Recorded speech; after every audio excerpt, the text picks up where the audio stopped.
our well-known panelists who are all the way from different parts of Northeast and also different parts of India.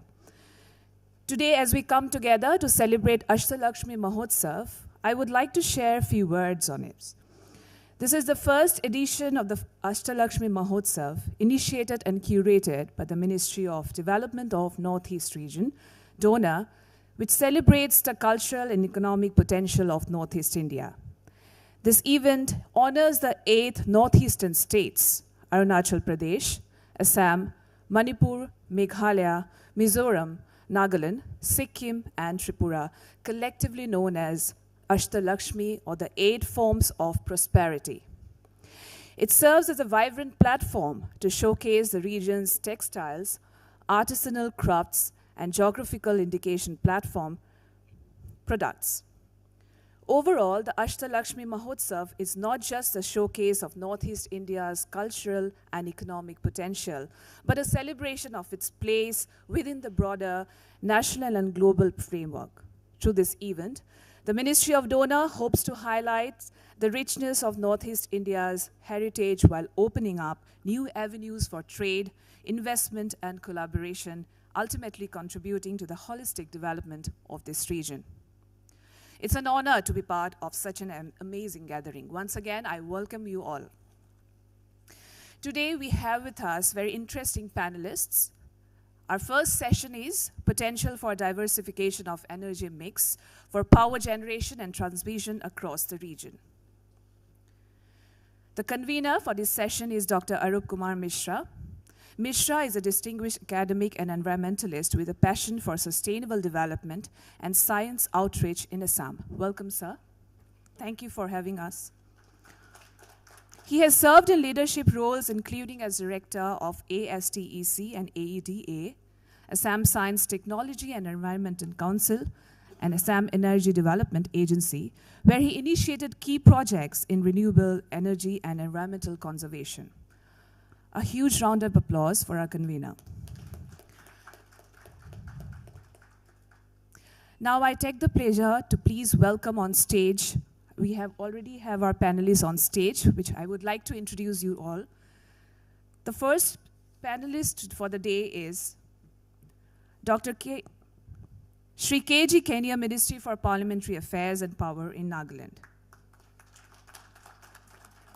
He has had a distinguished political career, including roles as a member of the Legislative Assembly, Deputy Chairman of the State Planning Board, and Minister of State for Irrigation and Flood Control. Very welcome, sir. Thank you for joining us. Next up, we have Shri Mahesh Babu IAS. Mahesh Babu IAS is the Managing Director of Uttar Gujarat Wijj Company Limited and Gujarat Power Corporation Limited. With a background in energy and decarbonization, he is leading Gujarat's remarkable renewable energy transition, spearheading major projects like hybrid solar wind parks and green hydrogen ecosystems. A huge round of applause for Shri Arun Mahesh Babu. Next, we have Mrinal Krishna Chaudhary. Chaudhary is a former director of the Assam Energy Development Agency and a strong advocate for renewable energy in Assam. He has focused on decentralized energy solutions such as rooftop solar and biomass to address the region's energy needs. Welcome, sir. Next, we have a very interesting panelist, Shri S.S. Adhikari. He is the Executive Director Technical of NIPCO with over 35 years of experience in Indian electricity sector. He has been instrumental in advancing renewable energy projects, particularly in hydroelectric power, and has contributed significantly to the development of infrastructure in Northeast India, including solar and thermal power plants. A huge round of applause. Next, we have Professor Devendra Chandra Borua. Borua, sir, many welcome to have joined us today. He is a professor in the Department of Energy at Tezpur University, specializing in energy management, bioenergy, and rural energy planning. With more than 30 years of experience, academic and research experience, he has played a key role in advancing renewable energy solutions in India. Next, we have Shri Rajkumar Chaudhary. He's the chairman and managing director of NHPC Limited. With over 30 years of experience in the hydropower industry, he has led the successful completion of several major hydropower projects in India and Bhutan. A round of applause for Rajkumar Chaudhary, sir. Last but not the least, we have with us is Shri S.K. Barua. He's a CEO of Northeast Gas Distribution Company Limited and former managing director of Numaligarh Refinery Limited. With over 30 years in the oil and gas industry, he has played a key role in expanding NRL's production capacity and in the development of cross-border pipelines. A huge round of applause for our panelists who are here gathered to share their insightful and invaluable comments today. So before we start the session, I request Mr. Neeraj Kumar, managing NEHHDC, to kindly felicitate our guests, please. So please make your way to the dais. Thank you.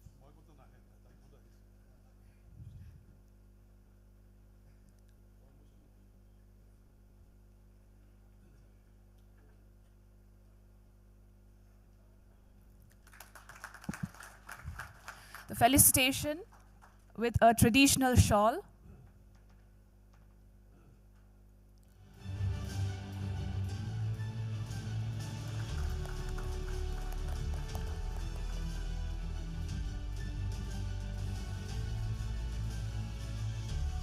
A huge round of applause, please. You are seeing that there are a lot of young people out here, and it's very important for you people to be here and listening to these very important discussions that is going to take place today.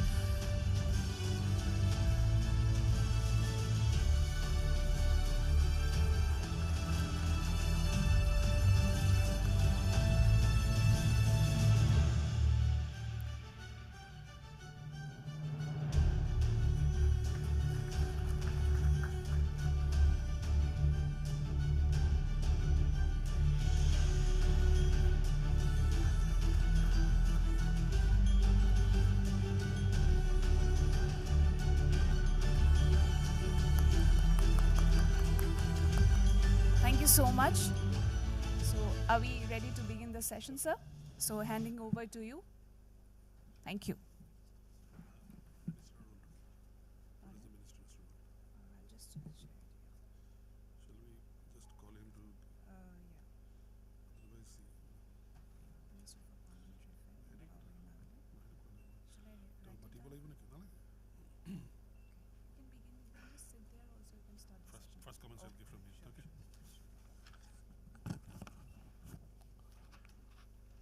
Very good morning, one and all present here.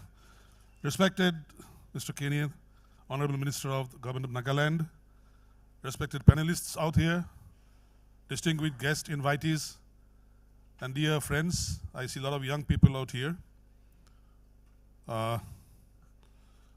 Whenever you have some doubts about a subject and you are going to be present there, it's better to become the chairman or convener. So that's what I precisely did. Although they have given very good words they have said about me, basically I'm not a power man. I'm from the environmental sector. But yeah, I have been involved with lots of projects. Mrinal Chaudhary, sitting out there, second from right, is my classmate from higher secondary in Cotton College, Engineering College. He has done considerable work in solar power. Jipuda, like we call him Jipuda, is S.K. Barua from our MD of Numaligarh Refinery. He's a senior, whom I know from my student days when he joined Digboi Refinery. Professor Barua from Tezpur University is a very close friend of mine. Mr. Adhikari, I have not met very often, but yeah, sometimes we do cross path in Guwahati. So this is what it's like when Sriporna telephoned me and says, because Sriporna and me were from college days very close friends, and she told me that we have to plan a thing. I said, okay. I'll give you a couple of names, you contact them. You also find from your side. And one thing is for sure, 8th Sunday morning, I'll be there to convene the session. I'll be a convener. Safe job. So we are here for a very, very sensitive issue. Before I invite the panelists one by one, or from there, they can speak. A lot of hand microphones are there, cordless. Let me give you a brief idea. At least the young people should know where we sit today. where we sit today. It is basically entire northeastern region, what you call Ashtalakshmi now.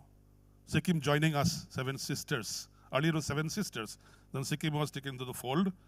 We are about 2.6 lakh square kilometer area, which is nothing but 7.9% of India's total expanse. It's about 3.76% of India's population. Of late, because of first look east and then act east policy, Northeast is now very much on the radar, national radar. I do not know what happened earlier. Neither we are here to discuss about the relationship between center and state. But as a person who has been groomed and brought up in Guwahati, largely in Guwahati, so I can feel that this, we talk about, greenery, maintenance of forest cover. Do you know what is the average of northeastern states taken together, Ashtalakshmi? 64% today. And we are talking about world average of 31%, Indian national average of just 21%. And what do they say in the books? 33.3% of any area, any state should be forest cover. We have got 64%. So therefore, definitely this region is going to be one of the key in the development process of sustainable development goals. You all have heard about SDGs, right? 17 points are there, out of which 169 actions to be taken. All countries, all major countries have signed the protocol in Paris 2015 December. So in that context, northeastern India cannot be left out of the discussion if India wants to achieve this entire sustainable development goals. But unfortunately, 40% of untapped hydropower comes through these 8 states. India's 80%, 40% is from there. And I'm not telling you about how much has been developed. They will tell how much developed. I will say how much not developed, unrealized. 62,000 megawatt is still unrealized in solar and 56,480 unrealized in hydropower, hydroelectricity. And we have got a couple of solar and hydroelectricity men also here. Then besides that, people say that wind energy is not having potential in Northeast. Let me tell you, a very dependable survey done by Windbull analysis says that if you go to Gangtok, Tarebhir, Bomdila, Dibrugarh area, etc., just to name a few places, you have got ample of wind energy at the height of 10 meter or above that. With the windmill at 10 meter or above that, you can have ample of energy. And what is the thumb rule, basically? If you have sustained wind power, wind speed of 5 meters per second throughout the day, 24/7, you have good prospects. I myself visited recently the Dima Hasao district. There's a place called Gunjung, away from 30 kilometers away from Haflong. You won't believe the type of wind that has already been there. It's just wasted. Nature's energy being wasted in Gunjung. So, irony is, India's, in spite of talking about renewables, which is definitely coming to the forefront when you talk about energy mix, we are expected to have a lot of renewables, but at the same time, for next 3 decades, let me tell you, we have to import crude oil because 74% increase of oil is expected in the next 3 decades. And we have to rely upon that, and the most precious foreign exchange is going away in this particular, only one commodity being imported. So out of India's total reserves now, 13% of India's crude oil and 16% of natural gas production comes from NER, northeastern states. Tripura is contributing heavily towards the natural gas. And how can you become energy independent with this type of things? Therefore, Government of India published, many of you might be aware, hydrocarbon vision document for NER, separately for NER. It is called Hydrocarbon Vision Document 2030, where 5 pillars are shown here, 5 Ps: people, policy, partnership, projects, and production. I repeat again for the information of the panelists also, they might be able to throw some light. People, policy, partnerships, projects, and production. These 5 Ps have to go together in order to achieve what we say, development of energy. We are not here to give you some panacea or prescription for how much percentage should be oil, hydrocarbon, traditional fossil fuel, how much renewables. We first want that every home should be electrified. Every child should study in proper condition. Every kitchen should get safe cooking fuel. That's the basic necessity. How it comes, we don't bother. It can be biogas, it can be CNG, it can be LPG, LNG, fossil fuel, wind, anything it could be. So, what is challenging today is, you see, Northeast topography is very challenging. It is isolated, very high infrastructure cost, over-dependence on hydropower, impact of decreasing reservoir level, less amount of rain, climate change, etc., impact, which is coming very heavily. You talk about hydel development, right? You say India, Northeast is the powerhouse of hydropower development. But you also must be keeping in mind that climate change has definitely affected. Reports say many of the reservoirs are dry in lean season. So all these type of things, including land acquisition policy, political sensitivity, high transportation cost, everything is contributing towards the problems of energy in Northeast India. Therefore, when India is having about 488, 490 kilowatt hour per capita energy consumption, we are at 1/3 of that. All these results I have given you, some indicators I have told you, net result is that whatever you have done till now, any projects, even geothermal, international survey is saying that geothermal also you have got a lot of prospects. Arunachal Pradesh is one state which is trying to develop geothermal project. Nagaland Honorable Minister is here. He might be also knowing that there are some hot reservoirs which can be utilized and which are being utilized now. New projects are coming every day to the Ministry of Power, Ministry of New and Renewable Energy for developing these type of sources. In spite of that, dear friends, let me tell you, we are 1/3 only. Every Northeasterner just consumes 1/3 of 488 kilowatt hour of power in their day-to-day life. Therefore, we are, in a very nutshell, bottom line is that we are still looking for alternatives, clean power, sustained power, quality power. Quality power is a very important thing. My friend Minal might be throwing some light. Just developing huge solar projects doesn't matter. The solar projects coming to the grid, compatibility with grid also requires a lot of exercise. It's not that you develop some power and you can just feed the grid like that. It takes a lot of interface exercise. So now, starting from this, may I invite, before the panelists, Honorable Minister of Nagaland government, Mr. Kenie, just to give your opening remarks. What do you feel about the energy mix of Northeast, or what as a power minister of Nagaland you are doing? Let us start from you for a couple of minutes, and then I can go to the all assigned panelists. You can speak from there. Mr. Kenie.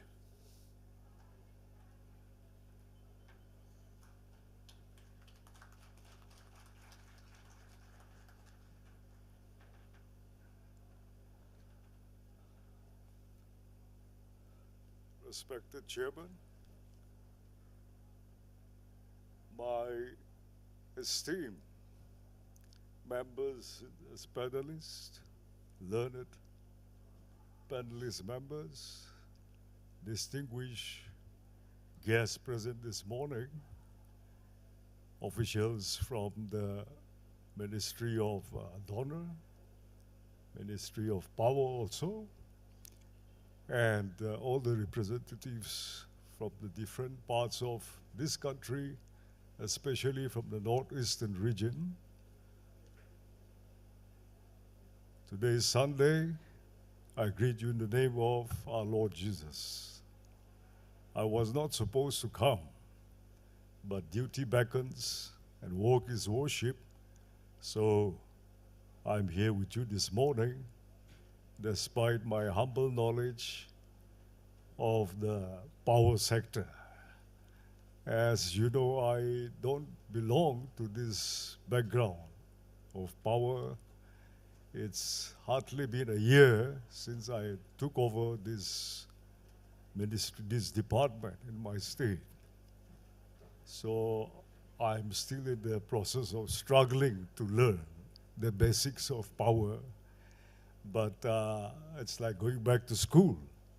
And over the year, I have had the opportunity to interact with so many of the engineers and technocrats from this field, and a reasonable amount of exposure also in the region as well as the national level. It has contributed to my insight, a better understanding of this area in our country. At the outset, I must put it on record our gratitude to the ministry, donor ministry, for taking initiative of a function, an occasion like this.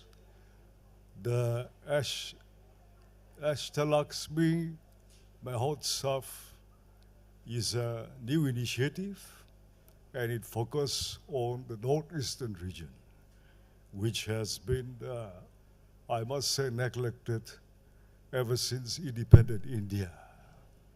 Most of the states there have joined the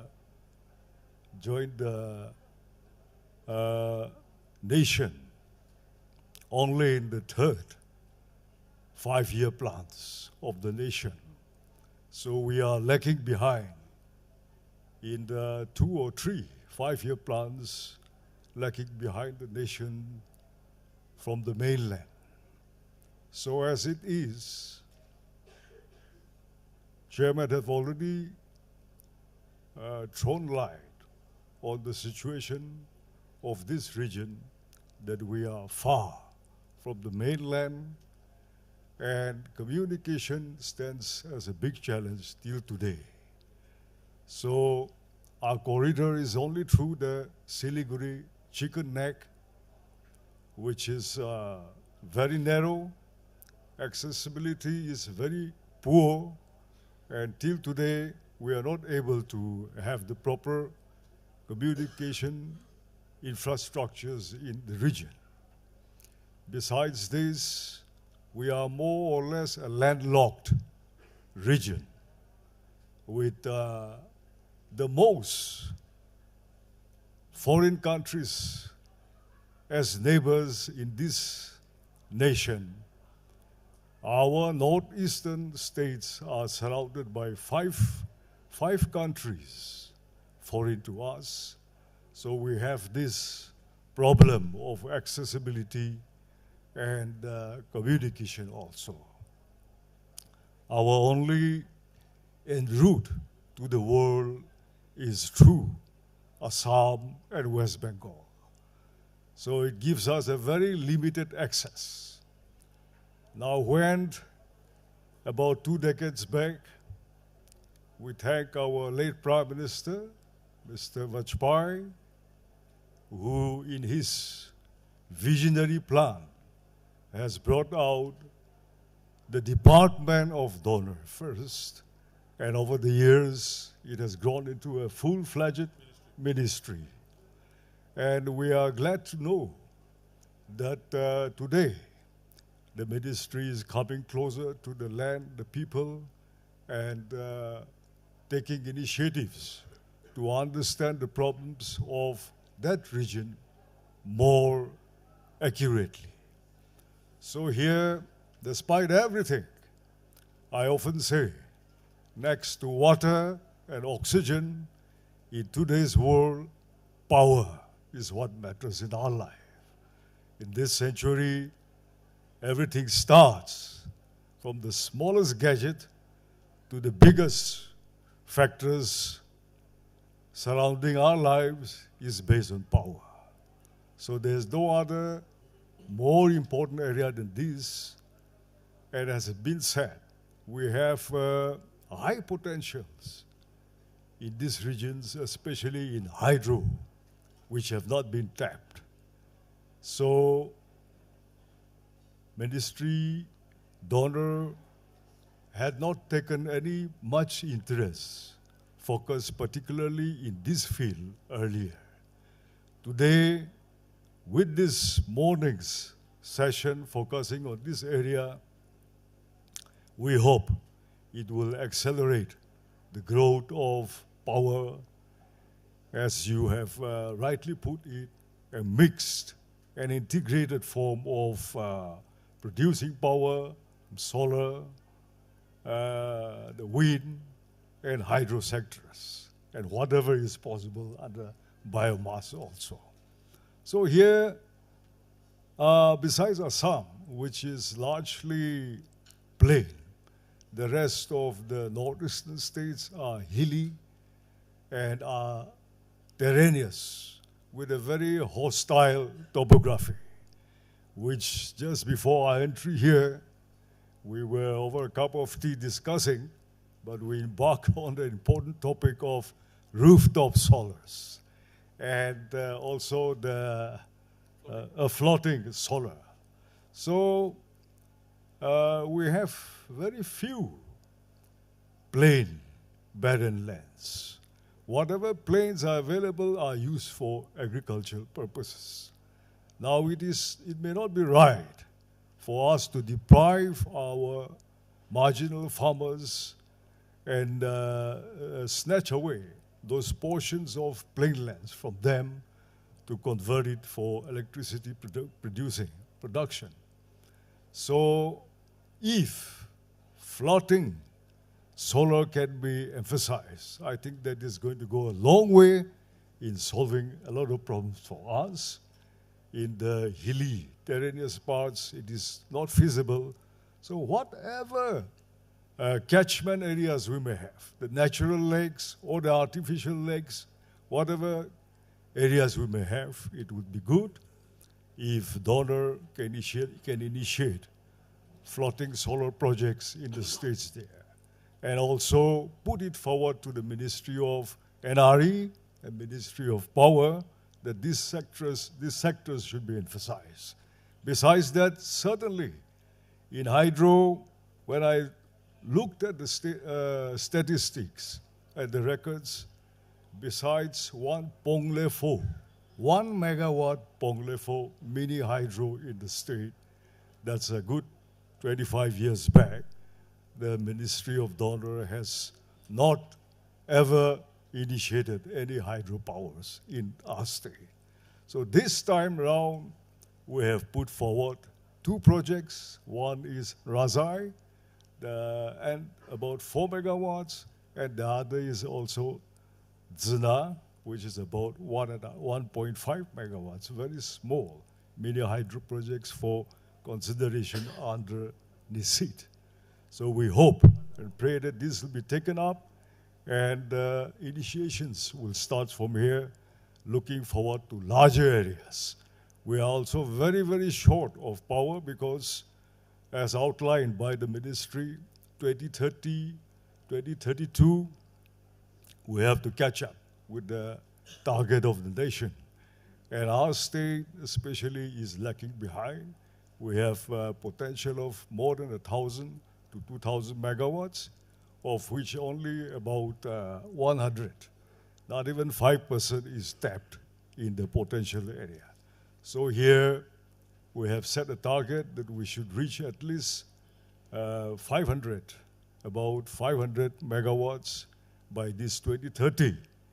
And transmission is not in place, for which we have asked the ministry and the CEA also to take up certain cases. And in the hydro sector especially, we have put forward under the 16th Finance Commission also, and also we will be availing the new Ministry of Powers policy for the equity of 7624, which we hope donor will again help us to avail all these subsidies, funding under ministry. And donor would also do on his own for us. I thank you very much again for giving us this platform, this opportunity, and we hope we will collaborate better in the days to come. Thank you. Thank you, Honorable Minister, Mr. Kenny, for giving some picture of your state. But let me tell you, dear friends, it's not only Nagaland. Basically, all states more or less are in the same condition. Resources are there, funding is not there. Resources are there, infrastructure is not there. Sometimes that will come later on when our friend from NHPC will speak here. To start the ball rolling, this was sort of an inaugural speech by the Honorable Minister, but now I come to the actual panelists with whom I have had some earlier coordination and communication. Let us start from a very general question. Everyone says this northeastern India could be a storehouse. In spite of having oil and natural gas or coal, it is having a lot of renewable sources. Let me start from our friend Professor Borua, Deben Borua, Professor of Energy Studies in Tezpur Central University. My question is, we can all speak from there. Yes, we can speak from there. My request to all the panelists is, I want to have in 1 hour, two rounds with you, opening round and the closing round. Please restrict to 4 to 5 minutes for every question. My question to Professor Borua is, do we have sufficient renewable energy resources in Ashtalakshmi states to support national mandates or national missions? That's the question. Thank you. If we ask whether we have sufficient resources, the first requirement is that how much we need.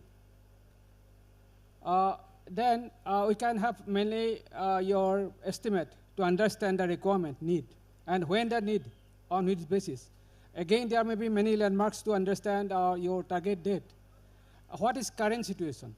If we see these Ashtalakshmi states, except Sikkim, all the states are using the current level of electricity. I am coming to the electricity. Other resources also same, energy resources, or very less, as rightly says, 1/3 or even less than that in some of the states. It varies.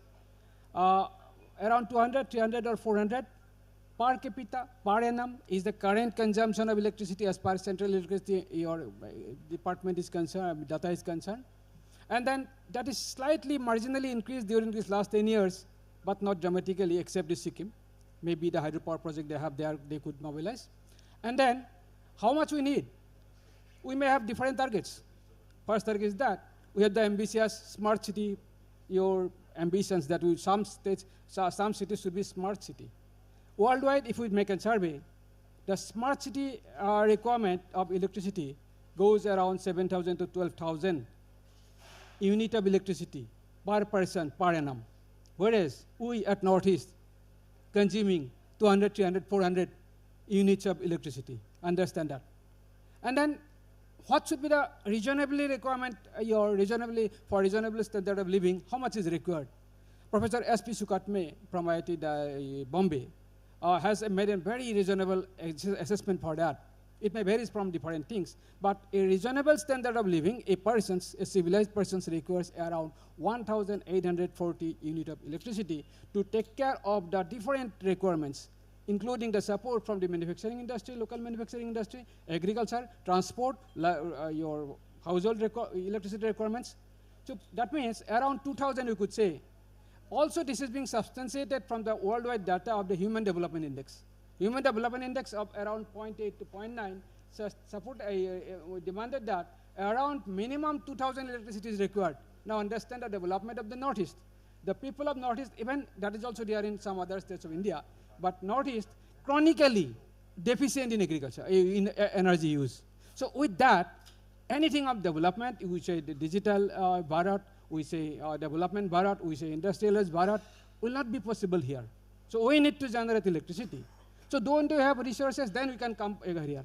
We made a realistic assessment to understand the resources. Another compulsion is here is that though we have enough coal resources, though sulfur mixed coal resources, but clean coal technology will give us also part to generate electricity from coal.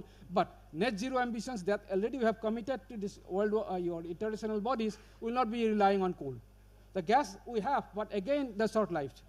Then hydro, yes, we have enough hydro.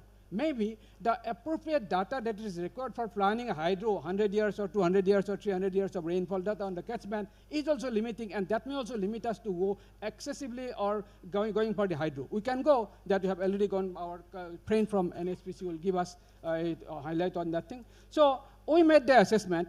Solar, as rightly my friend will tell, the decentralized solar could be a solution to support substantial portions. In all the states should have different targets, different strategy, and all the states Solar could be a solution, provided we can take the smart technology of understanding for the forecast, because solar has other limitations, climate limitations, day-hour limitations, all the things. But we can make it. Already the EV is coming in a big way. The solar, if we could plan properly, not that way that we are doing now solar, we should go the smart technology to understand the forecast and accordingly generate it, and manage to use this production use. Whatever around 7.5 your gigawatt of power plant that we have here, and then our requirement is around 24 gigawatt. So could you get to take care of this 2000 minimum requirement for our, not smart city requirement, minimum requirement for a regional standard of living. So this 24 gigawatt will come from different sources. It would come from the hydro measure, solar, second measure. It would come from this coal and gas also we cannot rely, because we'll have to rely them up to 2047, the Viksit Bharat goal we have assessed. And then wind also see few pockets seasonal, could be in a hybrid mode, not independent mode. Wind, hydro, and solar would be a very good combination of hybridizations. And then this artificial intelligence data source, IoT will give us your opportunity to take care of the utilizations. Only generation that you are doing, we are telling that 7.5 gigawatt we have. What is the load factor? Load factor is terribly less than that our national average. What is that? We generate whatever the minimum we are generating, that also we are utilizing. So if that scenario is going, and then 24, just 1 minute I'll take. No, my question was, do you think that we have sufficient renewable energy resource in the Ashtalakshmi states? We have solar, we have your biomass. Biomass also we'll have to take care of that part. Biomass from the crop residue, at present it is not utilized or not optimally utilized or very poorly utilized or utilized. Okay. But that thing, biomass will give us around 10 to 20% of support, and hybrid mode. Solar, it will give maximum support. Small hydro you cannot ignore, because without any controversy you can go up to your picowatt level of generations from the decentralized isolate pockets of those fragile hilly people, different level of hydro, small hydro, pico hydro, and then biomass, wind. That mixers could give maximum of 50 to 60% of the total quota of energy. We'll come to you. We'll come to you again, sir, please. Okay, fine. Okay, time is restricted. This is automatically going to stop. Thank you very much, sir. Thank you. Now, you have spoken about gas, availability of gas. We have a person who is now here, CEO of Northeast Gas Distribution Company Limited, Mr. S.K. Borua. Mr. Borua, my question to you is, availability of natural gas in Northeast India and connecting Ashtalakshmi states to the national grid. This is a very key question. Only availability is not sufficient. You have to have also connection with the national grid. Your opinion, please. Thank you. Just wanted to share this with all of you. The Northeast actually is changing, sir. So I will slightly differ with our Honorable Minister. It is no more not connected. We are fully connected. The gas grid is completely there, is coming up to all the state capitals of the Northeast, all the 8 state capitals, starting from Gangtok to Aizawl. That is number one. Number two is Northeast India is now producing more gases. We are our oil companies which are there, whether it is ONGC Oil India or HOEC and others, the private companies, Vedanta, they are mostly finding gas. So today, from the present stage of around 13 million standard cubic meter of gas per day, which oil and others ONGC produce, is going to be around 17 million standard cubic meter. So the gas production is going up per se. So that's the fossil fuel which is coming up, and that's good. That is one thing. And second thing is getting connected. When I was talking about getting connected, there is a catch here, which you all need to understand. Gas is allocated by Government of India, and the first priority goes to CNG and domestic. So, and there's a shortage of that in the country as a whole. So that means that the gas that is produced in Assam or Northeast may come out, because there's a shortage. We are importing gas. On the other hand, the whole of Northeast, as I was telling, whether it is in Aizawl or it is in Agartala, the pipelines are being connected. It is only a question of 1 year or so where you can bring the LNG gas from Qatar and come to Dahej or come to Ennore in Kerala and can get connected and go all the way up to Aizawl or all the way up to Itanagar. So that's the situation that's happening in Northeast. It is no more that it is not disconnected. All the Ashtalakshmi states, that's the theme of this session today. will be connected by natural gas. You will have natural gas in your kitchens. You will have CNG in your vehicles. So that's the situation. Thank you, Mr. Borua, for being very brief and to the point. We have got Executive Director of NEPCO, Northeast Electrical Power Corporation, Mr. Adhikari. My question, again, is a basic question before going into detail. Is there any likelihood of unserved energy for the Ashtalakshmi states? Unserved energy, considering existing and planned generation capacity up to the year 2030? Good morning to all. To answer to that question, I go by the resource adequacy study of the Ministry of Power that was published last year in 2023 June. This resource adequacy study for all the states of India, that was all the states of India, that was done by Central Electricity Authority. That study was primarily done to see that the existing and planned capacity of energy generation for each and every state, and in the long term, say for the future 7 to 10 years, what will be the expected situation? There may be two situations. One is energy not served situation, and one is the generation getting bottled up. So, particularly for the northeastern states, in that study, we have seen that other than Arunachal Pradesh, all the other states in next 7 years, the unserved energy situation is going very, very high. From 2026 onwards, it is sharply increasing. And up to the year 2030, there is a position that for each and every state, a prescription has been given that what are the probable source. I can tell you that for all the states of Northeast, it is given, primarily for Assam, it is given that the future source will be even from coal. So, a generation from coal, that is also prescribed. But here, even the gas generation, which is presently being done in Northeast, because the gas capacity of whole India is approximately generation capacity around 24,000. This 24,000 odd megawatt, the PLF is very, very low. It is abysmally low at the rate of 9 to 11%. That means the primary fuel is not available. But it is unlike Northeast.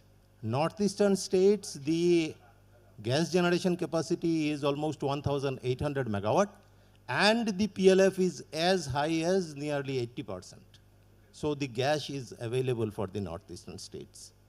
So the unserved situation, that should be taken care of for each and every state that is given. For Assam, it is from coal, from solar, and from hydro. Thank you. Thank you. Now this brings me to the question.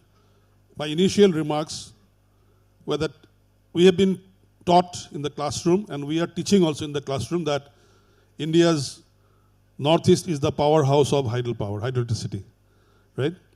And one company, National Hydropower Corporation, with the CMD with us, Rajkumar Chaudhary, and they're finding it difficult to get to the Lower Subansiri project, 2,000 megawatt ambitious project for last 10, 12 years.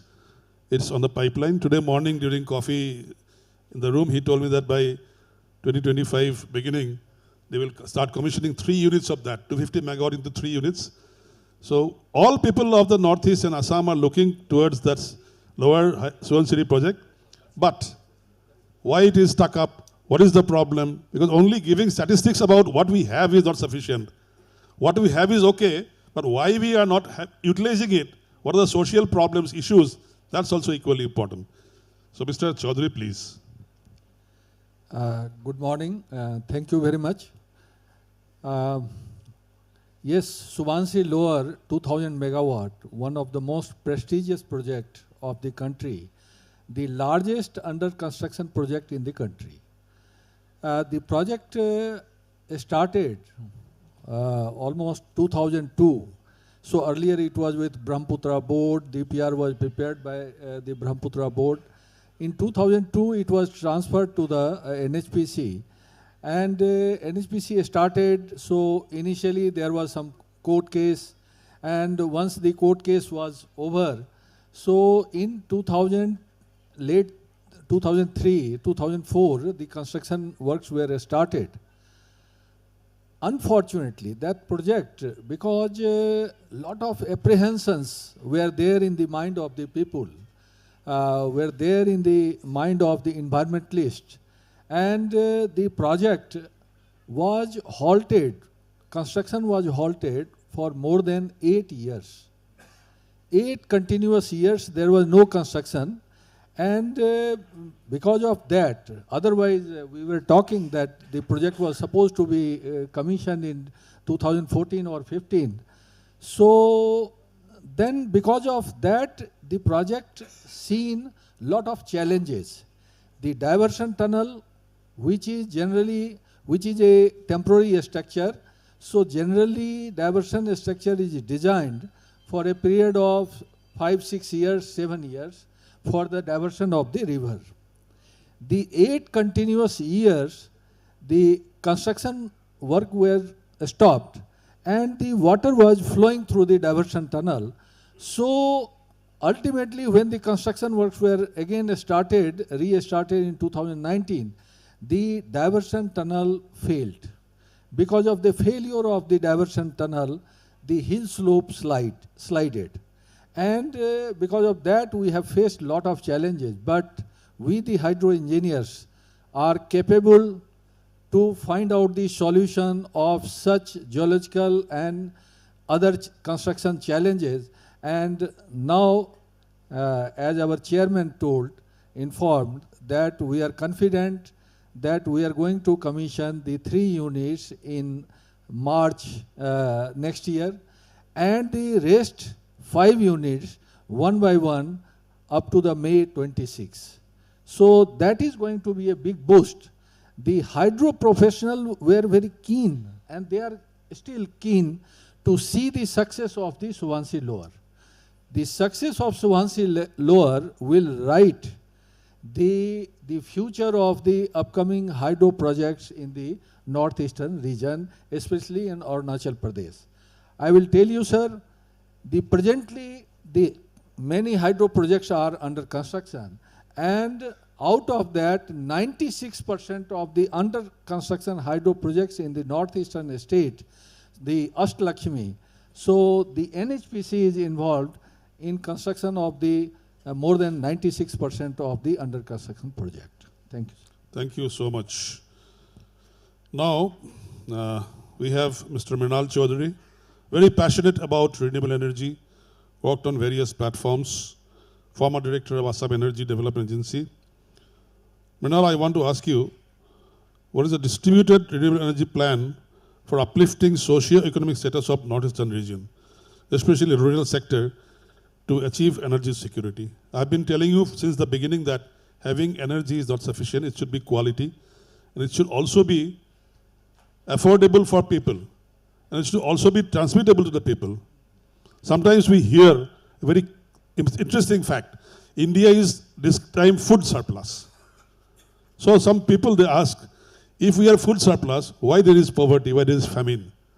Public distribution system is not in place. Therefore, in spite of that, millions of tons of food grains are just rotten inside the FCI godowns.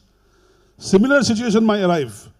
You have lots of power, but you can't give the power to people, or people cannot buy it, and we remain wherever we were. So, Mrinal, as I told you in my opening remarks, we are classmates. We did our higher secondary onwards engineering education together. Please throw your light on this socio-economic aspect of the sector, especially with rural background. Good morning, everybody. Thank you, Mr. Chairman, and my good friend Arup. This has been a very interesting panel discussing the different facades of energy generation, distribution, and utilization. Basically, as Dr. Barua has already harped upon the issue of the potential of renewable energy for sufficing the northeastern states, and particularly what the chairman was asking me with regard to decentralized energy utilization. Basically, when we mean decentralized energy generation, we particularly highlight on use of energy resources which are available at the location or the spot where it is being utilized. Say for instance, solar energy, it can be utilized at the specific point of generation. We put up a solar panel, we have a utility, we have the equipment or the gadget, and we use it over there. And that is the beauty of decentralized energy generation. Different aspects come under decentralized energy generation, particularly very recently, it was very much highlighted on the use of rooftop solar projects under the PM Surya Ghar scheme. This scheme has been implemented throughout the country, almost about, say, more than 6 years hence. And we had been utilizing power generation, putting up solar panels on the rooftop, and trying to supplement the use of conventional power through use of solar panels or through the use of solar energy. Say, for instance, for a conventional power generation unit, you have to put up a megawatt power plant, and to bring that power to our own residence or to the point of utilization, you have to have a grid. But in the case of decentralized energy, you generate there itself, and the beauty of these rooftop solar application, which is in the decentralized form, is that we try to compensate or supplement the use of our conventional energy first through solar energy. Then if there is a shortfall, we get that additional power from the grid.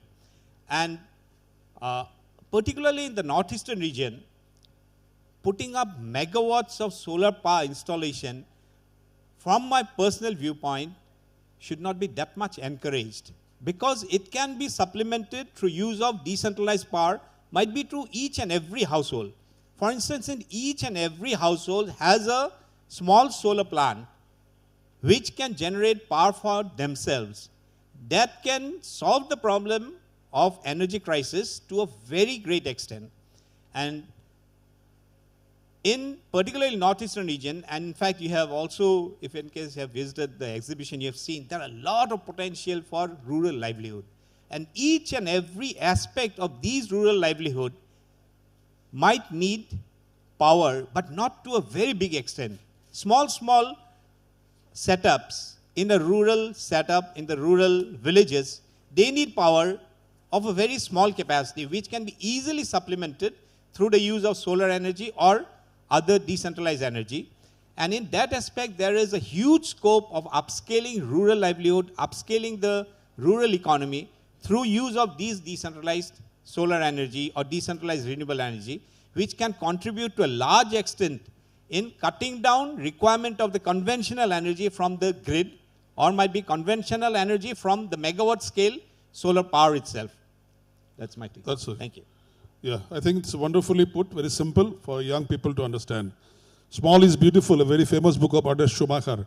I always refer to it, but also with the industrialization happening in Northeast now, especially Assam, a lot of industries coming, maybe sometimes we have to look beyond the individual household also, right? So his opinion he has given with his long experience. Now we have got someone, not from the Northeast, but who knows about Northeast, and he is Arun Mahesh Babu, the Managing Director of Gujarat Power Corporation Limited. Rest all speakers are working in the Northeast. He is the only one, and therefore his comments are very important. Mr. Babu, I want to ask you how to improve power situation in Northeast and how to reduce the losses, which is very high in Northeast, approximately 30% power loss. His experiences in Gujarat and how maybe, although two different geographies, but certain things can be replicated, right? Yeah, Yeah. please. Thank you. First of all, thank you to the ministry for inviting me here. So if you say that I'm the only person who doesn't belong to this or a misfit, I would just try to make you understand that I worked in this ministry 10 years back. So thanks to the Government of India scheme, I was the Assistant Secretary in Ministry of Donor, which was, I think, way back in 2012. So I take back my comments. You are known to Northeast. Yeah. We have visited Northeast at least twice or thrice during my tenure. Bharat Darshan, yeah. No, not after Bharat Darshan. During our assistant secretaryship, I was posted for 6 months. Yeah. So we were used to NHDC and Neramac and all that. Yeah. So thank you for inviting me here, and thanks to the ministry. When I did get an invitation, the first question that was asked to me was, we have power, and how do you reduce the losses? Because the northeastern sector, the landscape is, the terrain is really, really difficult. I'll just take a little 1 minute to explain how it has been done the other way around. So I come from the western part of India right now, and we are talking about the eastern part of India.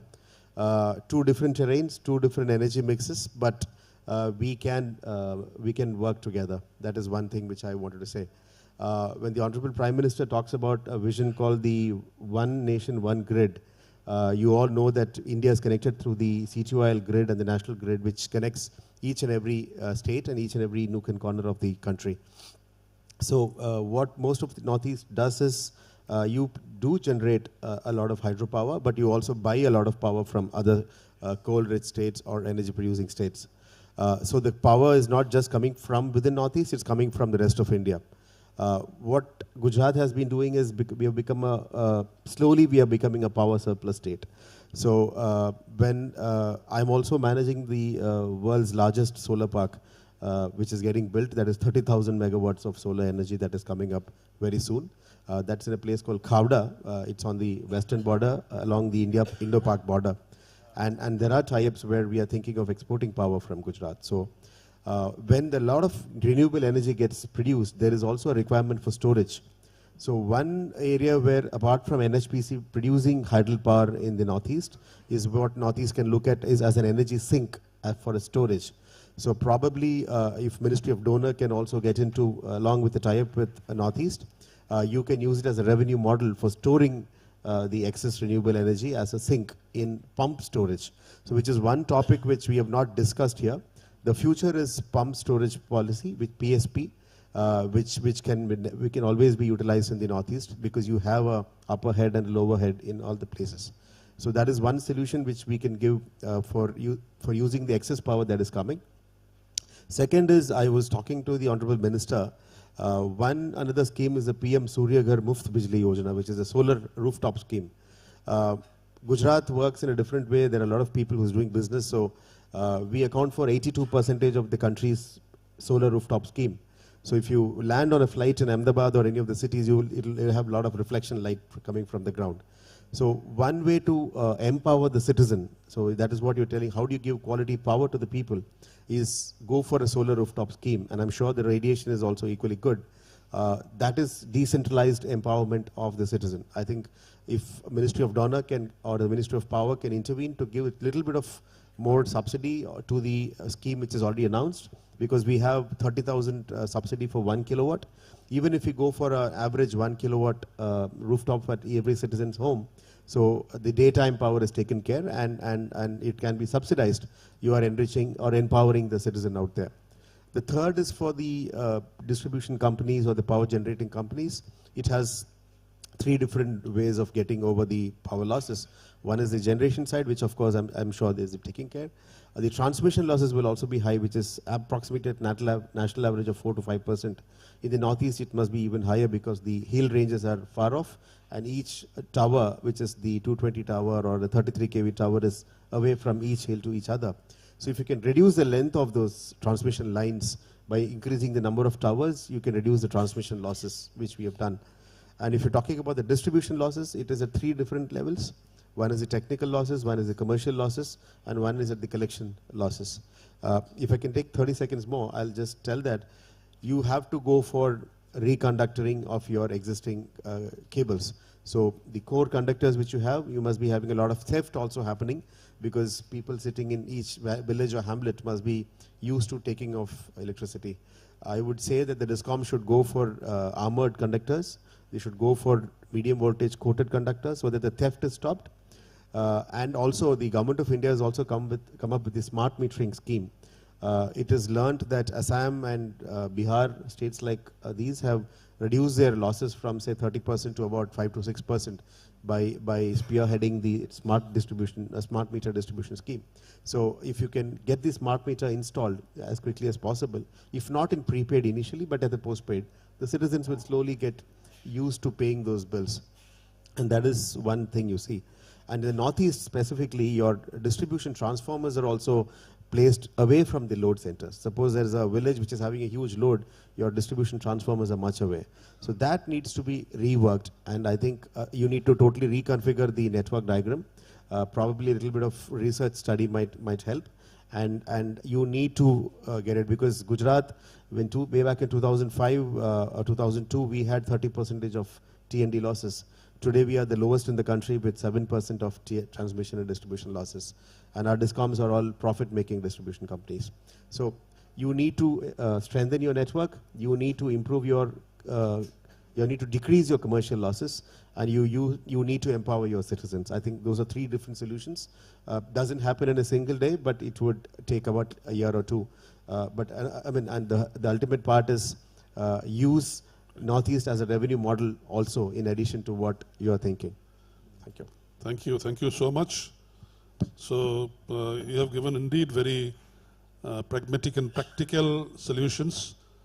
Very systematically, the only thing is that our respective governments and the power producers, distributors have to take things in a very serious way. Coming back to our first panelist, whom I started with, Professor Borua, this is, if you think that we have, as Mr. S.K. Borua has mentioned, that now there will be enough gas. It will be in the national grid, and then gas is not going to be a problem. Already 2 companies are laying down their pipelines, and all those 14.2 kg Indian gas cylinder will be thing of the past. We'll have piped gas in our homes. Do you think that for diversifying the energy mix and for power generation and transmission, natural gas will still be playing a critical role in Northeast?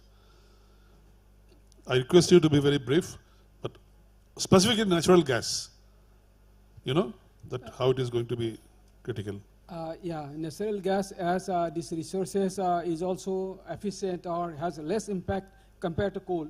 And then we have, as availability will be not an issue, definitely. But we understand that if we go for also incorporating the hybrid mode, rather than relying on a single resources, that will give more benefit. Natural gas is obviously one, because technology is there. And then understanding the technological status, and then developing the indigenous technology, taking care of this local R&D, and then so that we can also take care of this employment issue and another developmental issue will also be your requirement here. And in that matter, as you say, that we'll be requiring around, if we consider electricity, 24 gigawatt of installed capacity will be required to take care of this, as I already said, minimum requirement per capita, with that populations around 2047 populations, because populations will increase, and then requirements are varying across the different states. So there should be a different policy or different programs among different states. However, there must be an integrated cooperations so that we can take care the requirements for different states. For example, festive seasons in Assam is differs that festive seasons in Meghalaya. If we take care the requirement of these 2 festive seasons and make an energy plan accordingly, and then requirement will be take care, and then we can share the resources. After taking care of this, our domestic requirement, and taking care of this even the domestic national requirements, also we can take care and as an opportunity to share your electricity or maybe their resources with Myanmar, Bangladesh, Bhutan, Nepal. Already we are doing with some of them. We can that their development also take care, and then we can also be a power hub. So that should be a Southeast Asia power pool or power hub.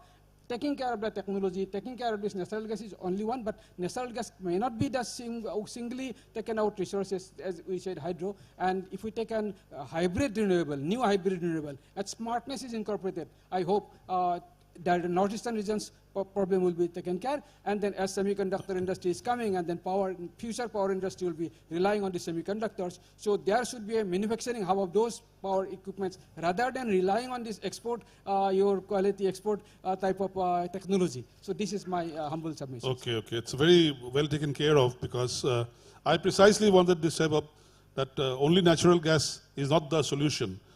Wherever applicable, we have to also go for other sources.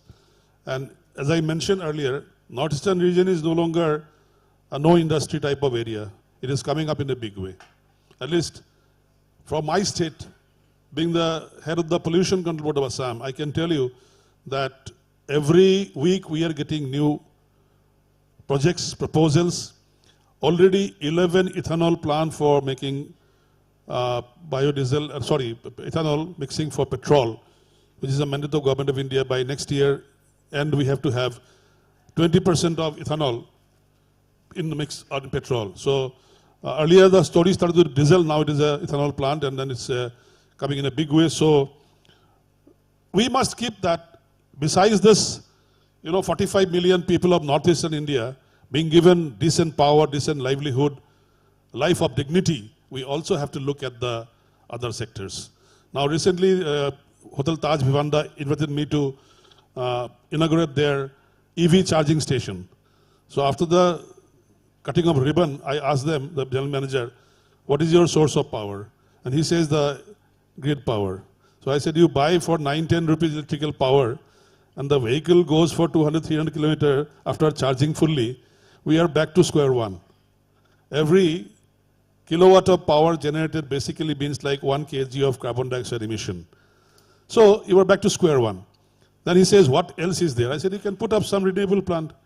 You have so much of land on the backside of the hotel. Why don't you put some solar plants from where you can take the power, and then you can make the EV station. It's the same thing.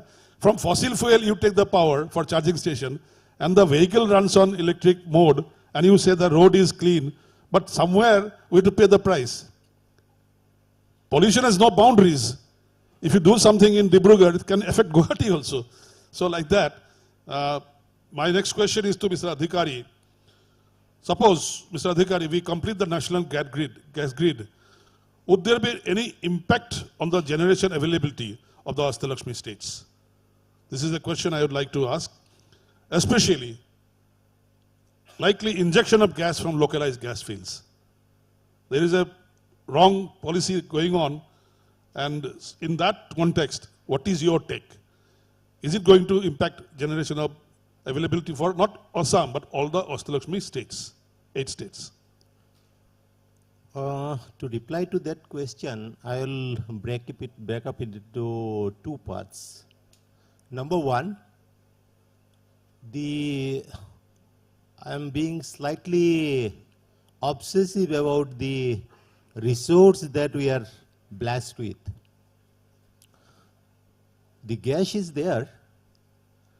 I tell you, from 2021, the gas pricing was in the range of, say, $2 per MMBTU.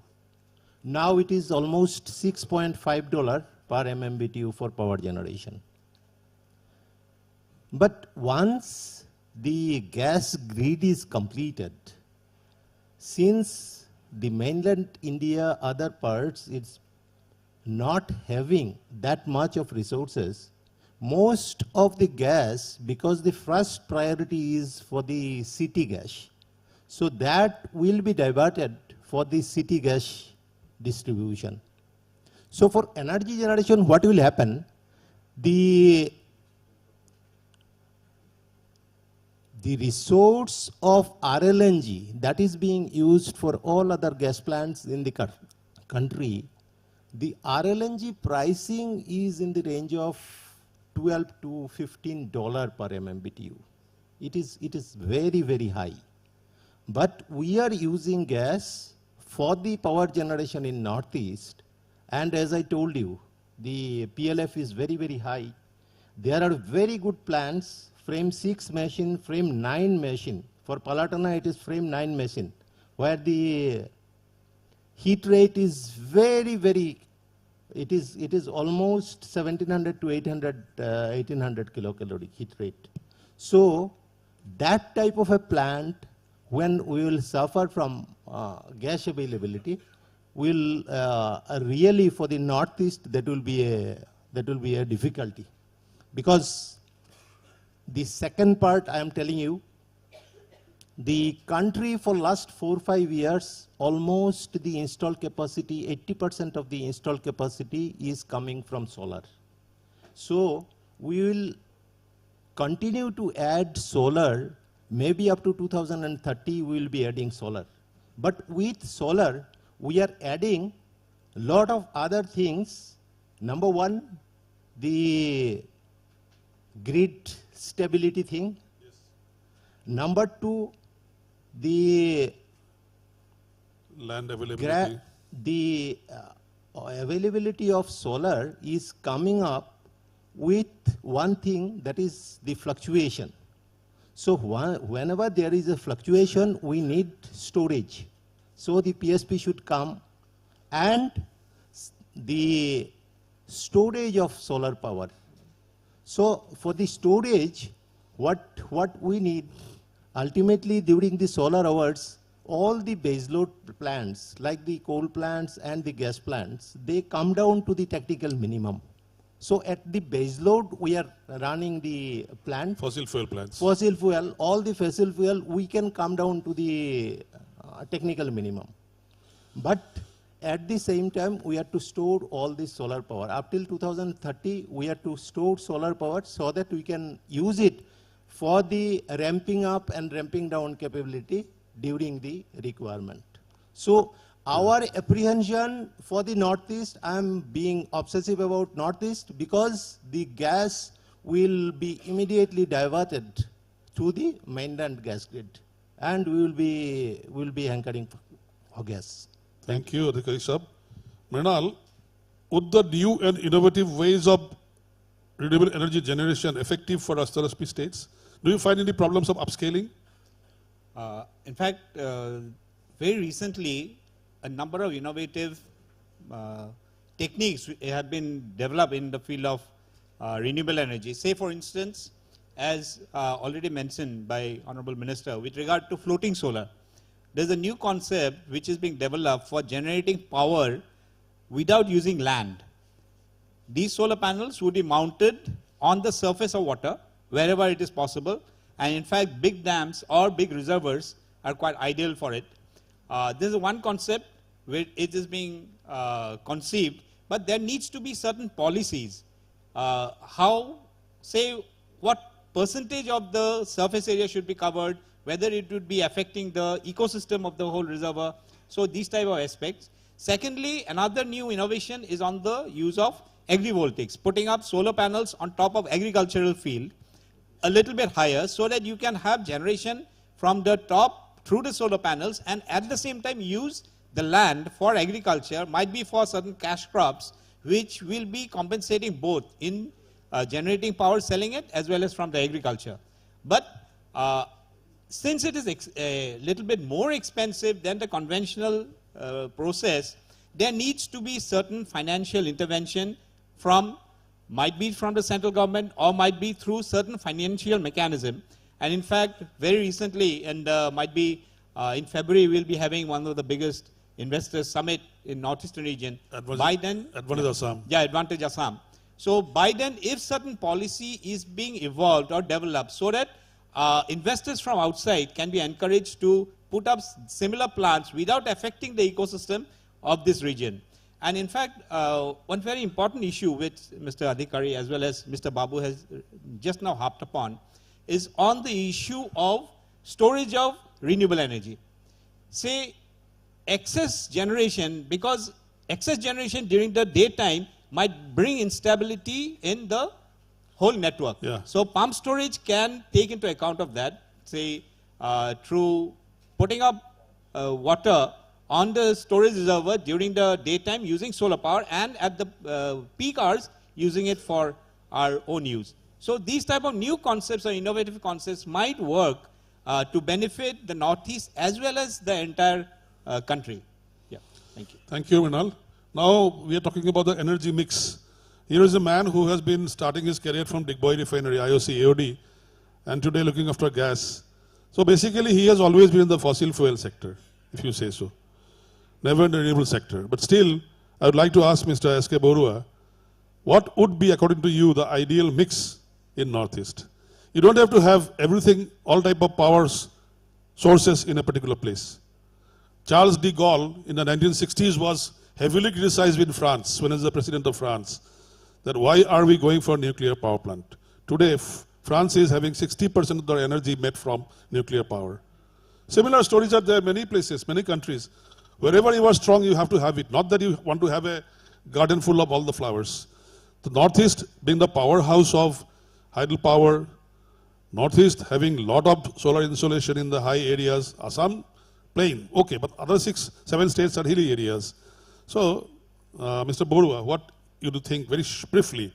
I want to keep this 14 minutes time available to us for last 5 minutes for question answer before they will wind up.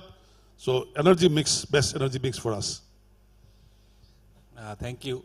No, we heard a lot about energy mix from these experts here. I'm not an expert in power.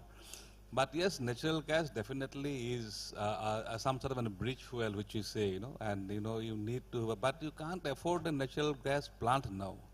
Plants are, because the cost is very high,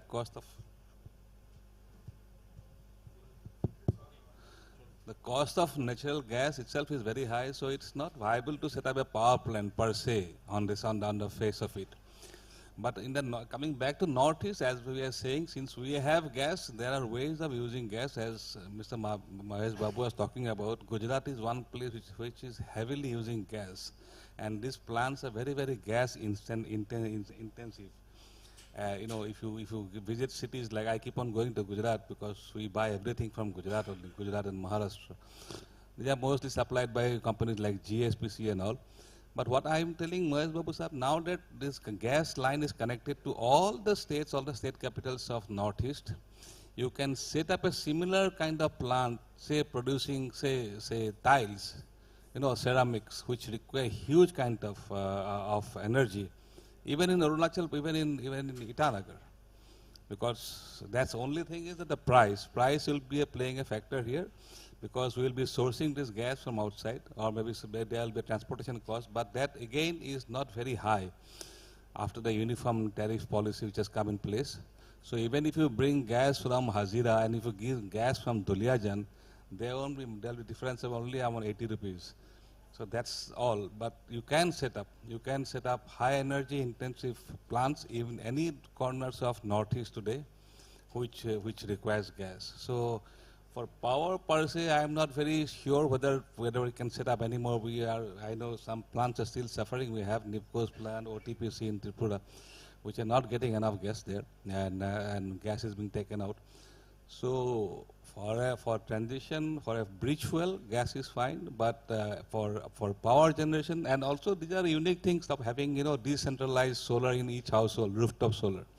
This actually is a big, good initiative to have that instead of having a large solar, plant occupying a lot of areas. Assam, as our Northeast as such, is very, very fertile land. You don't get, wasteland there to set up solar plants. So primarily, what I'm only trying to say is that natural gas is coming in a big way in Northeast. We only need to utilize this potential. We can see a lot of young people here. We are coming up. I face every day a lot of startups coming up there, trying to do new industries there. That is a steel plant, or even pharma, or even ceramics and all those. There are tiles, plants coming up now near Guwahati. So things will come up. So there are a lot of things to look forward to Ashtalakshmi India. Thank you. So you have understood that Mr. Borua has been advocating about the best utilization of natural gas, basically. And the gentleman sitting next to him, Mr. Rajkumar Chaudhary, he is a hydroman. So your last comments, that how much faith and trust people will have in the hydel projects, especially big hydel projects, because that is one of the most major fears. It was discussed at the time when we went to Gerukamukh to see the plant. Local people were saying, sir, you people are from Assam. You could have told NHPC during the gestation period itself that why not have 10 cascading dams of 200 megawatt each to make 2,000. Cascading dam. Why they are going for a single dam for having 2,000 megawatt? It's a fragile region. We're in the borders of Arunachal, Assam. Soil is very young. Himalayas, in eastern Himalayas, is just 1 million years old. Just 1 million years. Dear friends, in geological terms, 1 million is a very young mountain range. Not like your Gondwana belt in South India, where you can't dig the earth easily. So, in that context, Mr. Chaudhary, your final comments in 2 minutes. What is your take on this hydropower? I will tell you that the large hydro projects, sir, it must be wherever, because hydro projects are site specific. So wherever the site is there only hydro projects can be constructed.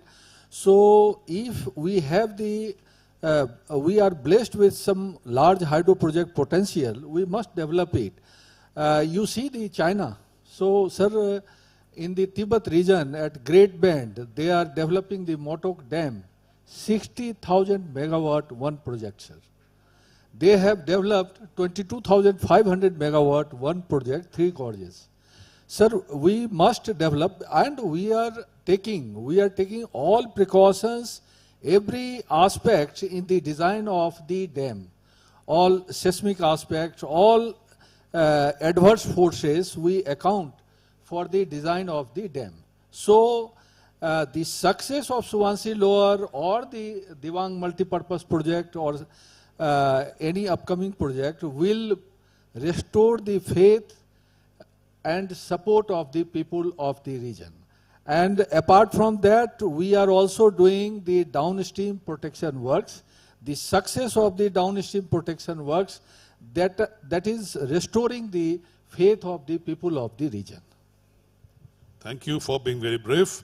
The last comments from Mr. Arun Mahesh Babu. And also request that you again come back to Northeast to work there. Gujarat is already very developed. You don't need a lot of Babus in Gujarat. Now you can come to Northeast to work there. Please. Thank you for this kind and warm gesture invitation. I think the only way ahead, it cannot be a one-fit-all solution for the entire Northeast. Although the Ashtalakshmi sisters are 7, we need to have solution for each different state based on the terrain, based on the consumer pattern, and based on the people's mindset also. So if you allow, I mean, we have also got the additional secretary from Ministry of Power, Shrikant sir is here. Okay. So and sir is sincerely noting down. So it's my humble request that, if... That's the whole objective of having this type of session in the Ashtalakshmi Mahotsav. And not just for, showing that how much we know and how much we do not know, but also some outcome, some takeaway points. That's what we're looking for. Yeah, and if Donner as a pivotal organization can take it up, I would just suggest from the kind of success stories that has happened internationally and nationally and locally, if we can have 3 different mixes. One I could suggest is for states like Honorable Minister is here, states like Nagaland or Manipur or Mizoram, where the terrain is extremely steep, or you have hamlets or of people staying together. The solar rooftop scheme could be supplemented by some kind of incentives or subsidies or local CSR activities by the major companies. You have ONGC, you have Indian Oil, you have major producers in Assam. So if they can do some kind of CSR activity and handhold the 20% remaining part of the subsidy, I think we can really come up with... That's a very valid point. Nobody has touched earlier. CSR activities, yes. With rooftops. It has to be there. Yeah, what we are doing in Gujarat is for certain hamlets where the people can't afford, we are involving ONGC and Indian Oil to supplement those subsidy part. So that can be taken up. Second, for states like Assam, which has more of a flat land, flat terrain, there you also having the semiconductor industry coming, which needs 24/7 uninterrupted power. Yes. So for those places where you need a strong grid stability and probably you need to prevent the losses, And if you want to empower the citizens and bring up a huge economic upliftment, renewable energy plants can be taken up by major corporations like, there are multiple of corporations who are doing renewable energy plants where you have flat farmlands. Third, for a state like Sikkim, where you have a lot of passes like Gangtok, Gardungla and all those passes, where there is a wind potential, and the studies already say that there is about 23 gigawatt of wind potential there. It is there. It has to be tapped in. We need to come up with WTGs, that is wind turbines, say 30, 40 meter high wind turbines. We have short wind turbines also, which can leverage that wind potential in those zones. Although the PLF, plant load factor, may be say 30%, but yes, there is a lot of potential which is untapped. It can also add to the renewable energy potential of the state of Sikkim. The fourth, for states like the lower lands of Tripura, where they do farming based on the pumps also.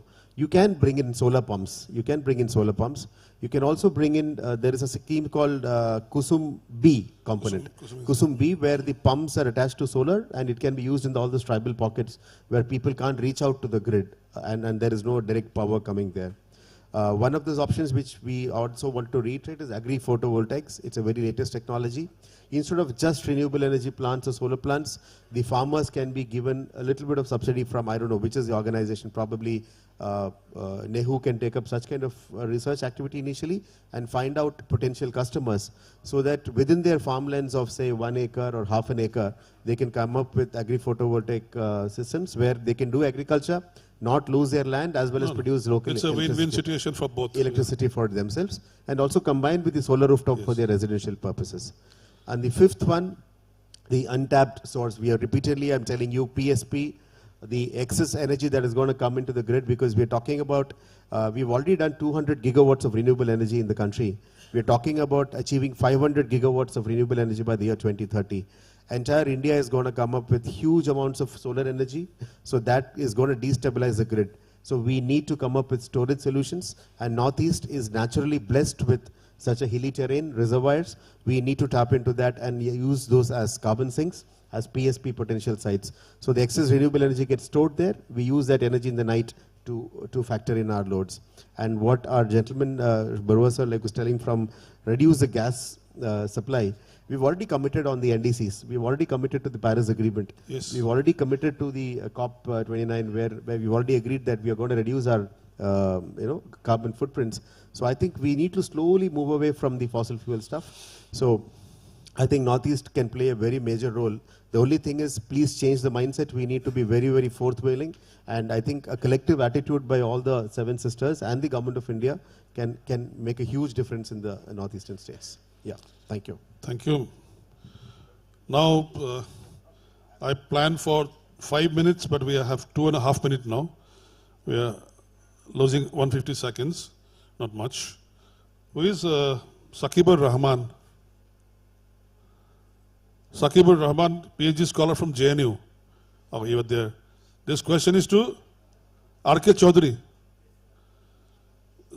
R.K. Chaudhary, your question is that evidence is now coming that environmental and social costs are also involved with hydropower development, although we call hydropower renewable.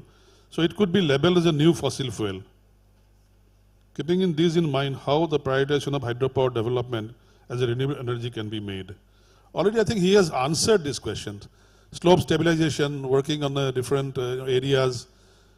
For Lower Subansiri, I can tell you, they are going for 30 kilometers of plantation on the banks of the river, and also using geobanks, etc. for slope stabilization. Things are happening. This is what just now Arun Mahesh Babu had mentioned. We have to change our mindset.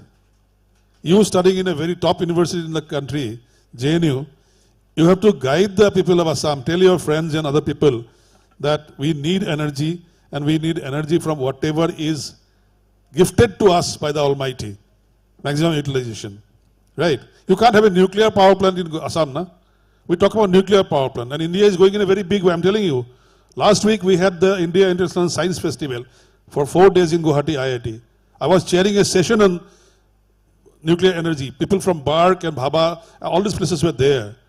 And India is going in a very big way. Now 23 reactors are there for generating this nuclear power, something like 840 megawatt right now. But our plan is going for gigawatts. in next couple of years.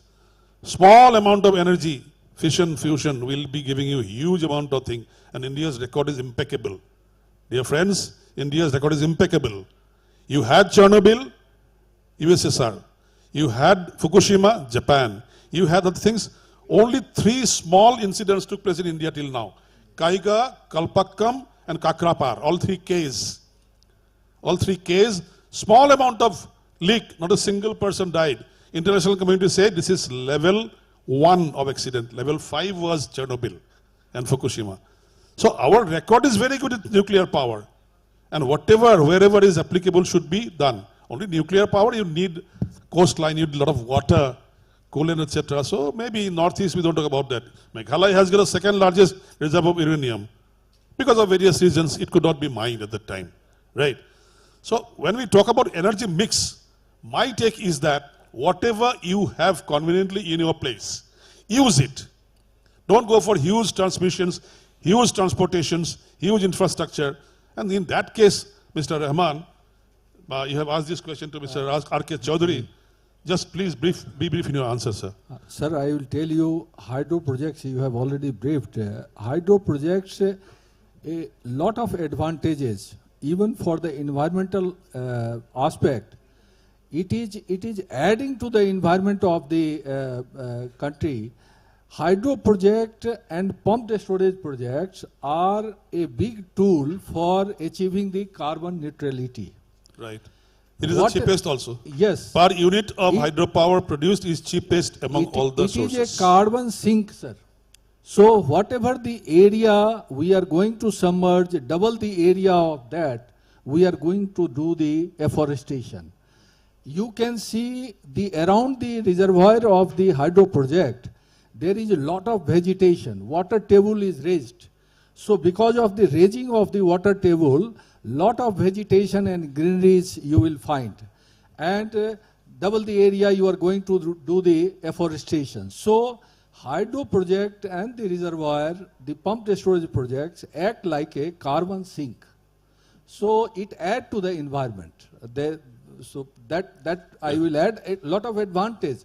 Job, employment creation, lot of development, infrastructure development. Saqib, if you are sitting throughout the whole session here, last 90 minutes we have discussed about this.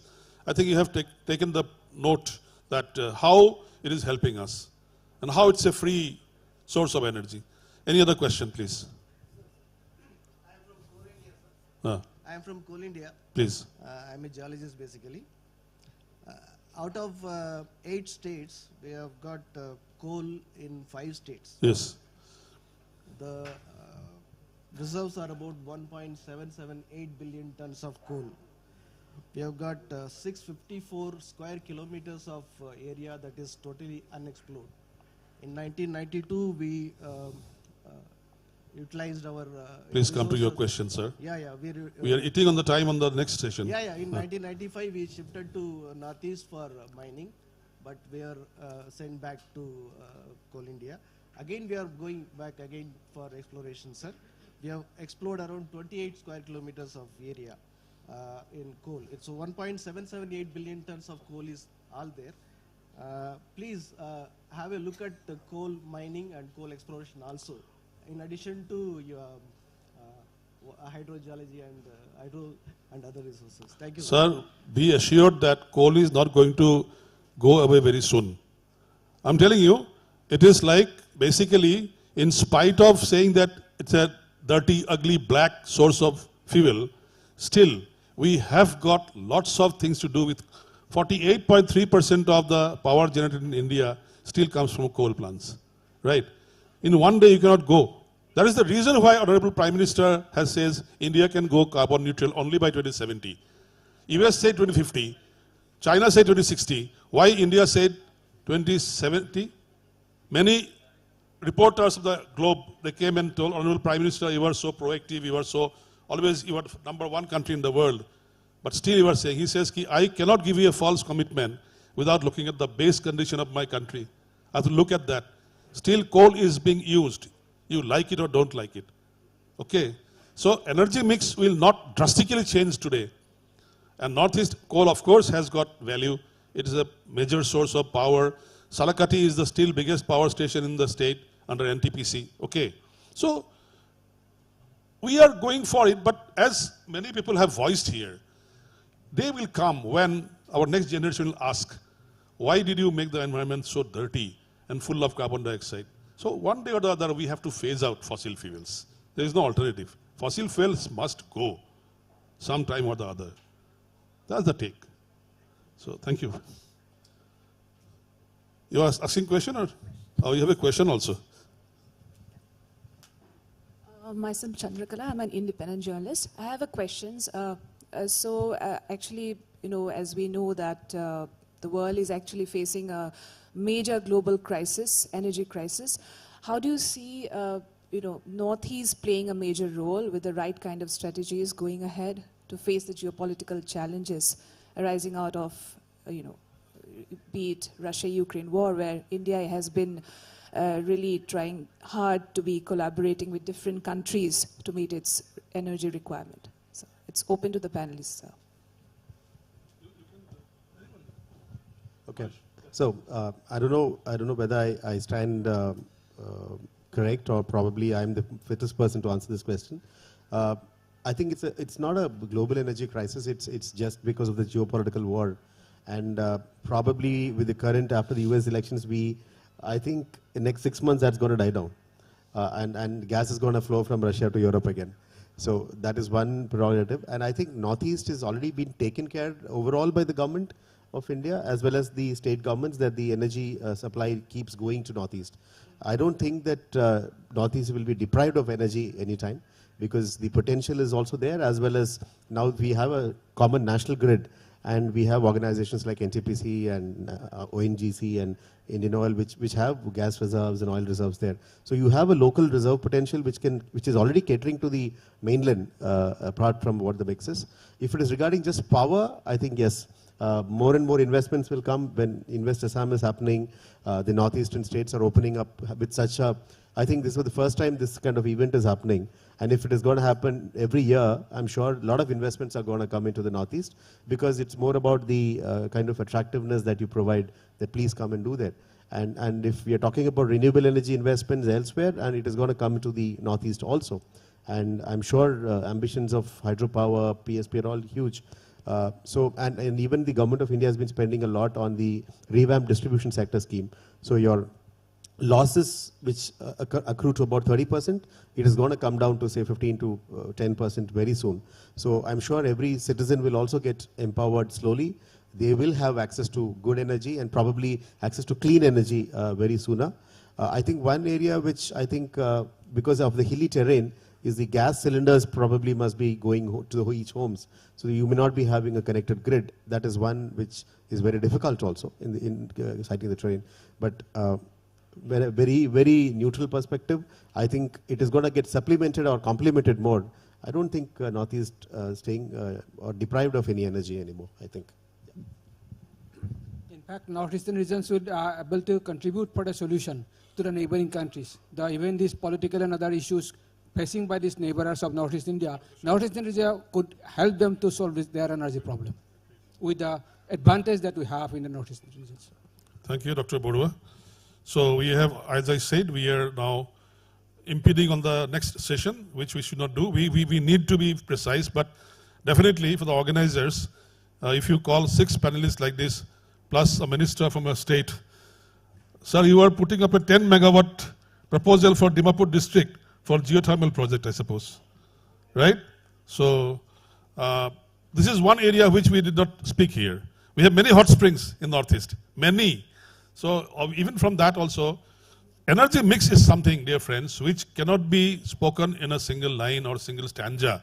It has to have a lot of variations. Mrinal remembers, in spite of AIDA and APDCL's biggest efforts, something like 17,500 or 1,750 villages were still unelectrified in Assam. You had the material, you had the implements, but you could not go because it's inaccessible. Keeping these things in mind, we didn't speak even about CBG, did we? We didn't answer. Compressed biogas. 25 each compressed biogas plants are allotted to the big PSUs, Oil India mandate. Ministry says 25 you must do it. You find the investor, you find the entrepreneur, but do it. So like that, there are various ways and means of doing, but the take-home point for you all is that whatever, wherever is available, try to utilize that. It is not, so, and therefore, hydro is going to have a major role. Natural gas and hydropower is going to have a major role in the development of Northeast.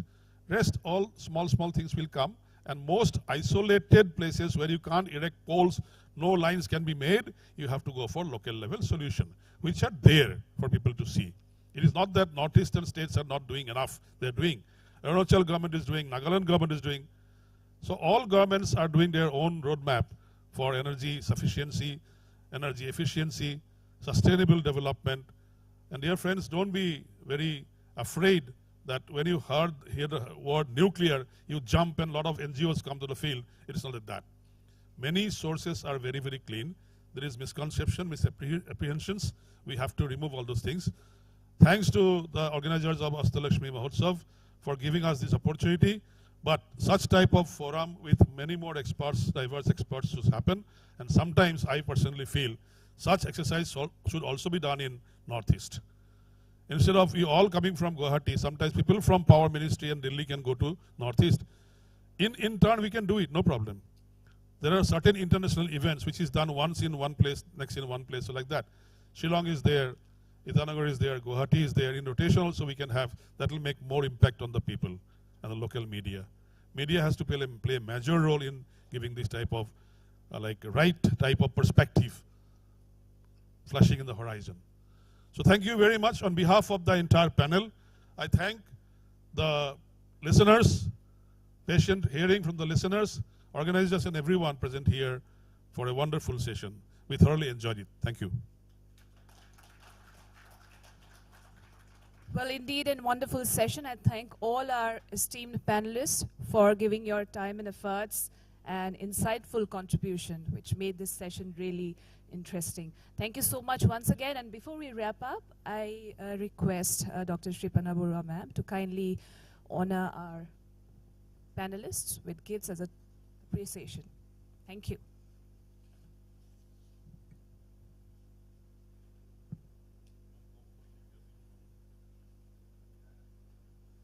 A huge round of applause for our panelists who are all the way here to share their really, really insightful comments with us. Thank you so much.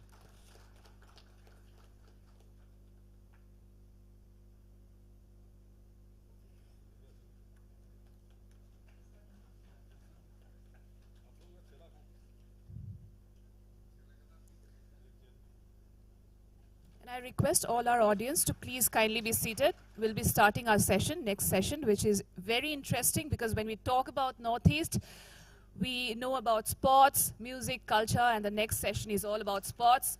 We have a very interesting panelist coming up. Please stay here for the next session. Thank you.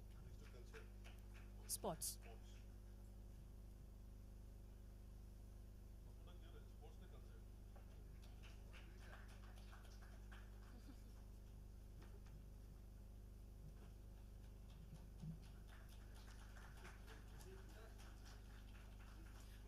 We request our panelists to please stay here for a group photo, please.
Ladies and gentlemen, please welcome all our esteemed panelists. We have with us Mary Kom today.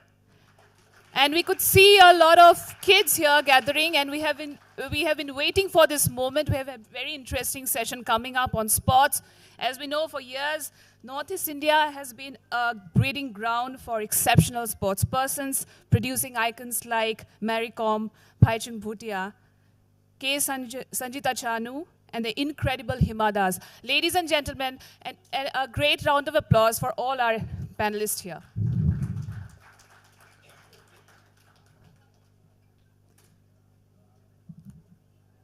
Before we begin the session, I request Dr. Shri Parna Barua ma'am to please kindly honor our esteemed panelists. Felicitate.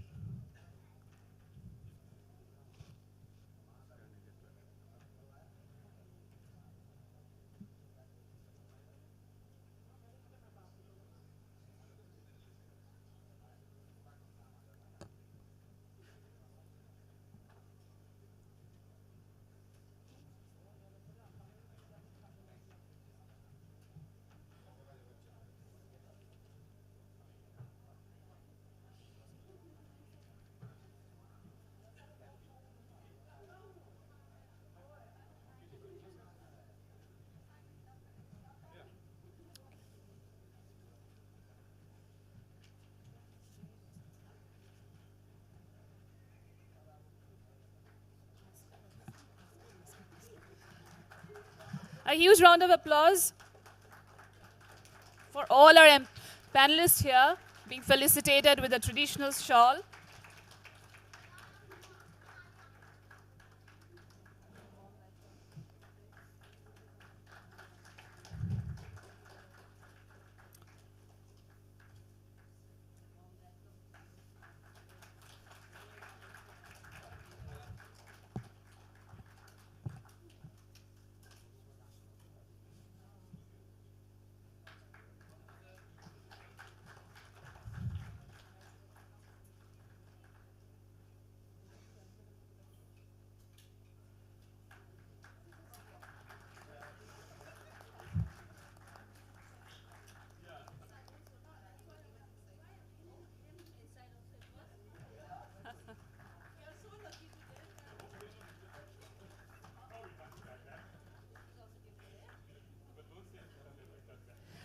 Thank you so much. We're about to begin the session.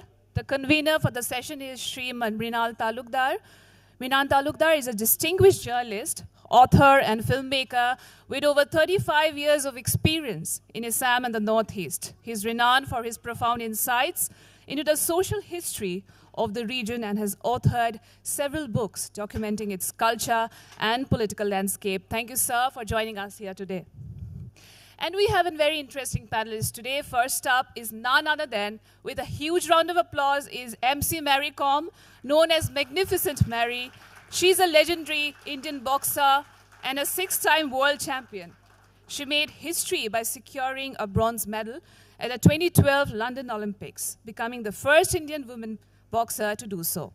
Along with her numerous accolades, including Padma Vibhushan and Rajiv Gandhi Khel Ratna, she's a staunch advocate for women's empowerment and sports development, serving as a Rajya Sabha MP. A huge round of applause again. Next up, we have Professor Usha S. Nair. Nair is a Vice Chancellor officiating of the National Sports University, Manipur, where she leads advancements in sports sciences and management. With a focus on community development through sports, she has significantly contributed to the academic and practical applications of physical education. A huge round of applause. Welcome, ma'am. Next, we have Shri Abhijit Bhattacharya. Abhijit Bhattacharya, former captain of India's volleyball team, has led the nation to 8 international medals. A pioneer of the Brahmaputra Volleyball League, he has brought volleyball to over 10,000 children in rural Assam. With a passion for CSR, he also authored Celebrate Life and is dedicated to youth empowerment through sports. A huge round of applause for Shri Abhijit Bhattacharya. Next, we have, of course, Shri Vasudevan Bhaskaran. He is an Indian hockey legend who captained India to gold at the 1980 Moscow Olympics. A former midfielder, he has also contributed as a coach and mentor for the Indian hockey team, playing a significant role in nurturing future generations of players. His achievements include the prestigious Arjuna Awards and Padma Shri. Please, huge round of applause, everyone, especially kids.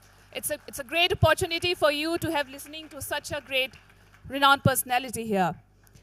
Next, we have Ms. Hangongam Baradevi. She is a trailblazing Indian footballer who made history as the first Indian woman to sign a professional football contract with the European club Rangers FC. A prolific goal scorer, she is the first Indian woman to score 50 international goals and is a key advocate for women in sports. And none other than we have Dr. Tarundip Rai.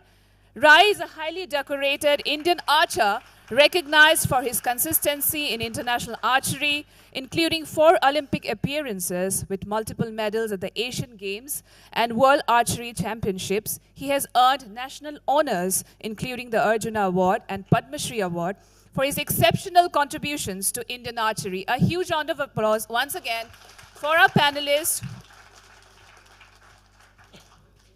So we begin the session now. So are we ready to start? Yes, ma'am. Handing over to you. Thank you, sir. Thank you. What a beautiful panel, and what a good afternoon. I'm often asked why in Assam or Northeast India and Manipur we are so good in sports, especially in Northeast India. Very often we get asked, we are asked inside the stadiums and anywhere, and my simple answer that we don't play much cricket. Yeah, we do play cricket, but we are not obsessed with cricket. Fun apart, let's come to the theme of the panel discussion. Northeast, its sports, culture, and potential as a major sports hub. I will no longer call it a potential, it is the major hub. I shall have some generic questions. It will be around 60 minutes of questions. Some of them are generic, and some of them are pointed to the panelists. 30 minutes I have kept aside for the Q&A. I'm sure you have many questions for this esteemed panel, especially when my childhood hero, Bhaskaran, is here. I was not even out of my school when we used to celebrate his success in Moscow Olympics. And that was one thing. And give him a big hand. I have no word to say much about Mary Kom. She is too well known. Give a big hand to Usha, because she is running the National Sports University in Manipur. It's a very disturbed area right now. And future of sports is especially in her hand. And she's from Kerala, doing a great job in Manipur. Anyway, let's start question answers. This is a general question, generic question. Anybody can answer. I am not specific. But anyway, from a seniority point of view, I will definitely expect Bhaskaranji to start it.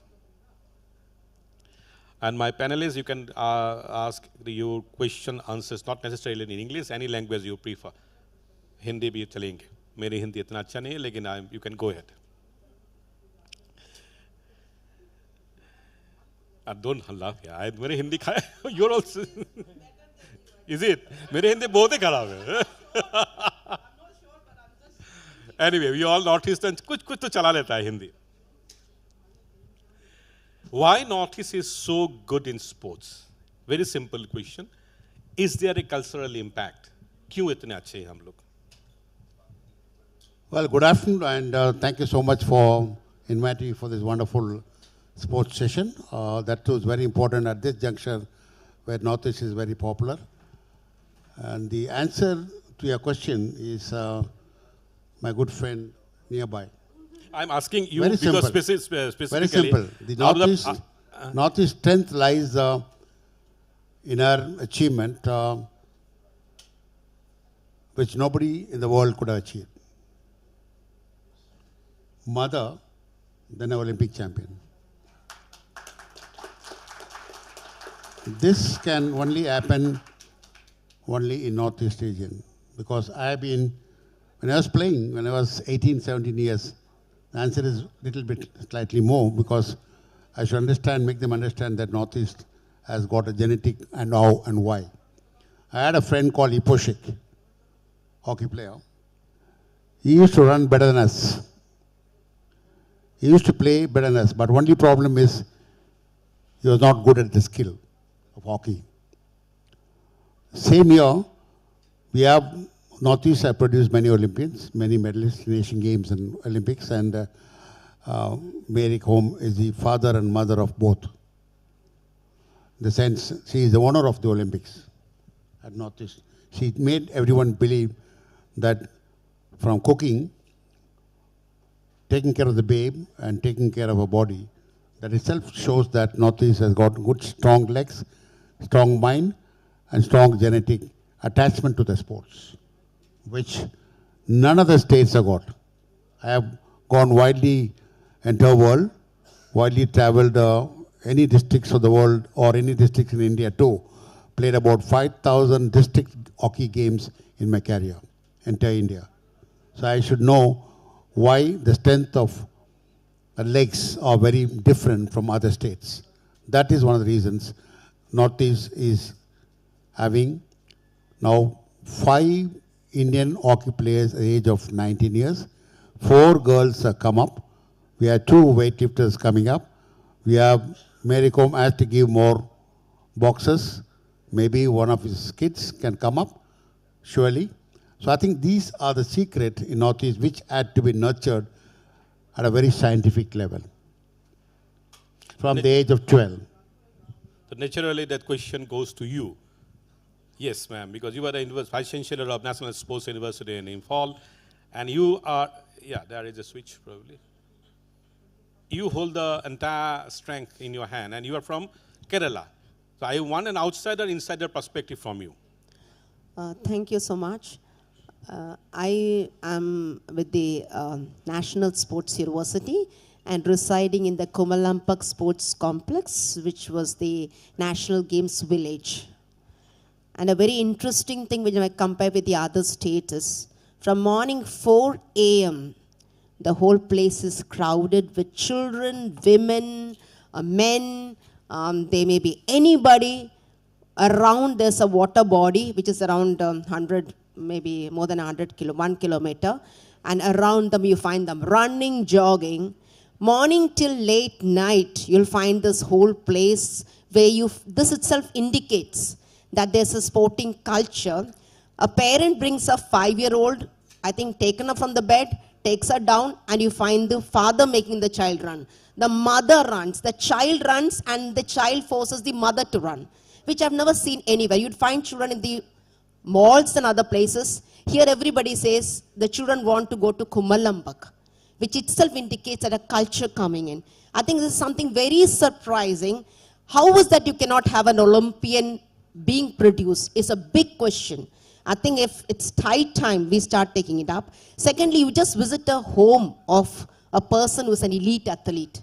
You'd find a big hall with a small treadmill, cycle, shoes, and things which is very different. I should have brought a picture of them. So I think there's a sporting culture.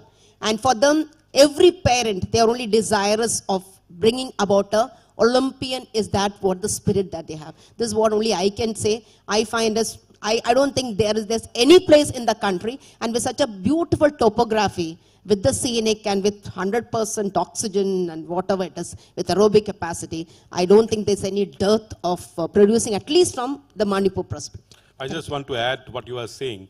Any religious person go to Char Dham Jatra, Ajodhya or Badrinath or anything, for anybody having remotely anything to do with sports, one lifetime, please take a pilgrimage to a place called Kumalampak. I call it a pilgrimage. Am I right? Thank you so much. It is unbelievable energy of thing, unbelievable. If you ever see that,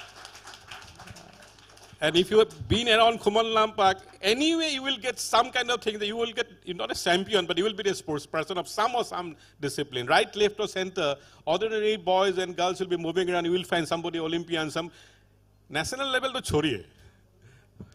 Could I just add one, Yeah. sir? I just had a foundation day program. I had 7 Olympians on the dais, which I can never think of any other state.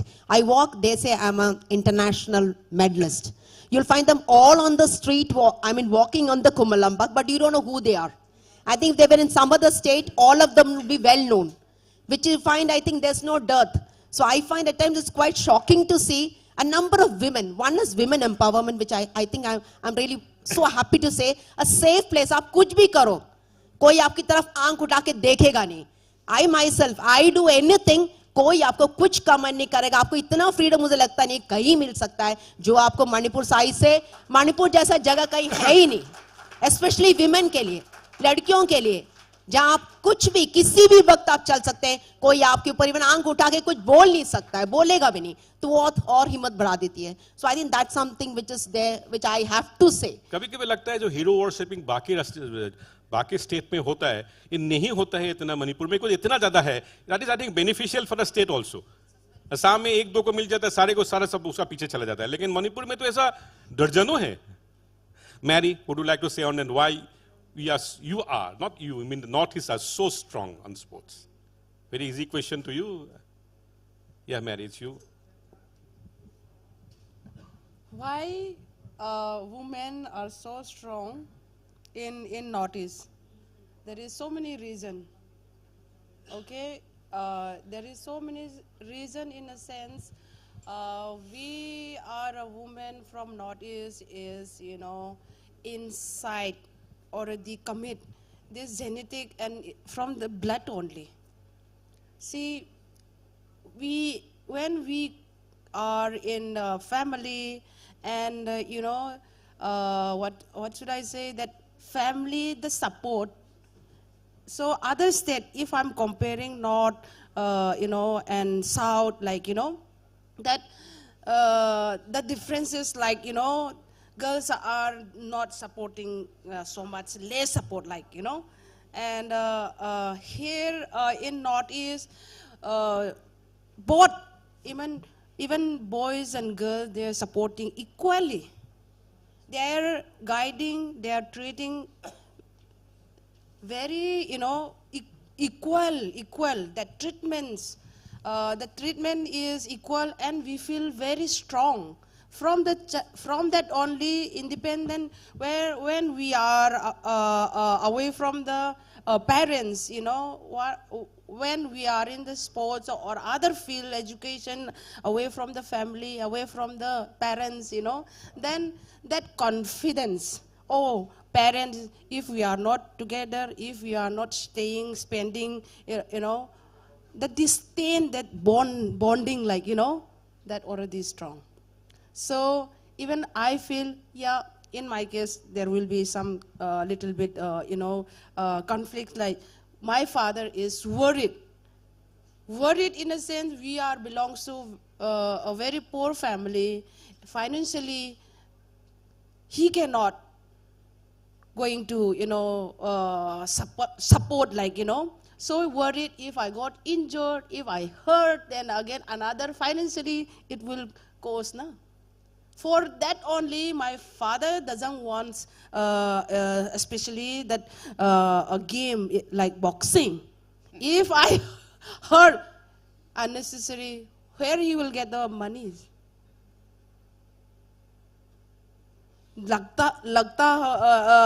लगेगा ना, कुछ चोट लगेगा तो मेरे को hospital लेके जाना, ये मेडिसिन लेना, वो तो डॉक्टर दिखाना जरूरी है. Because I'm a daughter only, they care me, they love me, so that their responsibility is to take care of me, right? So only why my father doesn't want boxing, not supporting me initially, was because of financially. If I am middle class or high class, then I won't have any issue. They will, you know, they will openly, okay, whatever you want to do it. That is the, you know, the different rich and the poor. Rich are openly, they support in any way, in many way. But poor are sometimes, you know, we had the issue, they cannot fully support us. Women don't never think that we are weak. Not only in Northeast side, in our country. I should mention now, not only in Northeast, we are very strong in actually in every corner of in India, we are very strong enough. Now we have achieved so much in so many games. You know, current Olympic, only the women are. Am I right? Yes. Comparing men's and women, the medal tallies wise, you know, if I say that I feel so proud, we are a girl and a woman. Thank you so much. Thank you. I'll go across to Bala. See, from Abhijit to Rai, Mary Kom, Bhaskaran sir, all had represented India in Olympics, done well, had gone from home to play something, come back. They went within contingent, they played well. But the Bala case is something totally different. She had gone to Europe to play professional football. It is something very differently. And on her own. And stayed there for some time.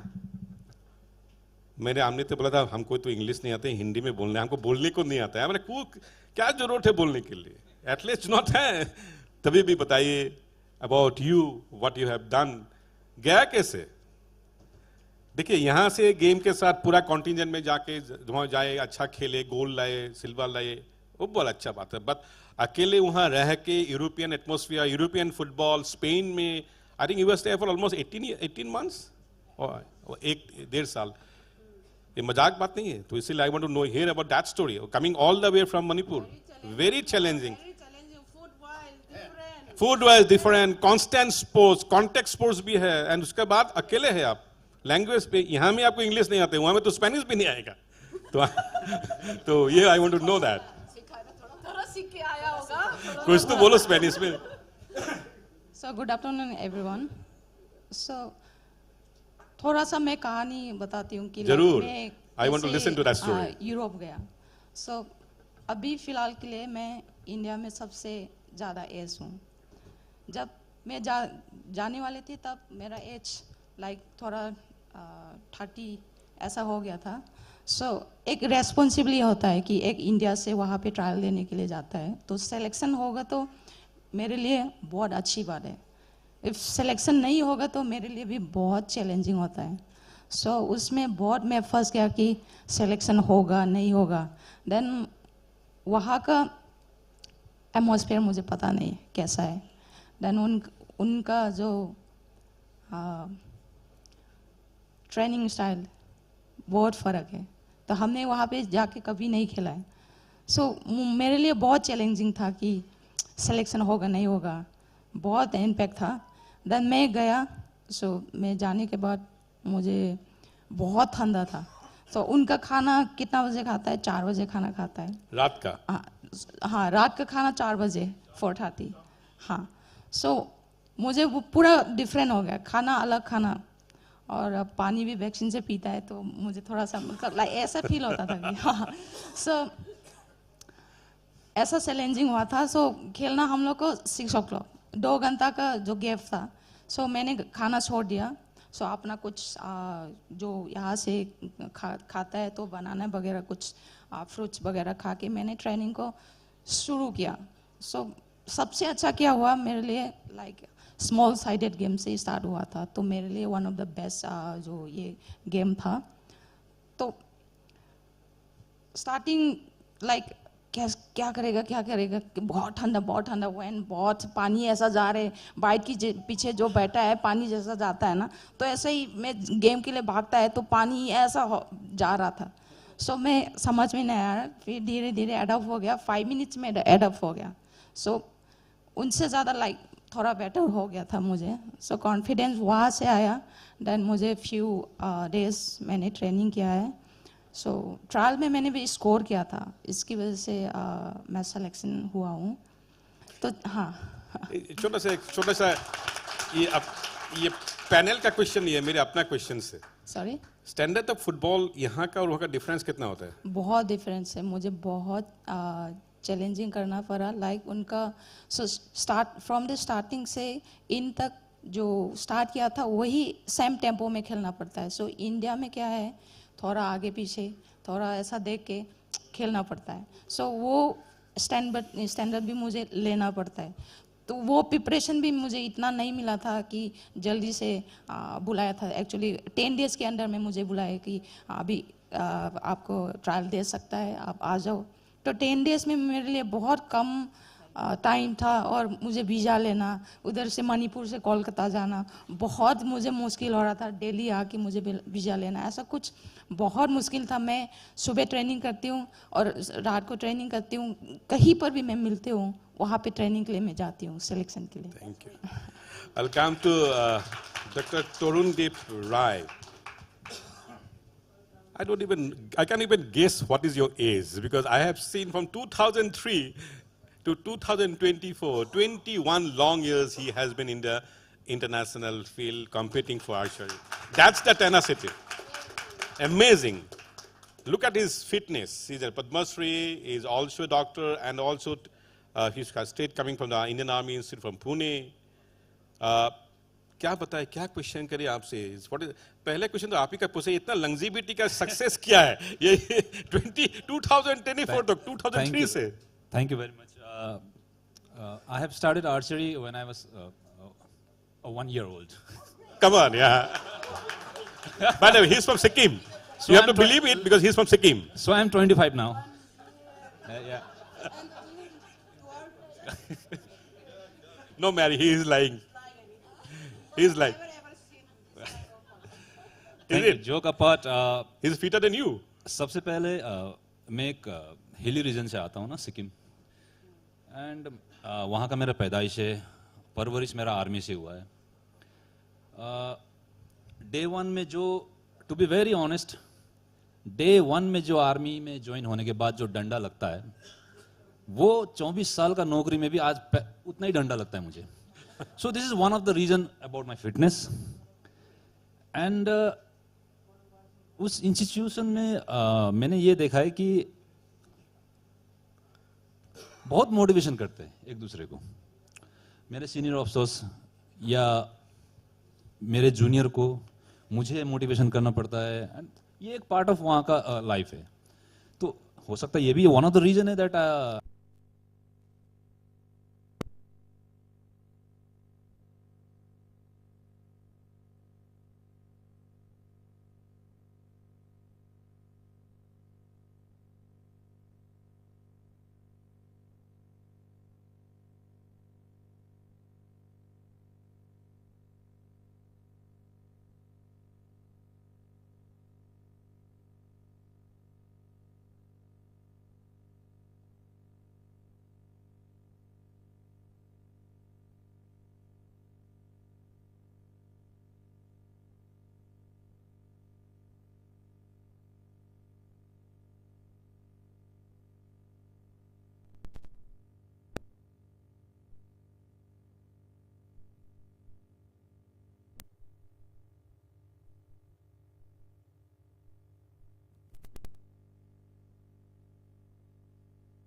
Tarun the microphone ले ही लीजिए, आ गया. And also I appreciate that मेरी जी बोले कि it is not about North East, पूरा हमारे जो देश में जो जितने भी हमारे नारी शक्ति है, बहुत ही मतलब एक्स्ट्रा ऑर्डिनरी वो है. I think you need this mic.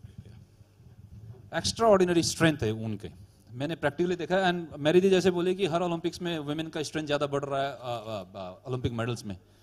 हम भी कोशिश कर रहे हैं, but we are very happy that लड़कियां हमारा आगे जा रहे हैं, है ना. आफ्टर ऑल हम सभी को देश का नाम ऊंचा रखना है, वेदर इट इज वुमेन और मैन. हम सब कोशिश कर रहे हैं, and we are very happy. और दूसरा, मेरी दी से अभी बात हो रहा था दूसरा रूम में, क्या बात हो रहा था मैडम? मैं एक्चुअली भूल गया था. माइक हाथ में आते ही भूल जाते हैं. तो इतना लंबा कैसे कैरी कर रहे हैं? अब बुढ़ापा हो गया. You look, when I'm seeing after so many years, okay, you look still young. अभी भी जवान लग रहा है. देखिए, he is young. मैं एक्चुअली घर जाना नहीं चाहता, इसलिए मैं खेलते रहना चाहता हूँ. तो I can sacrifice my sweats, I can sacrifice because I know कि घर का जो रेस्पॉन्सिबिलिटी होता है, that is huge. And I hats off to Mary दी, जो घर भी संभालते हैं एंड इतना ऊंचा लेवल पे बॉक्सिंग भी संभाला. भूल गया। जो मेरी दी की कहानी है, शायद मेरी दी ही उस पे फिट बैठती है, और नन अदर देन, मतलब मेरी दी जो कर सकती है वो मेरी दी है। कर सकती है वही मेरी दी। Thank you bro. Thank you. इतना ज्यादा प्रेस मत करो सबके सामने। धन्यवाद गुरुजी। मेरे से ये क्वेश्चन नहीं आया, फिर भी सी तरुणदीप के बारे में मैं इतना पहले जानता नहीं है। When we know each other. Take the mic. Take the mic. Take your mic. When we know each other, उसका कितना down to earth, honest है, hard working person है, and also after all this age, मेरा boxing में age over हो गया। लेकिन उसका रिवील मत करना है। हुआ, there is so many rules हो रहा है ना, लेकिन आर्चरी में नहीं हुआ, दूसरा गेम में नहीं हुआ, ये अच्छा है मेरे लिए, अच्छी बात है, और मेरे लिए तो बॉक्सिंग में ये अच्छा नहीं है। See, age is just the number, just for the number, मेरे लिए तो। और आइबा ने जो भी बना दिया ना, though I can't do anything, I'm helpless at the same time. I want to play, I want to compete, I want to represent for my country, but then because of the rule, I can't do anything. I have still that hungerness, not end yet. अभी खत्म नहीं हुआ, let me tell you. Give a अभी big बच्चे hand लोग for ना, that. youngster, these they are youngster are the hungerness. Once they win the medal, once they achieve one medal, that finish. I have a question for that. Yeah. The hungerness is gone. Because, why? Because, you know that everything, timely, everything they got. So many. Mary, I have a special question for that. I want to answer, not now. Okay. I have a special question So, especially for that. See, let me finish now. Tarundeep is carrying her, his, you know, like his career for a last long period. Even boxing, other sports, you just see, okay? You just see his career is carrying for so many years. 20 years, 21 years, 22 years is not a short period. To carry that period also very challenging, and I'm really proud, I'm really appreciate the way he carry. The winning medal is, of course, he also wished to, you know, जरूर dream किया होगा at least one time if I win the medal for, you know, country. Yeah. For India in Olympic, in Commonwealth Games, blah blah blah, so many men, so only Olympic है ना, ठीक है, सबसे बड़ा तो Olympic ही है। एक बार मिल जाए मैं भी विश करती हूँ, नेक्स्ट ईयर में एक बार, I mean for next Olympic, I mean, thank you. If he wish to compete again in the next Olympic, मैं भी भगवान से पहले से भी करती हूँ, लेकिन और ज़्यादा जोर से करना पड़ेगा। I have to push myself, you know, and pray for him. It's not easy. I have carried for, you know, my career for the last period, 20 years period. See. Thank you. It's I have very this. tough. But I am so proud to have such athlete in our country. ठीक है? तो ऐसे hunger खत्म नहीं है. That means she's proving, okay? I want to carry my journey as much as I can, as long as, like, you know, but because of the reason is over age. मैं बुरा हो गया हूँ बोल रहे हैं, आए वालों, बुरी हो गया, बुरा हो गया, what I mean, I don't know. इस राउंड में लास्ट जो है पैनल उसके बारे में क्वेश्चन पूछने, I will come back to the hunger. इसके लिए मेरे क्वेश्चन ही था. Everybody, we all are discussing so far, except Nayaji, is talking about individual glory, individual success, and then uske baare mein baki ka kahani. Bala, Rai, Bhaskaranji, and Mary. Here is a gentleman next to me, Abhijit Paracharya. We are not talking about his credentials about volleyball or what about his Indian captain, but we are talking about his post-retirement, jo kam kiya hai, uska baare mein, what is called BVL. Brahmaputra Volleyball League is now celebrated by the world over. Even the highest body of volleyball is called FIBB as a model project for the whole world, and they have backed it. And I want to listen to because I'm not asking about his individual glory, what he did in volleyball while he was captaining. Many people, in fact, I was telling my daughter, that this is Virat Kohli of volleyball. You don't know. She was saying, Yoko, is it? But anyway, let's not talk about your own achievement and own things, but let's talk about BVL, which has absolutely revolutionized whole concept of sport grooming by community stakeholders. It is something totally different. No government, no institution, but community. Let's talk about BVL. Abhijit? Thank you, Mrinalda. In fact, before I tell about BVL, I would like to make a confession. While I was coming to this platform, my daughters was going through the template where all the panelists' names were there and the photographs. And they were asking me, Papa, आप Mary com के साथ एक साथ बैठोगे? तो बोला, आप तो फेमस हो गए हो. तो मैंने उनको बोला, बेटा, आपका जनरल नॉलेज कम है, वहाँ पे और भी ओलंपिक गोल्ड मेडलिस्ट है, आप गूगल सर्च करो, पद्मश्री है, उनके बारे में पता करो, तब तक मैं आता हूँ. So it's a big thing for me to be among these great panelists. Thank you so much. Thank you, everyone. Yes, Brahmaputra Volleyball League is definitely outcome of such what we call a dream or a passion of few former sports person of Assam who actually wanted this kind of respect and the recognition. Volleyball, as you know, it's all about grassroots, that too in Northeast. So if you compare Indian volleyball in the world standard, we are above 50 now in the ranking. And if you compare Assam volleyball in Indian standard, so we are beyond 10, 12, 15.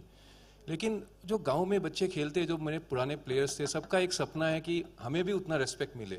Volleyball को भी सब जाने, जैसे cricketers, tennis player को जानते हैं, हम भी वॉल्वो बस में, फ्लाइट में कभी ट्रैवल करें, हमको भी रिकॉग्नाइजेशन मिले.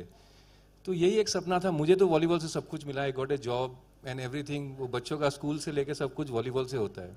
तो मेरे साथ के जो पुराने दोस्त थे, उन्होंने बोला कि कुछ हम लोग आसाम के जो बच्चे वॉलीबॉल खेलना चाहते हैं, उनके लिए कुछ करते हैं.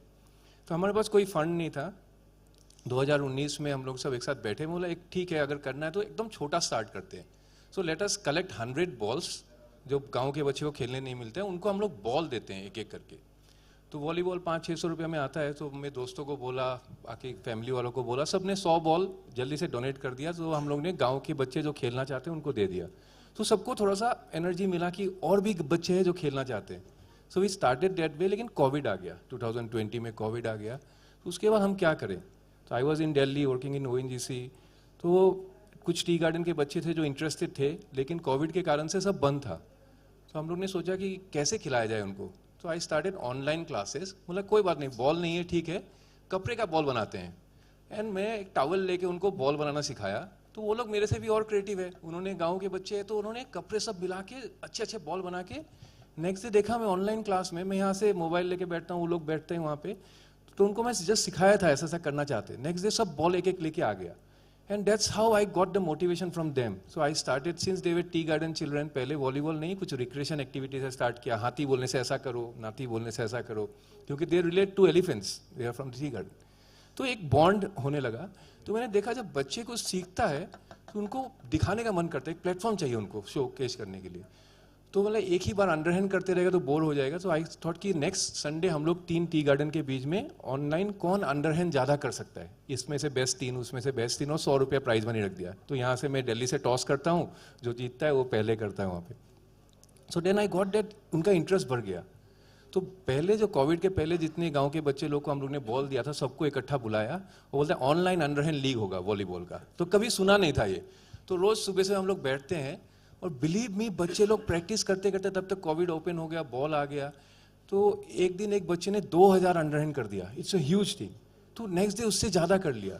श्याम सुंदर राउत है सर, वो एक दिन आया ऑनलाइन क्लास में, बोला अभिजीत इनको ना आइस दिया करो, नहीं तो पेन होगा यहाँ पे. तो 1-1 घंटा वो लोग कर रहा है. नेक्स्ट डे एक बच्चे को मैंने पूछा कि हाँ क्या टारगेट है, वो टी गार्डन के बच्चा. बोला सर 4127. बोला क्यों.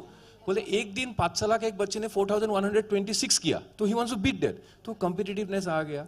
लेकिन जब कोविड ओपन अप हो गया तो ये जो बच्चे खेल रहे थे वो सब हमारी तरफ देखते क्या करें आप, next what. And we don't have funds, we don't have any corporate sponsor. So what we did is, उनके पास फिर से गया गाँव वालों के पास. मैं बोला एक काम हो सकता है. बोला क्या.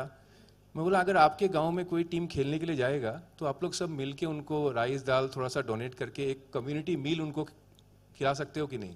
तो उन्होंने हाँ आराम से कर सकते. बोला ठीक है, दैट्स हम लोग ने सोचा कि एक लीग बनाते हैं, होम एंड अवे फॉर्मेट में खेलेंगे, जैसे यूरोपियन लीग खेलते हैं, एक गांव की टीम दूसरे गांव जाएगा, and we named it Brahmaputra volleyball league. So that's how it started. We started with small and it was like only 50 teams, boys और girls के टीम थे. लेकिन उसमें और एक चीज़ आ गया कि एक गांव से दूसरे गांव टीम जब खेलने जाएगा एक कॉस्ट आएगा, ट्रांसपोर्टेशन कॉस्ट, तो वो कैसे बियर होगा. सो आई थॉट, मतलब घर पे आइडिया डिस्कस किया कि एक टीम आप अडॉप्ट करोगे क्या. मेरा brother in law sister in law को बोला, उन्होंने बोला ठीक है. तो मैंने एक पम्पलेट बनाया, if anybody wants to adopt a team. तो 15,000 रुपीज़ कंट्रीब्यूट करने लगा. उसमें से हम लोग एक एक टी शर्ट सबको दिया, और जो अडॉप्ट करते हैं उनका नाम यहाँ लिख देते हैं. ट्रांसपोर्टेशन कॉस्ट कवर हुआ. बच्चे लोग को नया नया गांव देखने को मिला. बाद में पता लगा कि ये बच्चे कभी गांव से बाहर गया ही नहीं था. So they started visiting 3 new villages. So we made this small. And रात को मैं यहाँ नौकरी करने के बाद बैठता हूँ, क्योंकि लीग बढ़ते गया, बच्चे बढ़ते गया, 3-4 हज़ार बच्चे हो गए, तो 300 टीम हो गया, 200 से 50 से 100, 100 से 200, 200 से 300. फिर मैं यहाँ बैठता हूँ, क्योंकि हर इंडिविजुअल बच्चे को हम लोग अपने नाम से जर्सी देते हैं. तो Mary madam will also agree, every all will agree कि एक टी शर्ट का कितना महत्व होता है. हम लोग का पहला टी शर्ट जो होता है, तो उनका नाम लिखा रहता है, उनका गाँव का नाम लिखा होता है उनका. और सोचिए अगर 400 टीम है तो 400 अलग अलग स्पॉन्सर है, सबका साइज अलग अलग है, जर्सी नंबर अलग अलग है, तो सब बैठ के हम लोग करते हैं. तो this time we are going to start season 5. There are like we started with 400 children. आज 401 टीम्स पार्टिसिपेट कर रहे हैं. होम एंड अवे में मैचेस होता है, और एक एक दिन में कभी कभी 100 मैचेस होता है. तो 100 मैचेस असम के डिफरेंट कॉर्नर में होता है. 100 मैचेस में 200 टीम मतलब 2,500 बच्चे असम के इधर से उधर आके जाता है. और रात को जब व्हाट्सएप मैसेज में सब रीच बोल के लिखता है, तब जाके शांति मिलता है कि सब सही सही. क्योंकि we don't have a mechanism to monitor all this. We all are volunteers. कोई भी इसमें से सैलरी नहीं लेता है. कोचेस जो है गांव के, वो लोग रोज 2 घंटा टाइम देते हैं, बच्चे लोग को सिखाते हैं. What is the total number of teams and the players who are in right now PVL 5 में चल रहे, 4 में? BVL 5. 5. BVL 5 में अराउंड 401 टीम्स है, और 4,800 प्लस चिल्ड्रन पार्टिसिपेट कर रहा है, और अराउंड 900 मैचेस होगा इस सीजन में पूरा. And remember, all 900 matches are being broadcasted live through a Facebook by a mobile with tripods coming from bamboo. Not those tripods, bamboo. It's an unbelievable story. Scoring भी करते हैं. आज matches चल रहा है, तो सर भी बैठे हुए हैं, सर भी हैं, सब टीम एडॉप्टर्स है ये लोग. और जब मैचेस चलता है तो एक लड़का ट्राइपॉड, बैम्बू ट्राइपॉड से उसको ब्रॉडकास्ट करता है. Yes, सर ने भी लिया है. एक उसको स्कोरिंग करता है. और जो वर्ल्ड वाइड हम लोग का स्पॉन्सर है, कोई यूएस में, कोई सिंगापुर में, दुबई में है, जो असम के हैं, बाहर के भी हैं, वो लोग बैठ के अपने बेडरूम से अपने बच्चे लोग को जो जर्सी दिया, उनका नाम लिखा हुआ, वो खेलते हुए देख सकता है वो. And this we have made entirely volunteering. जो ब्रॉडकास्ट करता है, अभी 200 ब्रॉडकास्ट लड़का है जो does know to do how to do broadcast in rural method. Thank you very much, Abhijit. I'll come back to what my personal question. Marriage ने पहले छुरा लिया. That was my question. हम थोड़ा शाय था, लेकिन आप बोल दे तो हमको अच्छा हिम्मत मिल गया. That was my feeling also. आजकल का बच्चा तो नहीं बोलेंगे. Somehow, भास्करन जी 80s से लेके and Usha ji, you also contributed to this particular question. अभी hero worshipping, सब कुछ recognition, instant job, securities, all good things. You never got all those things in your life, all those things. But his hunger, like he has been in this international flair for 21 years. I used to give Serena Williams example of being in India for so long, and he is another example. अभी बच्चे national में थोड़ा Asian games में interpretation खत्म कहानी. ये बात I will not name. I can give endless names. तो भास्करन जी, will you say that across India हुआ है कि ये नॉर्थ ईस्ट में ज्यादा हुआ है? Because we don't get opportunities, so कुछ मिल गया उसको ही लेके शांति, और आगे जानने के लिए कोई हंगर नहीं है. She has still the hunger of being able to fight or doing something. She is trying that, उसको खेलने को नहीं दे रहा है. और यहाँ बच्चे 3 साल खेला, थोड़ा स्टारडम मिल गया, टीवी भी इंटरव्यू दे दिया, गले उले माला लिया, उसके बाद कहानी खत्म. Well, I think I like the way the hunger बोला ना, hunger भूख होना चाहिए. Hunger, because in my career when I was 16 years, बच्चे इधर बैठा है, बोलना चाहिए. I am from Chennai. ये बोलता ना श्रीलंका का पीछे है मेरा. So वहाँ से I used to go to Patiala for 7 days in a train. 7 days. Okay.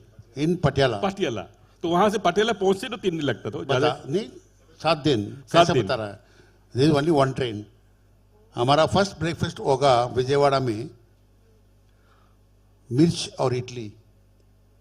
और इडली और खाना मिलेगा आपको नागपुर में दाल और मतलब 4 दिन का पूरी वाला दूसरा खाना मिलेगा इटारसी में आलू और पूरी वो 6-7 दिन का होगा पुराना ठीक है और पानी पीना बिस्लरी वाटर नहीं है तो जो टैप वाटर मिलता है वो स्टेशन में मिलता है वो टॉयलेट में मिलता है ट्रेन में वही पी लेते हैं I am 76 years old so that water is still with me that puri is still with me that aloo is with me because मेरा hunger है digested everything I still walk 6 kilometers in a day every day आज भी किया I came last night very late but I can never miss anything my first packing will be hunger is my shoe and socks and a tracksuit bottom I may forget everything but not these two so this is hunger should be there with everybody the hunger is still alive in Northeast region ठीक है आप बोलता है ना छोड़ दिया ये छोड़ दिया that is our policy has killed some outstanding sports people I am not against any award but give them everything after they retire I agree with I that. don't agree with people must have got Dronacharya here I didn't apply I don't know who applied for me I got my Arjun award when I was playing somewhere in a village somebody was telling अरे आपको Arjun award मिल गया हमको that time I didn't know what is Arjun award I was playing in a place and then radio में कहानी आ गया ये भास्करन को अर्जुन बोला अर्जुन अवार्ड क्या होता है अच्छा राष्ट्रपति देता है हु इज राष्ट्रपति अच्छा सो ठीक है then again next year I got Padmashri I said वही when I was playing somewhere somebody आपको अच्छा ये इसमें क्या होता है यार so I didn't know so that is how yes we don't know the exact what is now each player sorry to say this I must tell the truth because I am a very senior man here I have done administration deputy GM as railways. I have appointed P.T. Usha. I have appointed Devaraj in boxing. I have appointed everybody in 40 games on the railways, including Dhoni, giving age relaxation. So I wanted to tell something to the crowd. Please be humble. That's very You correct. get everything in your life. Please be hunger. Hunger is a word for sports. ज़्यादा नहीं आपको मिलेगा जब anger होता है this is anger this is anger that is hunger this is hunger this is anger बैठा नहीं अभी हंगर है मेरा अंगर दूसरा है I am against giving Dronacharya Dronacharya should be given to a PT master who brought this madam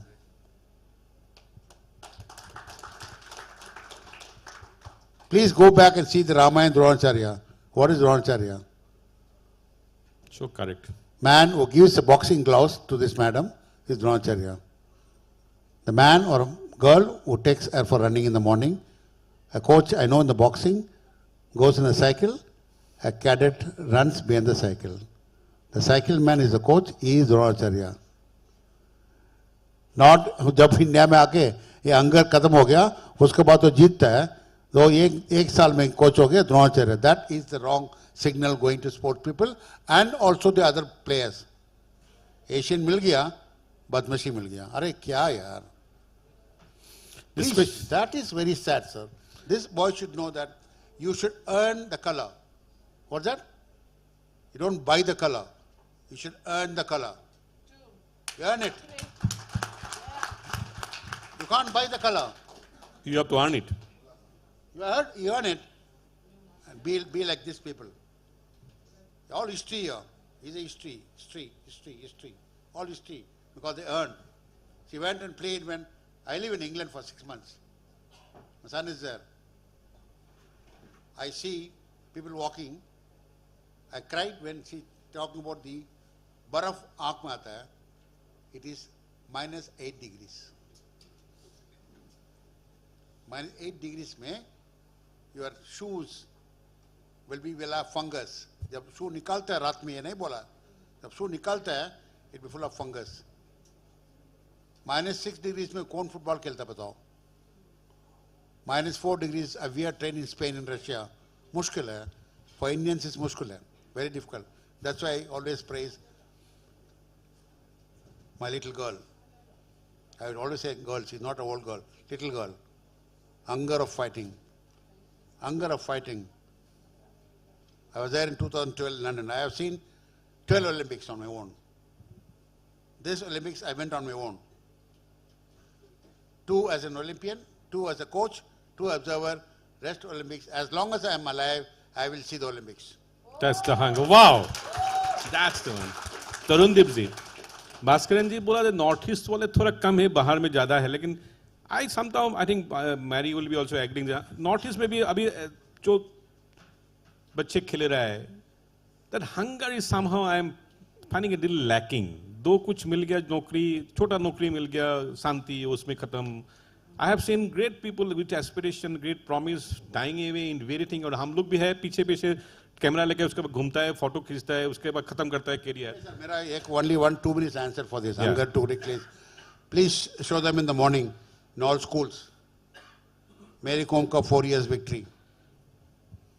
The prayer all. Playing in the afternoon, 2 minutes of Tarunji ka. Play 2 minutes of somebody else who has done very well in the weightlifting. Every school should have in the morning before prayers, these things should be shown to them.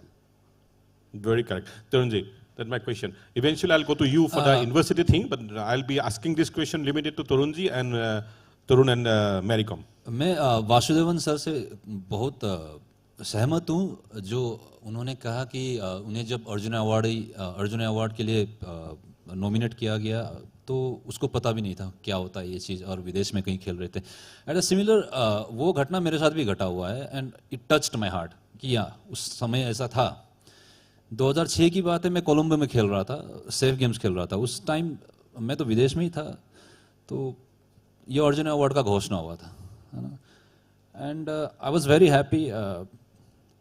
But 2020 में जब मुझे पद्मश्री का जो खबर आया कि मुझे पद्मश्री से भी सम्मानित किया जा रहा है, and after 2 days later on जब ये न्यूज़ सर्कुलेट हुआ, मुझे पता भी नहीं था, मुझे पता भी नहीं कि पद्मश्री के लिए कौन सा पोर्टल है, कहाँ क्या, किससे बात करूँ, क्या करूँ, कुछ नहीं पता. 2 दिन बाद मुझे एक दोस्त है, उन्होंने कहा कि भाई साहब कहाँ जैक लगाए. क्या भाई साहब कहाँ जैक लगाए. हे भगवान. मुझे इतना खराब लगा कि मतलब सारी खुशी जो है सब सत्यानाश कर दिया 2 दिन के अंदर ही. It's some kind of very embarrassed, मतलब एक kind of corruption in sports. उस पर्सन के अंदर वो चीज आया भी कैसे कि मतलब अवार्ड वगैरह कुछ इस तरह से मतलब जैक लगाया जा सकता है. It's not like that. But yes, वो उसका सोच था. कभी मैं बदलना चाहूँ तो मतलब बदल सकूँ तो बदलूंगा उसका भी. And comes to the point that कि अभी के यूथ जल्दी रास्ते से भटक जाता है सर. मतलब कुछ पा लिया भटक में, I will not say that, I will say ज्यादा हम लोग भी उसको इतना हीरो वर्शिपिंग इतना कुछ दे देता है, उसका हंगर खत्म हो जाता है. देखिए वो एक नेचुरल चीज है, खत्म होती है, दोबारा भरना भी पड़ेगा. हमारे साथ भी हुआ है, लेकिन ज्यादा लंबा समय के लिए खत्म नहीं हुआ है. तुरंत हम क्या करते हैं कि मतलब रियलाइज हो जाता है कि हम लाइफ में क्या टाइम पास तो नहीं कर रहे हैं, या ये स्पोर्ट्स हम जब खेलना शुरू किए थे तो what was my ultimate goal, कि ये इस खेलने से मुझे मतलब खुशी मिल रही है, या मुझे इस खेल के माध्यम से मुझे नौकरी करनी है, या इस खेल के माध्यम से मुझे अपने राष्ट्र का नाम ऊंचा रखना है. आपके अंदर वो गोल क्लियर होनी चाहिए.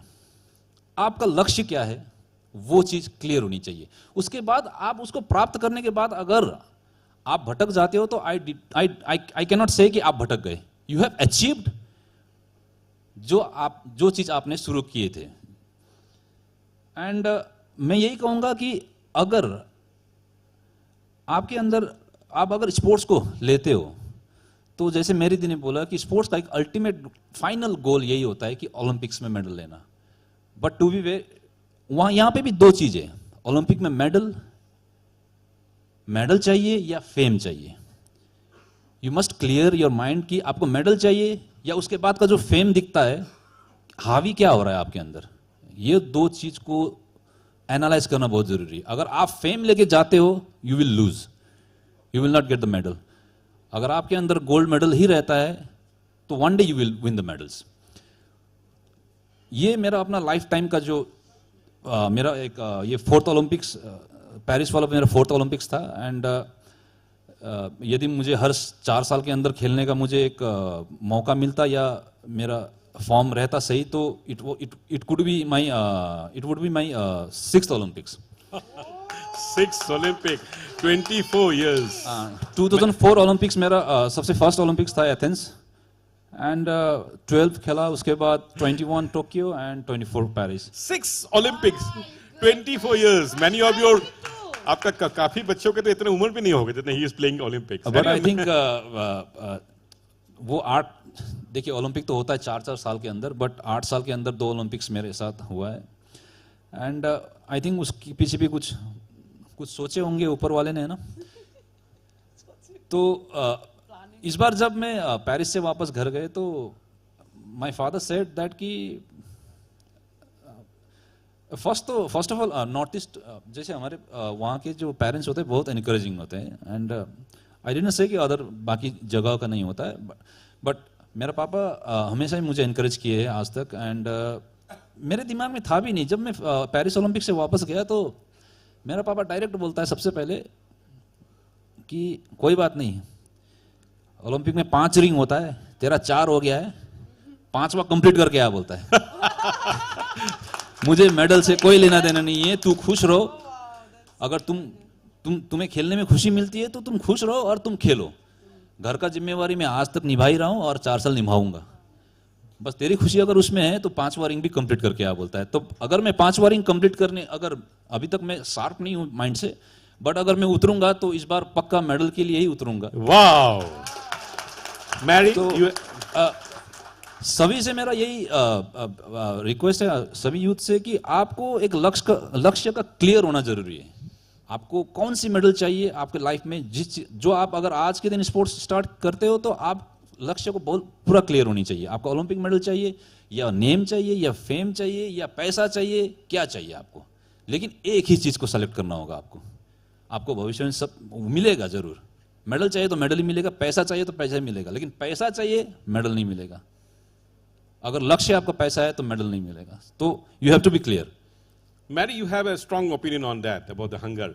एंड आपका नॉर्थ ईस्ट वाले बच्चे थोड़ा कम हो गया ऐसा बोला, आप पहले बताया था। आई सेड दैट जो आपके इसके लिए क्वेश्चन आएंगे। Actually what I mean is those day I have so much hunger. Yeah, initially women boxing is just including in international, even national level also. It was so difficult. Okay, very difficult to host, organize, like recognition. It was so difficult, but finally आपका weighing ही difficult है। मेरे weighing भी difficult है actually ज्यादा नहीं है, फिर भी यही difficult है। कितना फेस करना पड़ा, बहुत वुमेन बॉक्सिंग को लेके शुरू से it is now so difficult, so complicated, like वो बॉक्सिंग वुमेन आएगा नहीं आएगा इससे लेके मेंस तो ऑलरेडी उस टाइम में मैं बहुत विजेंदर, डिंकू सिंह को वो भी सब बहुत सुना। और मैं जो अपना स्टार है बहुत लोग सुना। और मेरा इंस्पिरेशन मेरा को किससे मिला, मोहम्मद अली से। एक दिन जो मूवी में देख लिया, अचानक उसका फाइट मिला, अरे वाह इतना मेरे को अंदर में ना that you know that inspiration got, तो मैं एक बार तो बॉक्सिंग करूंगी, लेकिन कैसे करूंगी आई डोंट नो, मैं कैसे जाऊं, लड़की लोग किया है क्या नहीं, I don't have any idea, I am not aware about that also, कैसे करूंगी, लेकिन अंदर में ना कैसे भी लेके अंदर में मैं करना ही करना है, ये ठान लिया मैंने, चाहे कुछ भी हो जाए। फिर मुझे पहले एथलेटिक में आ गया, उसमें बॉक्सिंग है ही नहीं, कुछ भी नहीं। पहले मैं शुरुआत मेरे कैरियर एथलेटिक में मैं रेस में शामिल किया, जो मेरा कोच है उसने मेरे को सारे टेस्ट करा दिया, एथलेटिक जो भी इवेंट है, जॉबलिन, डिस्कस, वो पोल बॉल क्या बोला, और डिस्कस, हाँ शॉट पुट, सारे टेस्ट करा दिया, 800, 400 ऐसे करके 100 करके सारे टेस्ट करा, लेकिन I am very very active, जो भी टेस्ट करा फर्स्ट नहीं आने से भी सेकंड थर्ड तो आ रही हूँ, इवन विदाउट प्रैक्टिस, ठीक से प्रैक्टिस नहीं किया, मैं इतना क्रेज हूँ ना स्पोर्ट्स में। तो फिर इसमें मेरे को ऐसे कैरियर शुरू किया, then only later on women boxing मैंने आती जो मैं प्रैक्टिस आना जाना में मैं वुमेन बॉक्सिंग वो मतलब कि एक दो लड़की शामिल किया, देखा, ऐसे ही मेरा जिंदगी शुरुआत किया। फिर इसमें वुमेन बॉक्सिंग को चांसेस है कि नेशनल में इंक्लूड हो सकता है, नहीं वो भी श्योरिटी नहीं है, श्योर नहीं है, लेकिन इतना क्रेज अंदर अंदर है, धीरे धीरे धीरे धीरे, ज़्यादा टाइम मुझे और ज़्यादा लग जाएगा, शॉर्टकट कर लेता हूँ। फिर जो मेरा जर्नी में पूरा बोलना है तो ना इतना अभी आज खत्म नहीं करेगा। तो फाइनली वही बॉक्सिंग शामिल हो गया, वो वुमेन बॉक्सिंग इंक्लूड हो गया, तो मुझे इतना क्रेज है कि मुझे कभी जो हंगर खत्म नहीं हुआ, ऐसे ही दोबारा वर्ल्ड चैंपियन हो गया, अभी दोबारा वो कीप कंटिन्यूज करना है, मैं 3 4 5 6 साल कितना भी कर सकती हूँ, करना है, यही है। और आजकल मेनली यंगस्टर, हेलो सुन लिया भाई साहब बहनों, आजकल यंग बच्चे लोग को आप लोग को बहुत अच्छा है, ठीक है, every youngster are they know that what to do and how to do, and they are very crazy and they are very intelligent as well, ठीक है। But let me tell you, when you think that I am weak, oh no I can't able to do, मैं अभी नहीं कर पाऊँ, even the study, even the game also, in every field, जो भी आप लगता है ना, when you think like that, दिमाग में आ गया, सोच लो मुझे भी आता है, बस हो गया, सारे मेरे को बदनाम वो किया, when I am not able to achieve, मुझे कभी परफॉर्मेंस ऐसे नहीं दे पा रहा ना, लोग मेरे को ऊपर में कितना नेगेटिव कमेंट करते हैं, oh मेरी com is done enough, now she is already mother and 4 children and 5 children and 6 children, now she can't, मतलब लोगों का सोच वही है, ठीक है। मेरा कहने मतलब तो शायद आप लोग के ऊपर में भी आ सकते हैं, when you are not able to success, like not succeed, ठीक है, आप ऐसे भी आएगा, इसमें कभी आप ऐसे दिल में ज़्यादा नहीं रखना है, मुझे नेक्स्ट टाइम, अभी this is just the beginning, ऐसे सोचना है। और जो लोगों को कैसे आपने प्रूफ करके दिखाना है, तो आपके ऊपर में तो कमबैक में इससे और स्ट्रॉन्गर आप कमबैक होना चाहिए, That's the spirit ठीक of है। Markham. मेरा एक था, मैंने एक कंपटीशन, नाम तो मैं याद नहीं आ रहा, मैं हार गया, फर्स्ट सेकंड फाइट में जो मेडल एंटर होना था, मैं हार गया था। और मेरा जो अदर जो कलीग है, जो भी साथ में जा रही हूँ ना, वो लोग सारे मेडल आ गया, मैं हार गया। मैं रात भर नहीं सोया, मेरा ट्रेनिंग में, मेरा प्रिपरेशन में कुछ ना कमी हो गया होगा लगा मुझे। तो फिर मैं सुबह सुबह जाके दौड़ के आया 1 घंटा। मैं हारने के बाद ऐसे मैं I am loss that competition, and I never think that I cannot able to do next time. ऐसे कभी नहीं सोचा, next time I will not stop my training. मैं ही ऐसे ही मैं ट्रेनिंग करते रहूंगी, चाहे जीतो या हारो, ठीक है। तो इसलिए ये मेरा कहने मतलब कि आप लोग भी ऐसे आ सकता है, बट ऐसे कभी नहीं सोचना आपका मेहनत का वो फल ना बोलता है, वो फल जरूर मिलेगा। आप ज़्यादा से ज़्यादा आप ट्रेनिंग में, स्टडी में जो आप कितना टाइम आवर लगता है ना, आप कभी मत सोचना मैं ये अचीव नहीं करूँगी और वो नहीं कर पाएगा, कभी ना कभी तो आप मिलेगा। तो ये believe yourself, confidence, have the confidence and believe yourself, जो आपको मेहनत को एक दिन तो जरूर मिलेगा। Thank you. We all need champions. We all talk about champions like Mary Kom और भास्करन, but champion तो इतना जल्दी से तो नहीं आता है। Champion का पीछे बहुत लंबा कहानी होता है, बहुत ज़्यादा, and one of them is this National Sports University, पहली दफ़ा आया है, इंफॉल में है। तो I have a question on Nair ji. What exactly you are planning and doing for the development of sports eventually for the Northeast? Because this is something very big investment government has done. Hello. Yeah, please. Could I just answer the initial one which was mentioned of Madam ne bola tha? Jarur. Because I was with the Sai Center and asking the coaches of football that आप में कितने हैं जो national जो training में बच्चे आते हैं।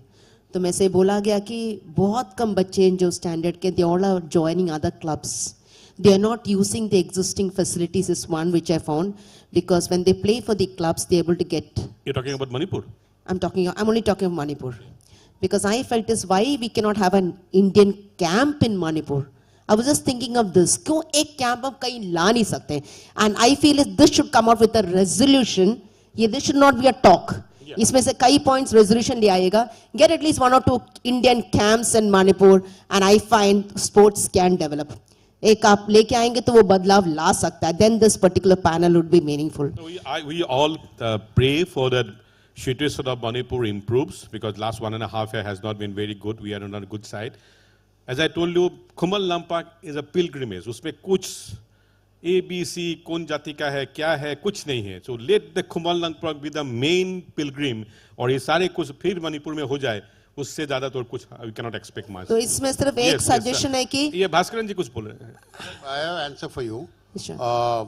Because see, you have a wonderful minister in Northeast region who is a youthful Maharaja family. I don't think if you go and sit and talk to him about with Mary Kom and other thing, have a camp which you can become a champion. Take the champion camp in your arena, so the girls and boys also can become champion. Good idea. Because the camp is more important to have, not a calendar year. Bring the champion team. Say, for example, Mary wanted to go coach some women, girls, 10 years, 12 years. After 15 years, they also can follow Mary Kom.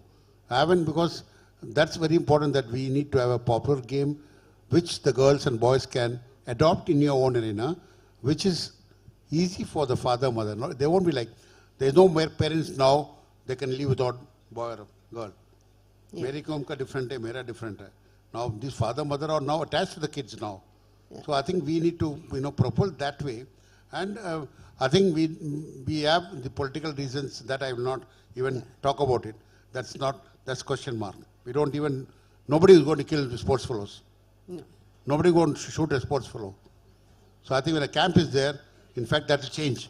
That's a good suggestion. Okay, so I think this is important, that you put up a paper that you say that take a videograph of everything, all your available things, because Mary Kom knows that Sai Center is good. I know Sai Center is good. Every Sai Center is very good.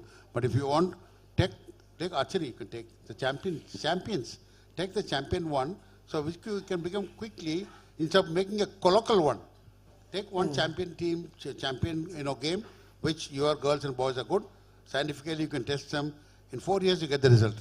I was talking for the same because I just want to know the practical reality. So I was with the Sai Center. Since I was with the Sports Authority of India, so I just went. And मैंने जब वहाँ देखा तो मुझे लगा कि आपके पास तो बच्चे बहुत अच्छे आने चाहिए, क्यों बच्चे नहीं आ रहे हैं? तो मैं कहती हूँ कि नॉर्थ ईस्ट में इन लोगों को साई का जो स्कीम्स है, जो भी एग्जिस्टिंग स्कीम्स को उसको यूज़ करना भी है. और दूसरी बात है कि अभी बहुत टाइम से प्रॉब्लम चल रही है मणिपुर में, लेकिन अगर अभी अब आप कुमलम्पाक आएंगे, ट्रेनिंग में डिस्टर्ब नहीं होता, ट्रेनिंग फिर भी अंदर चलता रहता है. लेकिन just answering to sir's question, मैं नेशनल स्पोर्ट्स यूनिवर्सिटी से हूँ. हम लोग यहाँ, हमारा one of the objective is to promote sports in terms of talent and sports science support for the Northeast region. And so far, I'm very lucky that we also have a MOU with the Mary Kom Madam Boxing Academy, Yening Badminton Academy. We have one of the best sports psychology lab in the country, which I should say in the country. हम लोग दूर है, दिखता नहीं है. हमारे दो जो former alumni थे, both of them were with the Indian shooting team, the sports psychologist. I think which we got a medal. It's a matter of pride for us. लेकिन मणिपुर बहुत दूर है, दिखता नहीं है, हमारे पास बच्चे नहीं आ रहे हैं. लेकिन हम सोच रहे कि भारत में नहीं, हम in the world we would like to be known. तो National Sports University is going at that level. हम लोग we are open for any support. आप में से कोई भी है जो नॉर्थ ईस्ट के हैं, जो सपोर्ट चाहते हैं, स्पोर्ट्स साइंस, इलीट एथलीट्स, हमारे पास जो इक्विपमेंट्स है वो भारत में कहीं नहीं मिलेगा जो फंक्शनल है और सब जगह दिखाया जाता है. इतना अच्छा लैब है, हमारे पास जगह की कमी है, लेकिन आप हमारे साथ मिलेगा. We are ready to support in any case. Let it be sports psychology, let it be sports nutrition, let it be exercise physiology, let it be in terms of sports coaching. आप कुछ coaches का रेफ्रेशर course चाहते हैं, कुछ भी चाहते हैं, we are open to it. तो हम federations and we want support from the federation. Since I'm from Kerala, I think I have more access there. Here I'm finding a bit difficulty in reaching out and getting that support. But we are ready for it. And the best part is we are with them directly under the ministry. Ministry is very keen in supporting the Northeast. हम जो बोल देते हैं वो ministry हमारी कर देती है. वो हमें कभी मेरे को पहले नहीं मिला सपोर्ट जो मुझे अभी मिल रहा है. तो अभी आपको जो चाहिए, जो करना है, हम जरूर डालेंगे. और हमें पता है कि हमारे minister, secretary madam are so supportive कि जो आप करना चाहते हैं स्पोर्ट्स को बढ़ावा के लिए, we are ready for it. So we are also thinking of, we have a course on sports psychology, sports nutrition, and we have a sports coaching, physical education, 4 courses in post graduate, 4 courses in undergraduate. और जो भी medallist है उन सबको हम without any admission test direct admissions करा रहे हैं. तो हम यही भी देख रहे हैं, अभी हम देख रहे हैं कोई बच्चे अच्छे हैं, बहुत अच्छे हैं. We are trying to get a fully funded free ship for them, जिससे कि बच्चे पढ़ सकते हैं. हमें लगा कई मणिपुर के बच्चे, at least I know only because so far वो लोग ही आए हमारे पास, वो बच्चे they are Asian medalist, but they would like to come and study the course. But the only problem was of finance. But we are taking up with the ministry and we are there to support. तो आप कुछ भी चाहते हैं, please to mail us. We are there to help you. We are there for you. And we are lucky Madam was one of our guests because I say the captain of the team. तो ये सारे हमारी जो inspirations, मेरी को ma'am ऐसे आते हैं, तो I think ऐसा एक जो मौका मिल रहा है, that is going to be great. और हम लोग क्या कर रहे हैं? We are also internationally collaborating with, अभी वर्ल्ड यूनिवर्सिटी गेम्स आ रहा है जुलाई में, हमारे 22 बच्चे जा रहे हैं जर्मनी, स्पेशल गेम्स है. तो इस तरह का मौका आपको नॉर्थ ईस्ट में, आपको भारत में कहीं नहीं मिल रहा है जो हम दे पा रहे हैं. And it is just because I feel is हमारा यूनिवर्सिटी आया मेरी कॉम मैडम की वजह से. So big thank you and hats off to madam. It is because of madam that she pulled it, क्योंकि कहीं और जा रहा था लेकिन मैडम ने खींच के मणिपुर में लेके आए. And is honourable prime minister sir who was Narendra Modi ji's vision of the National Sports University to grow up. That is how it came in. Thank you. I'm really, really glad that you have mentioned all this. See, for the people, athletes like Mary Kom or Torndeep Rai or anybody competing in Olympic, more than the coaching at that stage, you need sports psychologists. That's the finer point. Everybody will appreciate it. Anyway, I have, according to the clock, it's 17 minutes. I'll stick to the time. I will be taking some Q&A from the audience. My request to all of you, be brief and pointed to this conversation, not to something which I cannot cover. I would not like to pass on or inquiry. So please be brief. And somebody, please arrange the microphone, and I will be taking a couple of questions. I understand that those are exactly not, immediately not coming to this. I'm talking about Taliban and Aos thing. Yeah, I have seen it. I'll come back to if I get. I am lucky having a microphone. Yes, ma'am has raised the question first. Can I, then I come on to you. Thank you. Thank you. It was a very, very engaging discussion. I'll just be brief, and my question is to Vasudevan sir and Mary Com on the initial discussion about strong genetics of the people of Northeast. So I'm sure food has something to add to it. Do you think there's any specific kind of food? Because we don't see that kind of strength in other parts. So no, you can't say that. Haryana also has a good strength. Haryana has excellent strength. Haryana has excellent strength, but I'm coming from Rajasthan. So, yeah, and aloo puri people. So, what do you think is, should be or is the Manipur or the Northeast strength in terms of food that gives this Mary, kind of you strength? can give it. Can it be more simplified? Because the veg or non-veg wala question hai kya aapka bhi? नहीं, ऐसा नहीं है.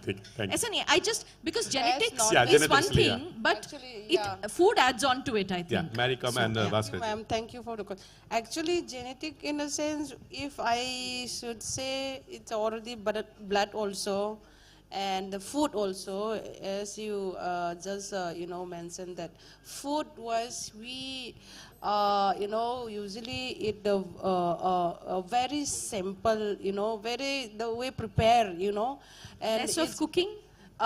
Yes, preparation, the cook, and even though whatever we get, the vegetable, there is so many varieties. You will not find some part of the state. You will find only northeast side. That is, am I right? Some food are specific that, like dhania we call, dhania everywhere. But the smell in Manipur, dhania you found, no? Totally so the dhania that which Manipur gets is bigger than which you get. You will, not ये पत्ता वाला है. The fragrance, this is totally, and the taste, why? Everything is the food, the quality, what I have, I missed it, even wherever I am in Delhi or Faridabad, every week, courier, I, call the courier that food. Here, only few vegetable I used to eat. Okay, so the way the food we have eating habit is actually is different. And there is no any fat at all. There is no any oil at all. We use only very less masala, oil, and this. And one thing, let me tell you, then spicy to crazy. Spicy, the king chili, that's... And the dhania jo... King chili, so much, love it and fond of, that every north is, people, it's very fond of chili. But especially we had, we have, that king chili is How much you can take? Can you take half of it? Half to easily. Oh my God. Actually, without the seed, if you take with the seed, then crazy. You are fire. You are burned like King anything. chili is a bomb. King chili is absolute. Three things. So King chili. Then the dhania he's talking about in Assamese, it's called man dhania, and the lemon, which is much bigger. These three are absolute speciality of the thing. Bhaskaranji has something to add on that. Can somebody pass on the one more microphone to me? Adding to Mary, see, I work for a sports science department in Chennai, very popular one. Recently, we have done a research on Manipur, legs, abdomen, and upper body, and why they are quick. One is the food. She has lived, she is eating, she's still nourishing it.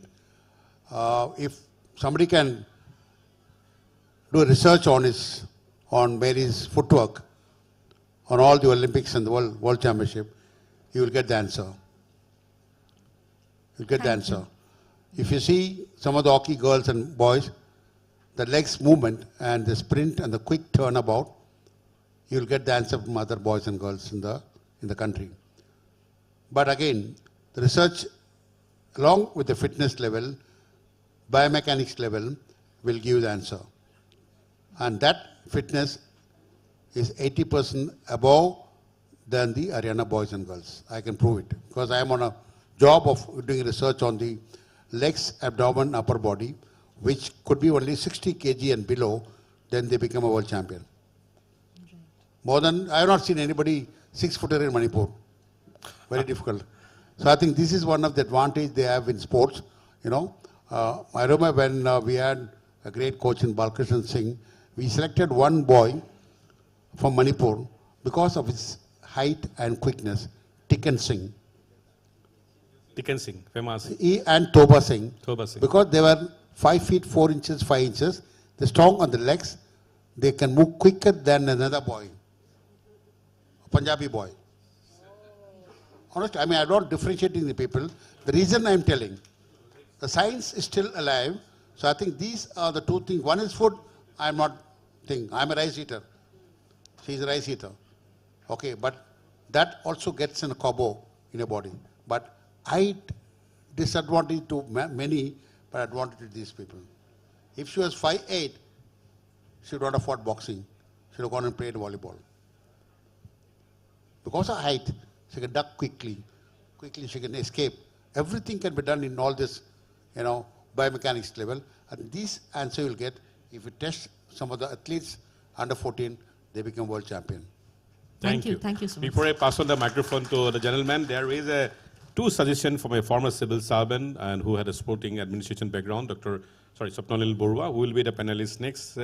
He suggested that the Northeast Council should start the Dr. T. Yao football tournament, and the discontinuance of the Northeast Sports Festival, which started in 1987, should be revived, because that's a great spirit amongst the Northeast team to play.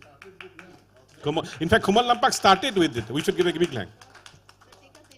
That's a thing. Northeast Festival was a wedding. As a young journalist, I used to cover. The Kumbal Lampak was the hub of all things. Anyway, sir, gentlemen, sir, you have a questions. Be short, sir. Yeah, be said. That regarding the ecosystems of the higher education institutes, it's good that we have one sports university and a very good infrastructure. Again, we have 47 another higher education institutions distributed in all the 8 Ashtalakshmi states. Mostly, the parents' dilemma is that he should also, during this early age, the young people learning your good sports or no sports, but career also another thing. That's how they want to get both the things. So, can you be specific about the question, The thing sir? is that do you have any recommendations so that flexibility in terms of curriculum, delivery also? Some universities has taken care, for example, Cotton University, encourage the things. So can it be done generally for other universities also or other higher education institutes so that the sportsmen can get the higher educations also as well as get the proper No, sir, facilities? I have an answer ready for you. The new education policy has given tremendous importance to the sports, along with like a subject like agriculture. I am very happy that probably once it is unrolled properly, this higher education, all this thing, because we have the natural advantage of, sir. If you can want to allow me to respond to it. Policy is there, but if, some rigidity at the time of implementation creates a problem. Of that course. may be mentored properly, maybe sports universities there. For all the Northeastern universities, that can be mentored and that can be done accordingly. Thank you. That is why she is here. Yeah. I myself, for the first time, I'm meeting her, and I'm very excited to meet her. Any other questions for the younger generation, sir? Yeah, I think you have a... Yeah, please. Thank you so much. Now I was just thinking I have one, only one more one question of the major aspect was employability. So we thought a number of sports person, they struggle, toil for training, but they are unable to get into academics.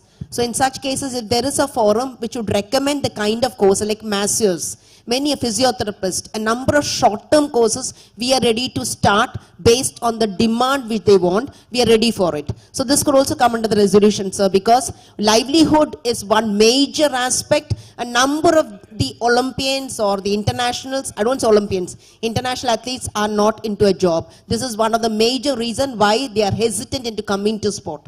So I think if this could again come as a resolution, we are ready to come with short-term courses which could help in some sort of employability and getting in partnership with the CSR. Now we have Sir or bringing in. If you can do that, that would be a great benefit and a service, because this panel should give something in return to the Northeast. Absolutely. Only then it is meaningful. Before this is the last question, my clock has only 6 minutes. Madam, one thing over the genetics which you asked, another as things which I have, from a journalistic point of view, studied Manipur.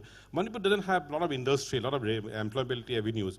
Sport is one way of going up, one way of breaking that ghettoism and then getting something.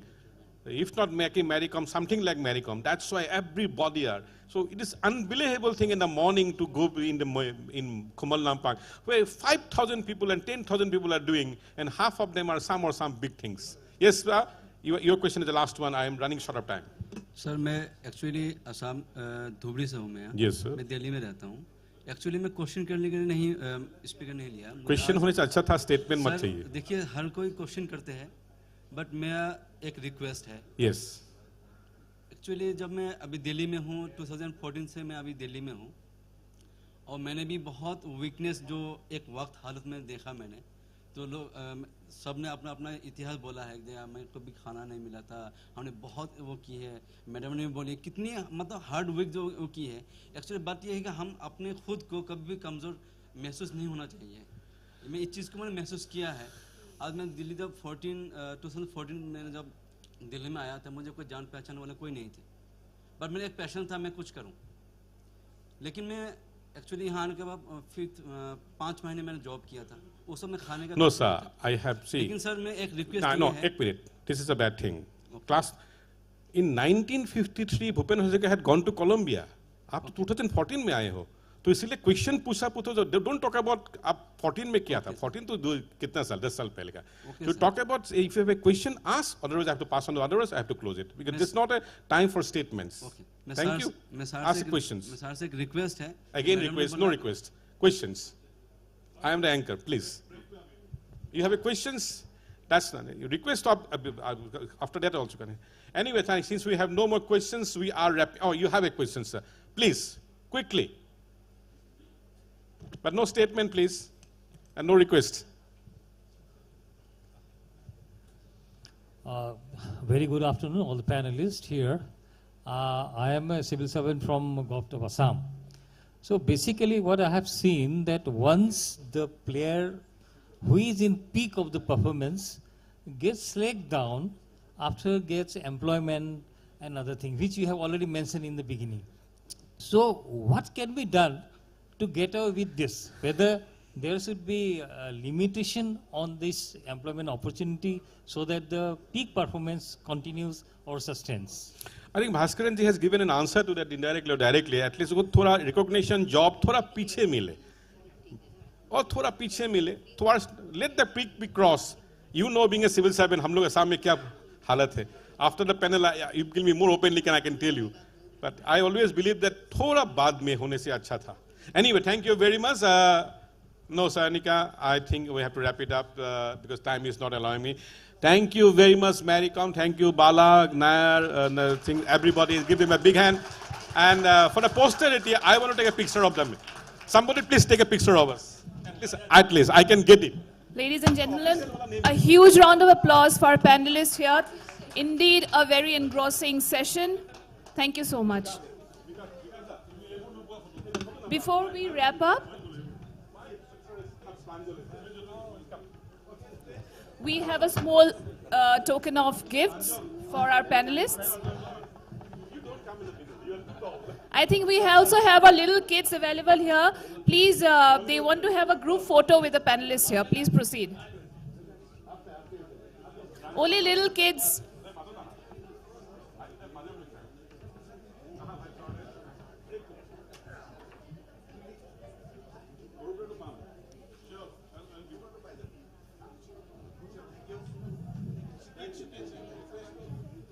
I would like to request Ms. Roshan Rahman, DGM Finance, NEHDC, to please kindly make your way to the dais to felicitate our guest here.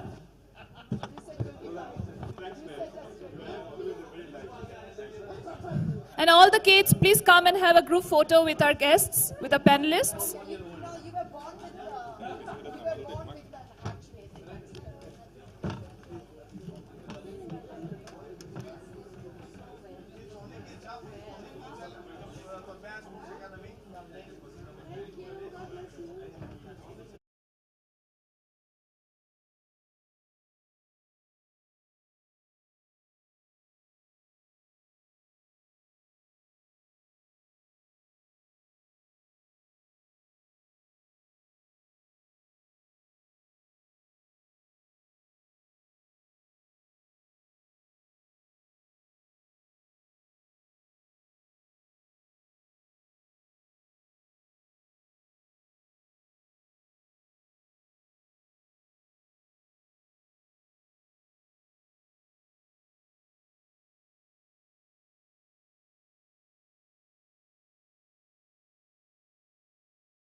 crafts, music, and festivals of Northeast India to unlock opportunities for economic growth and cultural revitalization.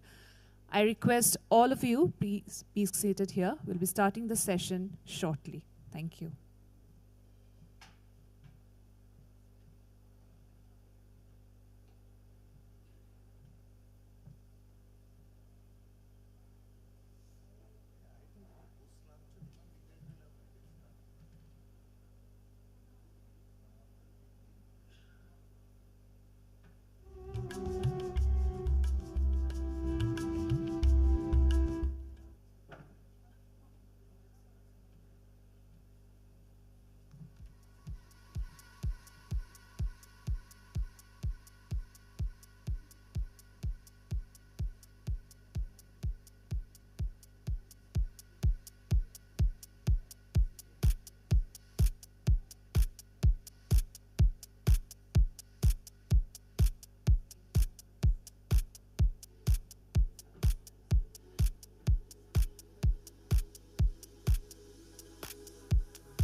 Ladies and gentlemen, we are about to begin the session, the last second session of the day of Ashtalakshmi Mahotsav.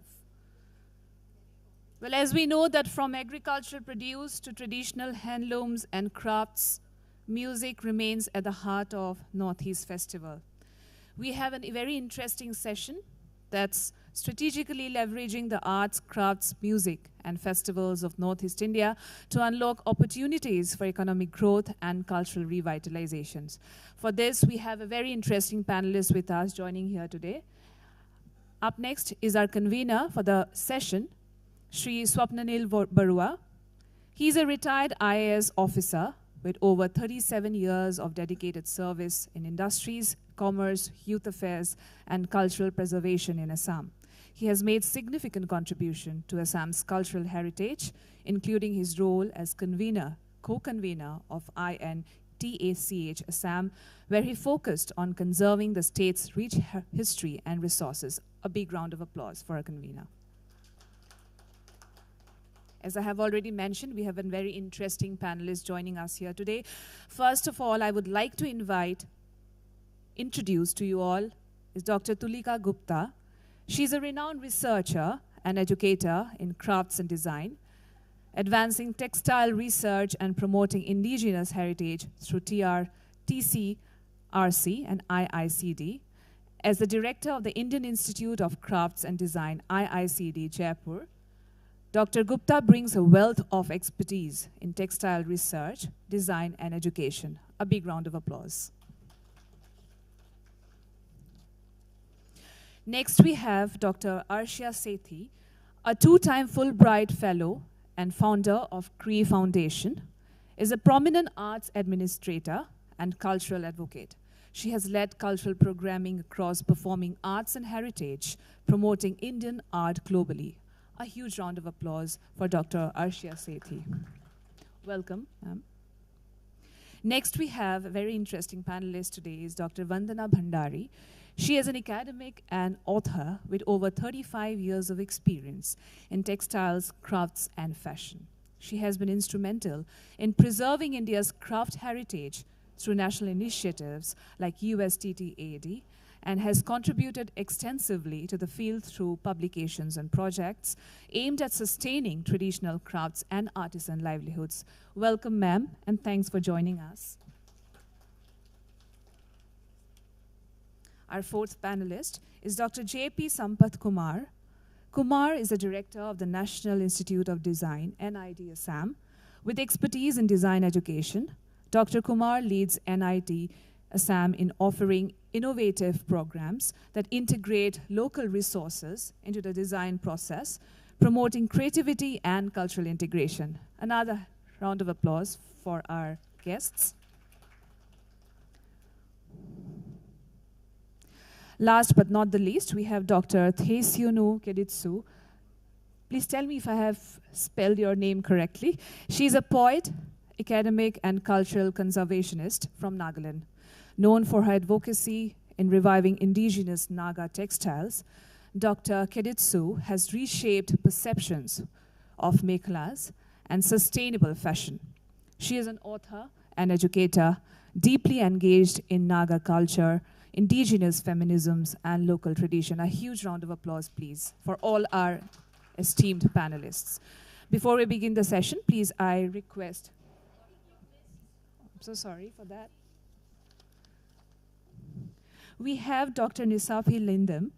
She's a cultural textile researcher, writer, and educator, specializing in the documentation and study of Northeast India's rich textile heritage.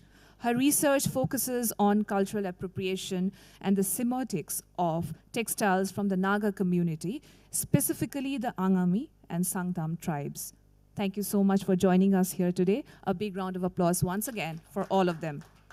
Before we commence the session, I request Dr. Shriparna Barua ma'am to kindly do the honor of felicitating our esteemed panelists here.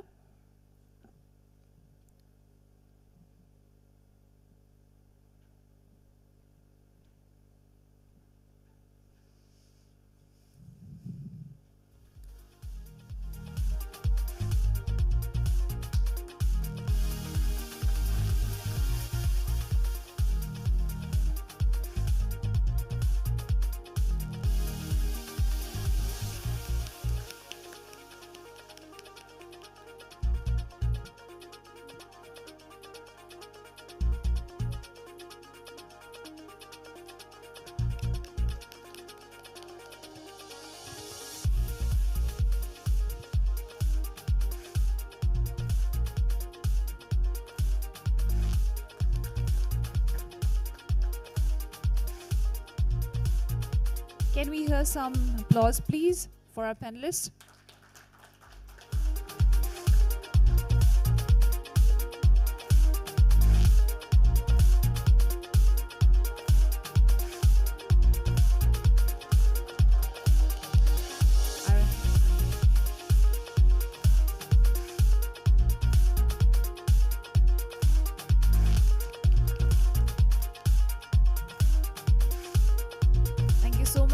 We are all set to begin the session, sir.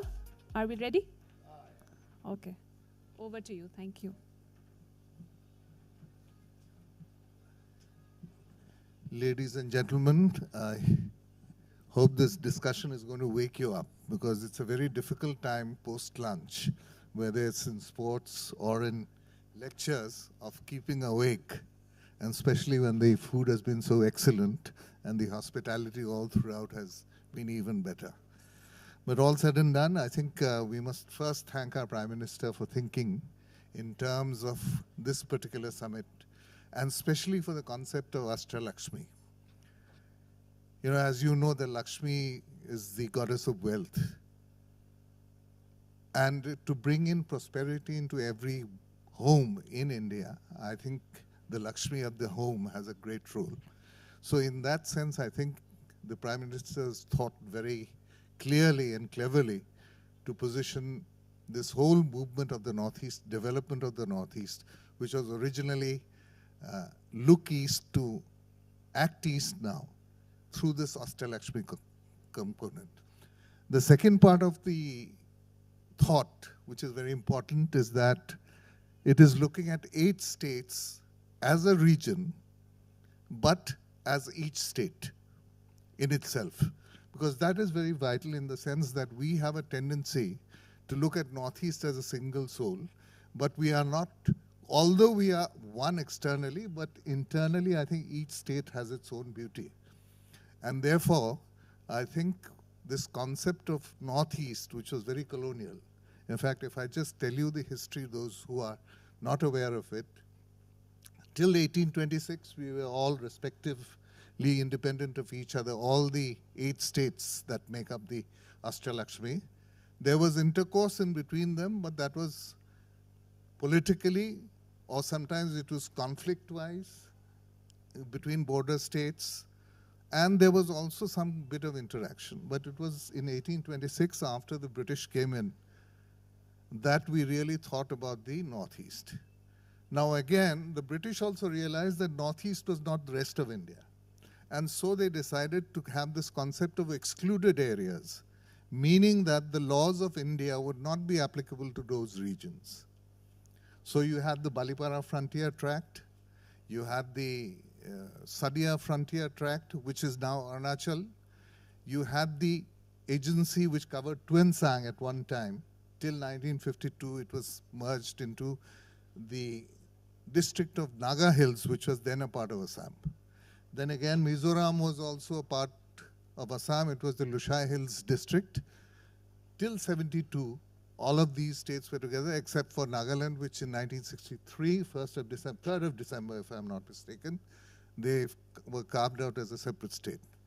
Now, with the coming of the British, this was treated as one administrative unit, but excluded areas in the sense that local and customary laws would apply, and the people would be allowed to live in what was known as the Vera Alvin concept of let them develop in their own genius, that we should not interfere with the growth or our concept of progress as we think should happen to the people, because they had a very unique culture of their own, each of the tribes.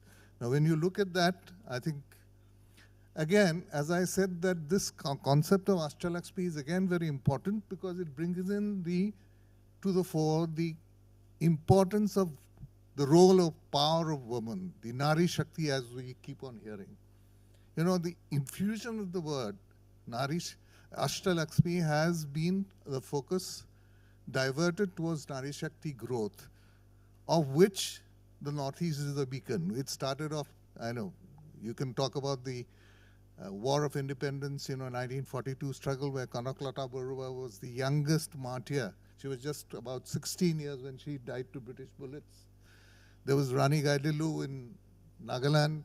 She was fighting the British. And then we recently had Mary Com just an hour ago.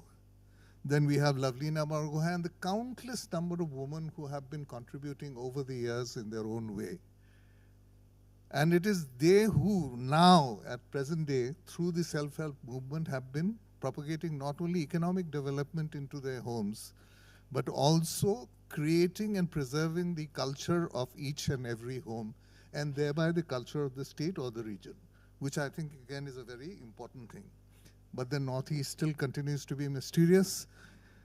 It's yet to be explored. We don't even know so many other things which need to be known. So let us now begin by discussing about the theme as to how each of our participants thinks about the concept. We'll take about 5 minutes each speaker so that we can really go into the questions later on. And it will give us a base or platform for each one coming or giving a perspective to the whole issue at hand. So I don't know, Dr. Sampath Kumar could begin, or maybe our lady from Nagaland could begin, so that we can get an idea of, development. Okay, I think Sampath Kumar, you can start off with your idea of how we can do and what is this. 5 minutes, your time starts now. Good afternoon, everybody. So, I am the youngest person here to be in Northeast. I just 1 month back only I joined National Institute of Design, but I'm also the eldest person as far as NIFT is concerned. So we did the GI projects for 19 states, and the first pilot project started from Mizoram, and I was part of it. So from there the project took on into 19 states. So we also took 300 students when we were in when I was in NIFT to Northeast region, and we explored at the time in 2002 and 2003. We explored entire Northeast. We did not leave any state there, any craft there, and I also have a personal experience of in the skills sector, developing modules for the Ministry of Labor. Around 40-45 modules I have developed, and also and also right now, even now I am a national assessor. So I go and visit all these artisans right from Kashmir to Kanyakumari. I have gone to Kashmir also, and I have been in Tamil Nadu and all the areas I have covered where the artisans are there in the handloom and handicraft sector. And still going back, I am also from a weaver's family only. I have come, I was born in a house where there was a hand pit loom. So from there, we got used to these handlooms, and I also got into textile engineering based on that only. So all these experiences we have faced, now I am feeling that I should give back to the community. I should give back to the community, and I have started exploring on that very vigorously. So for instance, this is about economic growth. So I have not seen that economic growth in the weavers from the past so many years, because I keep interacting with all my uncles, lot of my relatives are still in the handloom sector. So the reason which I say this statement is because I asked them around 50 years back, how much is the weaver producing per day? So they talk about, let's say, X meters per day. And today, how much is the weaver producing? In the same handloom, he produces X plus, say, delta X, marginal.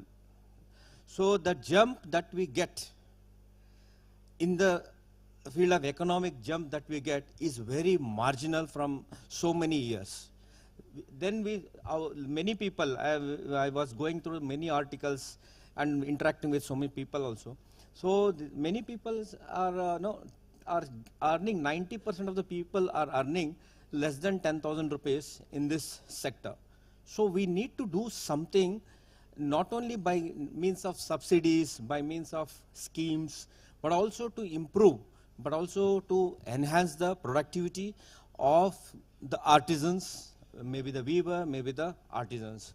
So for that, of course, there are many institutes like NID and NIFT located. So I look at a good market, and that reach to the market at present is very important, where we can only the total amount increase in the product, that is the final product, the cost of the final product goes up only in the marketing sector, and that should come back to the weaver in a very reasonable amount should come back. Then only the quality of the weaver improves.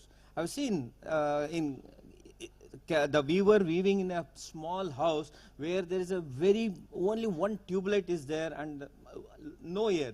And he works for 8 hours to 10 hours per day. With family also is there. So until unless they get some schemes, and then where the food and everything is subsidized, yarn is subsidized, it's very difficult for them to make the ends meet. Where now there are, even if the latest programs that you take, minimum wages they get is around 10,000 to 15,000 rupees in the government sector. So we need to do. So I've started doing on that, and I thought, okay, first step is increase the production of the weaver. So I took up a project where I could, in one operation of the weaving, so I could see 2 fabrics being produced at the same time.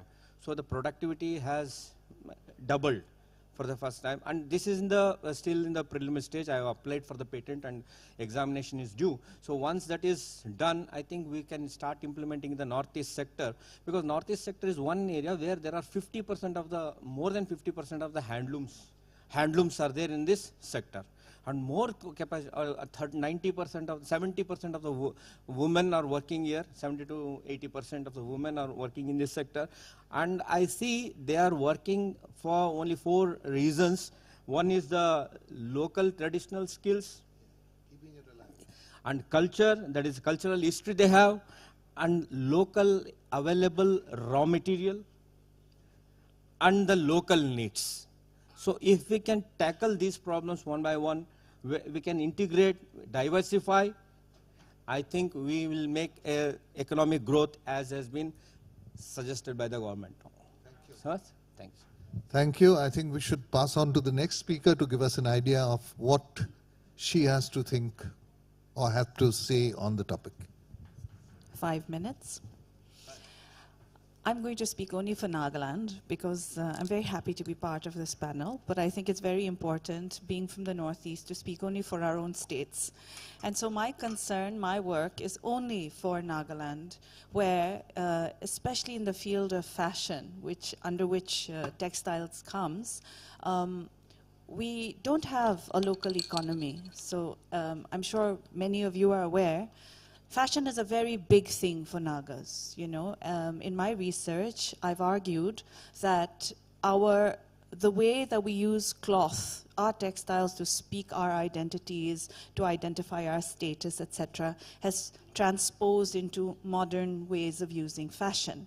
And so, even in modern iterations, fashion is very, very important for us to communicate very many identities and statuses and sort of social interactions as well. With that in mind, when I moved back to Nagaland, I realized that we do have a very vibrant fashion culture, but textiles, indigenous textiles, are nowhere in the scene. It's indigenous textiles, and our use of indigenous textiles was something apart from the fashion culture. And so then my question was, why? Is it possible for us to integrate our indigenous textiles into our fashion expressions? For this, I use social media because I identify as a very young woman who's financially independent with some disposable income. So my target group was women like myself, with money to spend, fashion conscious. And I use social media to reach out to women like myself to argue for, can we spend our money also on our indigenous textiles as we are making our fashion purchases? This involved demonstrating the viability of our indigenous textiles. So through my social media account, what I do is I wear the textiles every day. I don't create outfits just for the sake of the fashion piece. I wear it in my everyday work, everyday life, and I document my outfits. All my outfits incorporate various textiles, like I'm exhibiting myself today as well. I've used my textiles in a very sort of modern, hopefully fashionable way. This is the 7th year now, I've managed to convince a lot of Naga women, as well as women from the Northeast and elsewhere, to rethink the idea of textiles, cultural textiles, as something that is a relic, something that belongs in the realm of the traditional, something that we must use apart from our daily lives. And so that has been my work. The second aspect is also then the argument for price, how much you pay, because fashionably forward women or men are willing to spend a lot for branded items, but they're not willing to spend as much for our indigenous handmade textiles. And so then to make an argument for why these textiles are valuable, why they deserve to be thought of as luxury purchases even. And so creating a narrative, telling stories. I'm a writer, I'm a poet, so I use narrative strategies to tell people about the stories of the textiles. In Nagaland, very specifically, we don't have male weavers on the loin loom. So there are hand loom units in the state, but when it comes to loin loom, the cloth I'm wearing is made from the loin loom. Loin loom weaving is done exclusively by women, and culturally it is taboo for men to touch or do loin loom weaving. So it becomes, as a feminist, it becomes a very sort of female-oriented, female-empowering endeavor to promote indigenous textiles. The thing with loin loom weaving is, although there have been attempts and there are currently some weaving units, loin loom weaving is actually a very sort of idiosyncratic, personal, mode of production. It is done, there's no timeline. A woman weaves when she can and how she wants.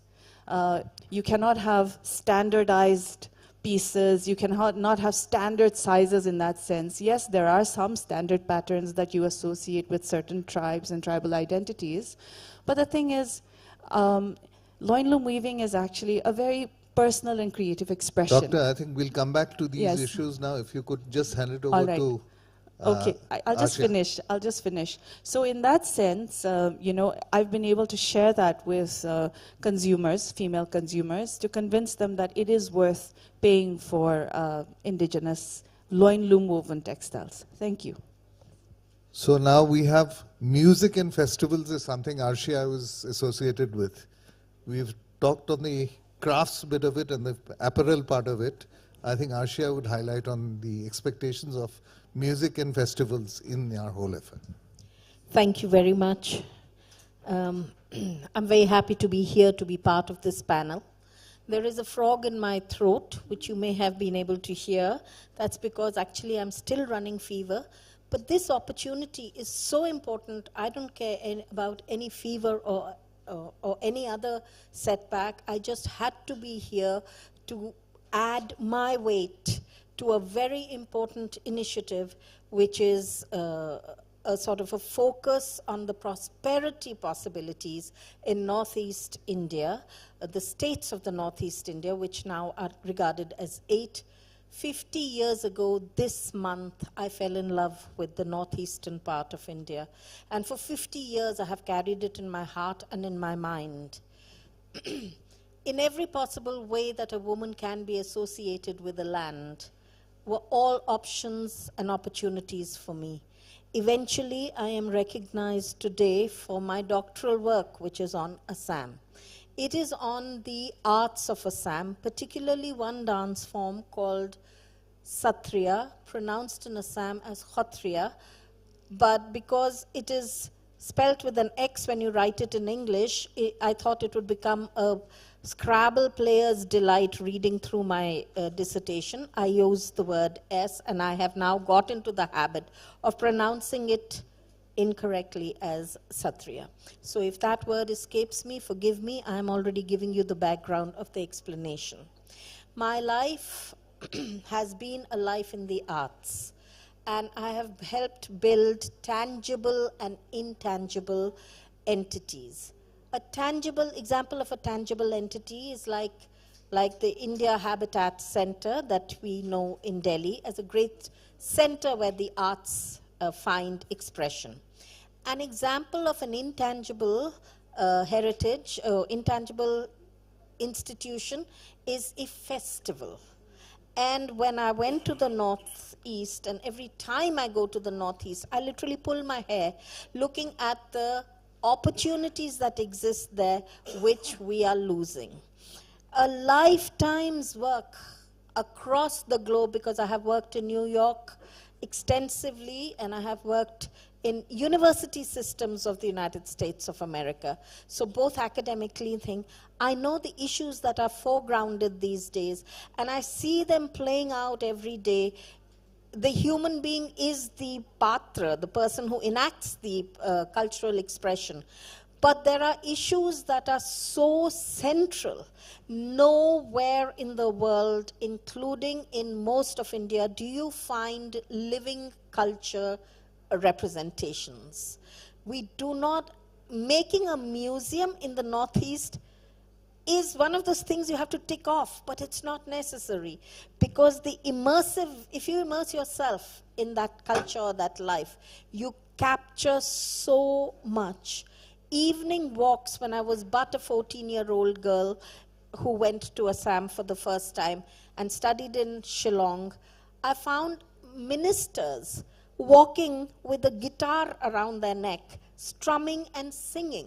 They were accessible, they were imbued in their music, and that is why the Western Music Initiative in India actually emanates from the Northeast, whether it's Lu Majao, or it is the Shillong Choir, or it is all the great pianists who have emerged from the northeastern part of India. It is a unique system where they need not say anything, they are doing it. If you look at food, the great chef Vikas Khanna was recently asked, which is India's global cuisine worthy of acceptance in the globe?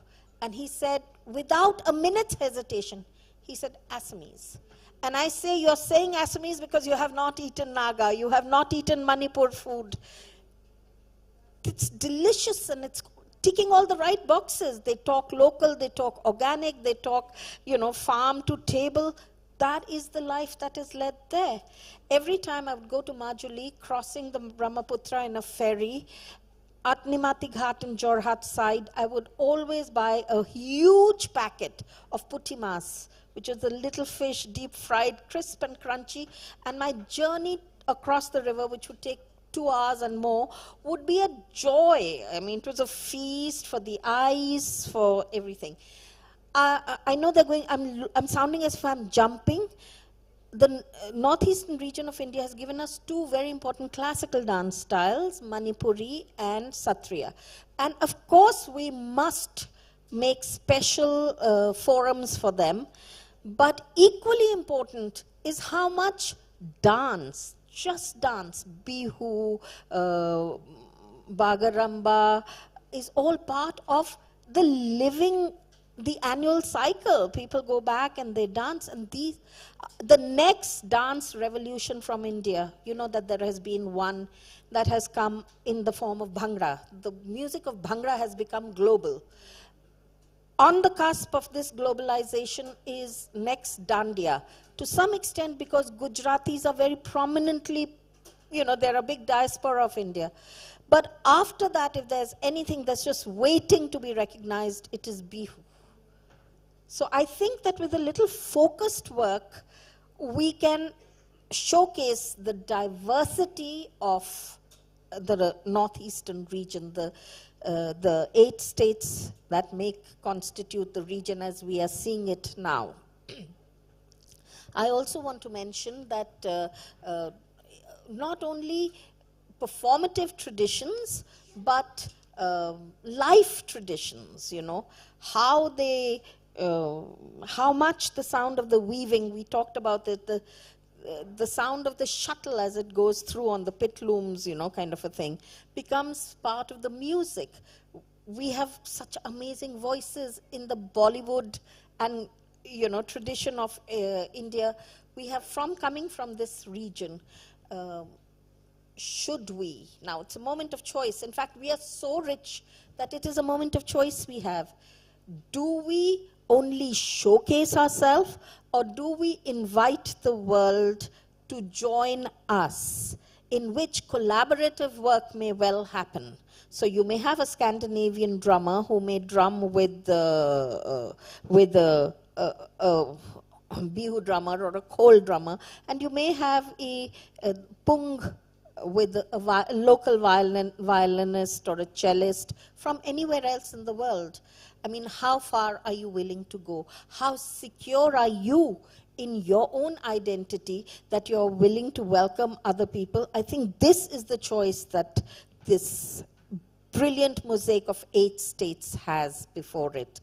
Are we going to invite the world to us, or are we just going to showcase ourselves to the world? Okay, I think there'll be many other questions that we can bring up later. We'll take it up later on. I think we can go on to Dr. Nisafi as to what she has to say on the topic. Yes, so good evening, everyone. So honored to be here at this grand celebration, and a very spectacular one at that. So my... okay.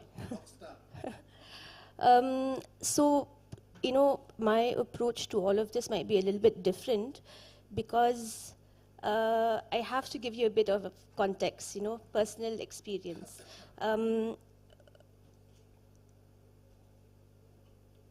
So I really wanted to put forth the point that as young people, especially from the community, we really need to start looking at how can we contribute towards preserving the culture and breathing new life into it, while still retaining the cultural essence, because that is very important. We're talking about strategically leveraging, and we're talking about cultural revitalization, right?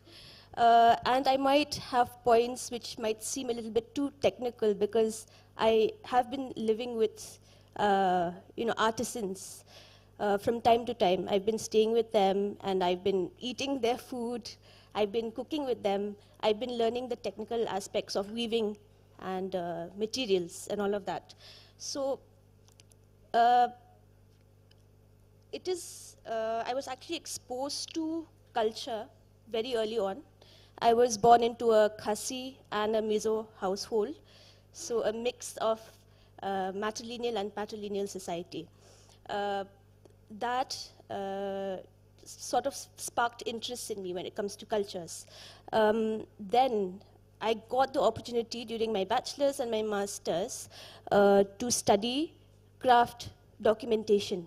And this was an initiative by NIFT and the Ministry of Textiles. And I think these sort of initiatives are really important for young people to sort of have that experiential learning. Because if they don't have that, then how do we expect them to even have that opportunity to understand something and maybe pick it up later on? And as a young scholar at the time, as a young student, that must have been 10 years back, when I was trying to do my research regarding these crafts, I could not find enough existing information on the internet. We had a few books and all of that, but that was it. There was little existing information, but there was also quite a few misinformation, misrepresentation.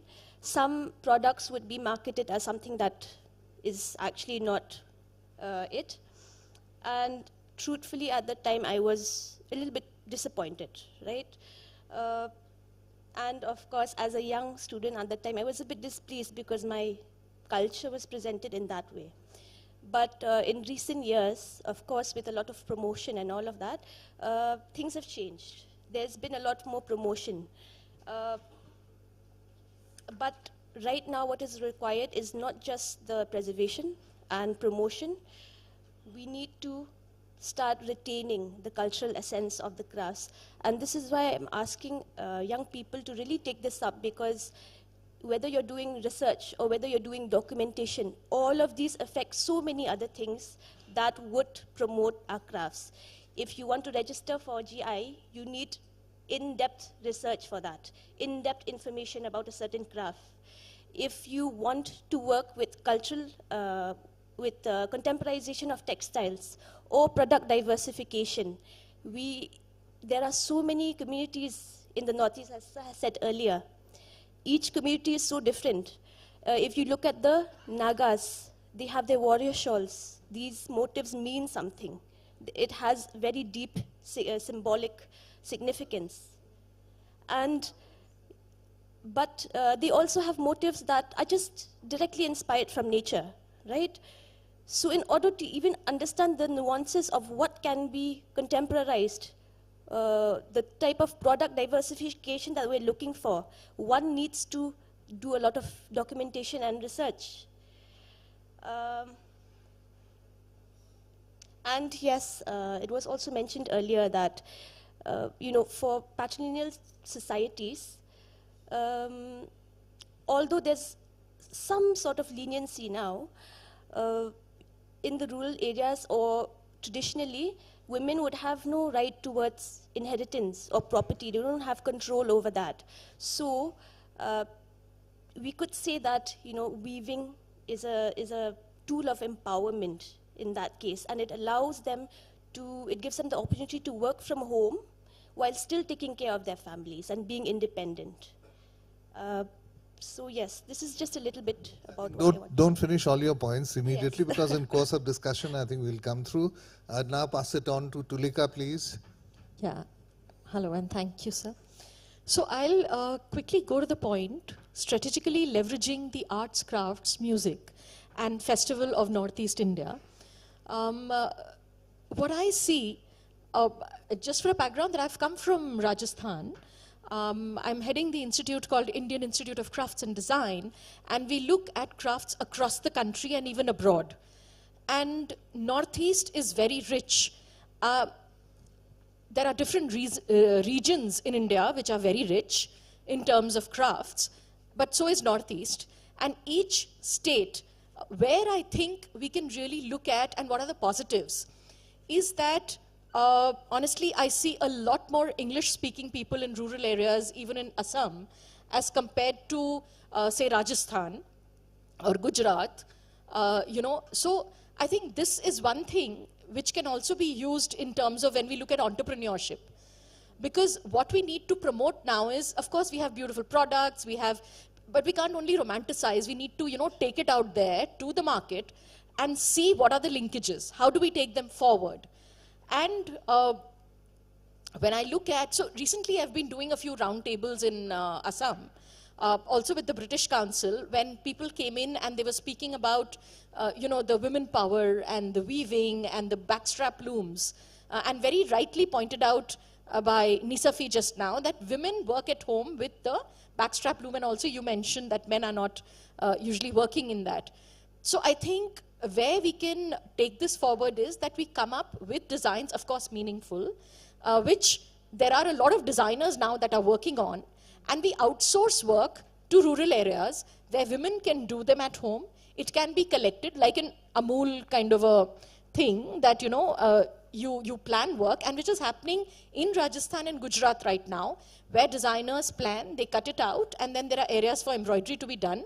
Here it's weaving, there it's more of embroidery. Of course, weaving is there too, but more of embroidery, and then you send it home, and they do it, and they bring it back, and then there is a platform to sell it. And I think with so much emphasis on Ashtalakshmi, I'm very sure that soon players are going to come in for e-marketplace, But again, for e-marketplace, you need a consistent supply chain. What often happens is there is just one or two garment, you take photographs, you put it online, and then it's sold very quickly. So I think the strategy has to be long-term. It has to be thought in a manner where you include every, aspect, whether it's music, of course, is huge in the Northeast. So if you take all these little things and you plan how to take it forward as a common platform, and I think there, fair trade, because women are working, with minimum wages. So what are the kind of wages that can be given to them? What is it that, we expect out of them?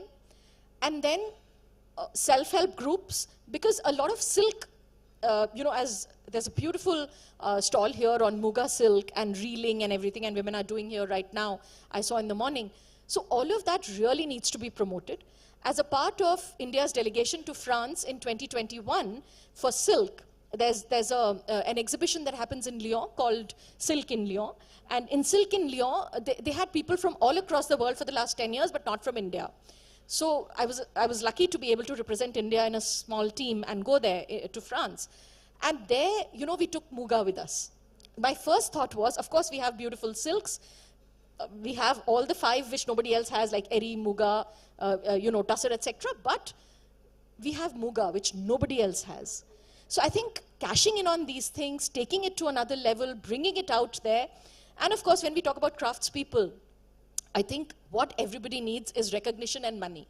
If enough recognition and money is given to them, why will they not come on board? So, I don't want to take too long, but these are a few things that I think we need to keep in mind and sort of take forward if we are to work in that direction. So, thank you.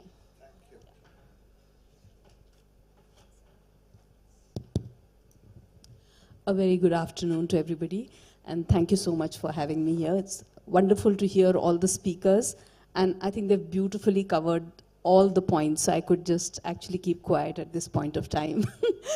So I think we come from very fortunate work lives.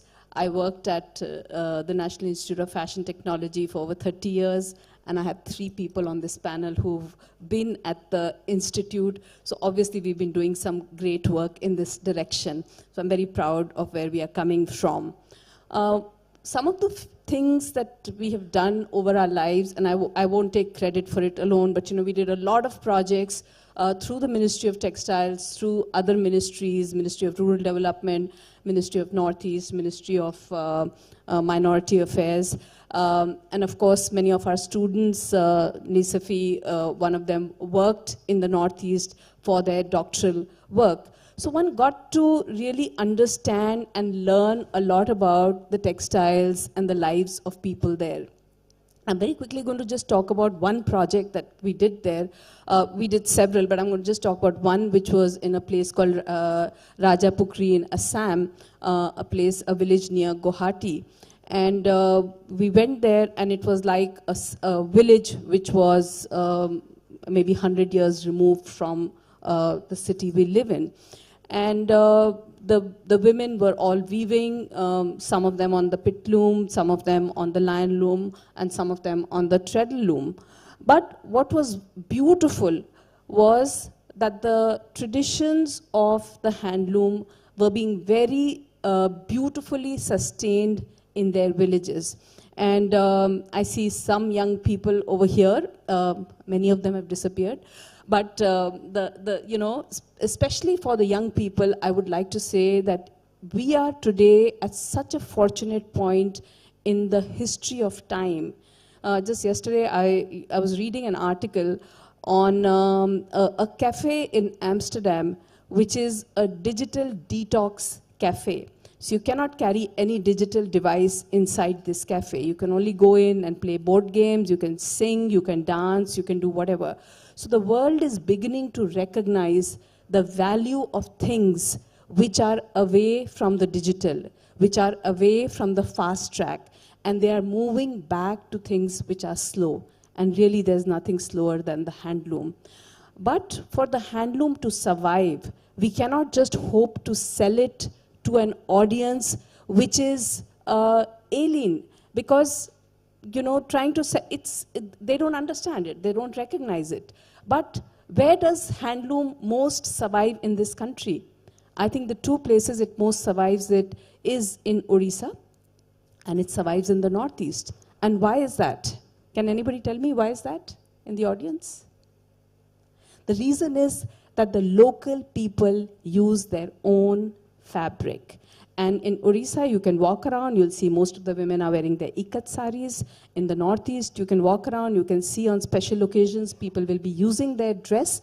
And that is something which is extremely important for the sustainability of culture, sustainability of tradition, and sustainability of meaning, what Nisafi mentioned briefly in her conversation, where we are not taking a product and taking it out of context and creating something which is very far removed from what it used to be or what it was. So we have to be modern. And I've taught at a fashion institute all my life, so we always talk about being modern and being innovative. But you cannot change the meaning of tradition so much that it doesn't remain tradition anymore. It becomes something totally different. So I think when we use it ourselves, then the meanings will continue.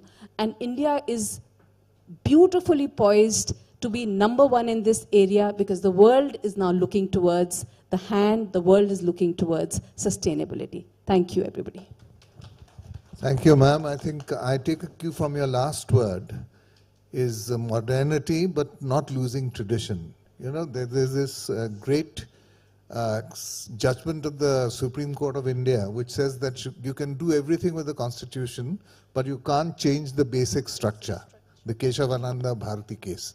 India has to be democratic, and it has to follow all the fundamental rights that are given to the people. So now we are poised at a time, especially Northeast.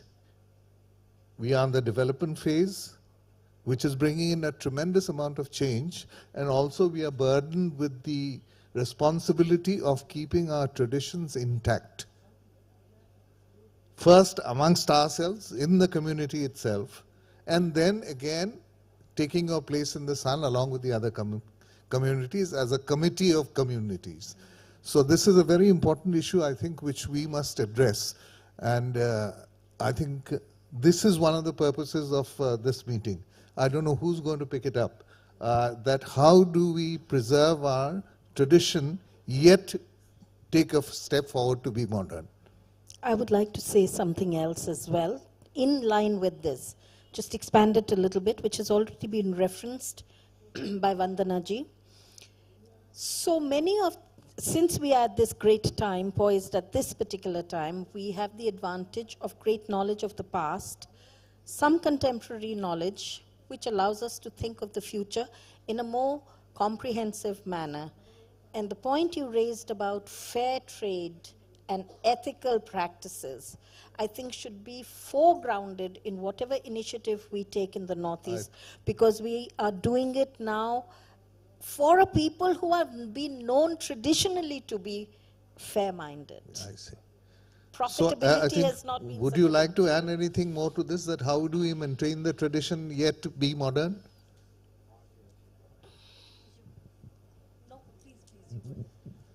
Yeah, can I go ahead? Yeah, on please. this? Yeah.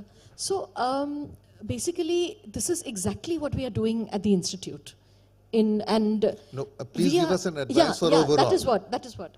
So I think to maintain traditionality, it is important, as Vandana ma'am just said, to continue to use the textiles that we are producing. But yes, we can look at different silhouettes, cuts, things like that, in terms of fashion, if we may say.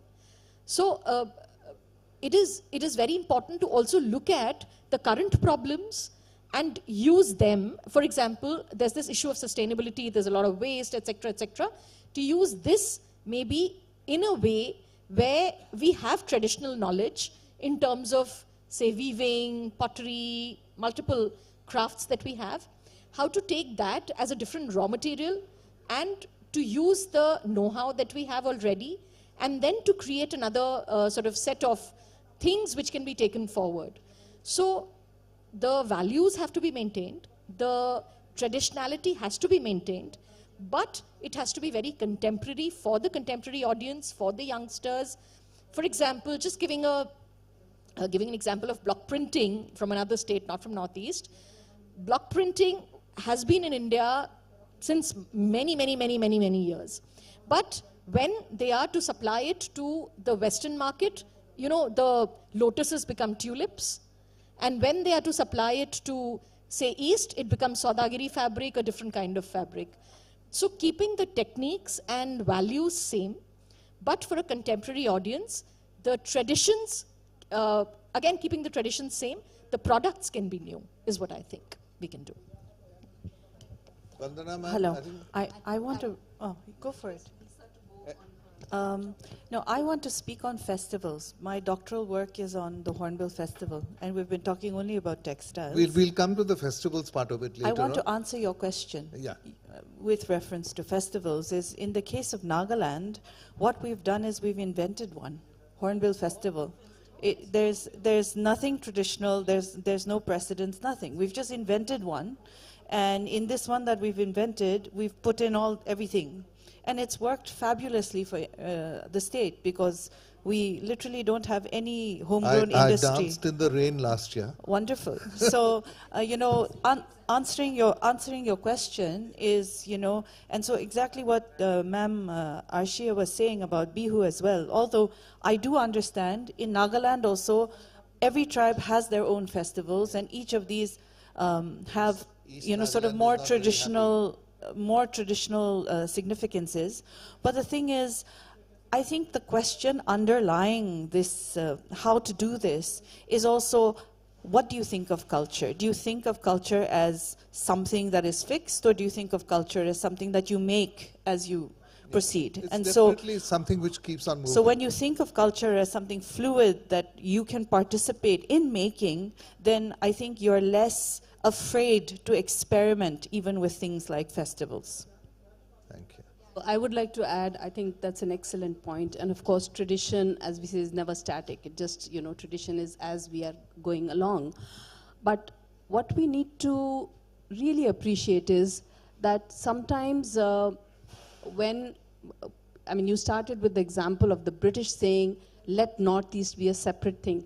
And I think they did a great service to the Northeast, because a lot of the tradition remained intact. Otherwise, we would be like some of the other states where there's nothing left, you know, or a lot of it is lost. So sometimes we have to put a break on certain things. And I'm all for innovation. I'm all for looking into the future. I'm all for using computers and all of that. But I think somewhere we have to keep the past along with us. Otherwise, our tradition will become so different that we won't recognize it for what it was. And that's the challenge, I think, and that's the crossroads we stand at. And one of the other things I'd like to talk about here is that how do we engage our younger people in this whole transition and in the way forward? Because unless and until the youth are involved, unless and until the youth are learning the music, the dance, the weaving, the skill sets that are important, these things will just die a natural death, because one generation would go and that'll be it. So where do we bring this conversation into schools? Where do we bring it into homes where a mother is still proud of teaching weaving to her daughter, or maybe to her son also at this point of time in our life? How do we do that, and how do we instill the joy of working with hands among the children? I think that's something which is extremely critical, and we need to think about that, not just in the Northeast, but across India. Vandana ji, I think there is a little window of opportunity we have towards this, which was not there earlier when we were talking about a very fixed vision of education.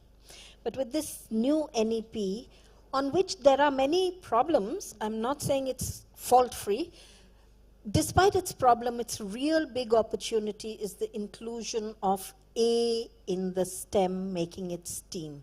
That A allows for arts from KG to 12 to be part of a child's life. Imaginative thinking and complete integration. That means a man with a mission needs to do this. It's not just any ordinary man. Words are not going to carry the day. It is possible to make these things part of life. I come from a state where the weaving is now left to khaddar and cases, Punjab. Okay, we still have some embroidery, but weaving is that. But I'm sure a child would like to weave. And that can, as you say, later in life, it becomes the non-fast track. It becomes meditative weaving, embroidery. I realize the value of embroidery now when I want to sit quietly, and I like the idea of just steadily working on something like this. So I think NEP allows us that one possibility that's future-oriented, because it's going to take about 10, 20 years before the effects can be seen. What is it that we can do here? And I think a very amazing job has been done by... One point I'd like to come back, because there's a lot to discuss on this issue. We have but 30 minutes left. Let's come to a consensus as to how do we have a watchdog kind of a organization which will see that tradition is not being sacrificed. I mean, it can't be a government diktat saying that this is not... I think... I would like to add a point. If I can just come in here, Nisa, do you want to just talk about how the Naga groups are there and how they preserve Yes, again, as I mentioned earlier, depending on the community that you're from, the leniency towards contemporization, product diversification depends on that. Some communities may allow you to contemporize. They may be more lenient towards that, but in cases of other communities, suppose if you take, for example, the Nagas, so then after you've done the whole research and you sit with them and you have, you sit with the associations, the local bodies, it could actually turn into a very serious offense, if you sort of contemporize without proper context. So in cases like this, what do? We could, instead of looking at contemporizing the textile itself, or just the fashion aspect of it, product diversification, could we look at cultural exchange programs? Because in the 1920s, pre-dyed yarn was introduced in the Northeast, and this made it very convenient for them to start using synthetic pre-dyed yarn. But as ma'am mentioned earlier, when we're looking at the global market, there's a need for sustainable material. So then if we're having cultural exchange programs, are we looking at the type of yarns that can be used? Are we looking at natural dyes? At one point of time, the rest of India, we're all, I mean, the other parts of India, we're using pure indigo to get the color blue, right? But in the Northeast, we use, I'm getting a bit technical because this sort of topic has to be has to be tackled from a very micro level also. So in Northeast, what we use is the Chinese rainbell or the Assam indigo. But of course, because maybe it was traded in the past before and it's not available anymore, or it's not available locally anymore, so are there other alternatives that we could look at and yet still, revive natural dyes? I think, Nishri, we'll cut this at this moment. And one thing definitely is emerging from this discussion is that we must empower the committee and the community to really be watchdogs on preserving of their traditions, so that it does not happen that it loses its basic character. I think that should be a part of our whole cultural education process. And self-regulation must be an integral part built into the community culture that we have to do it.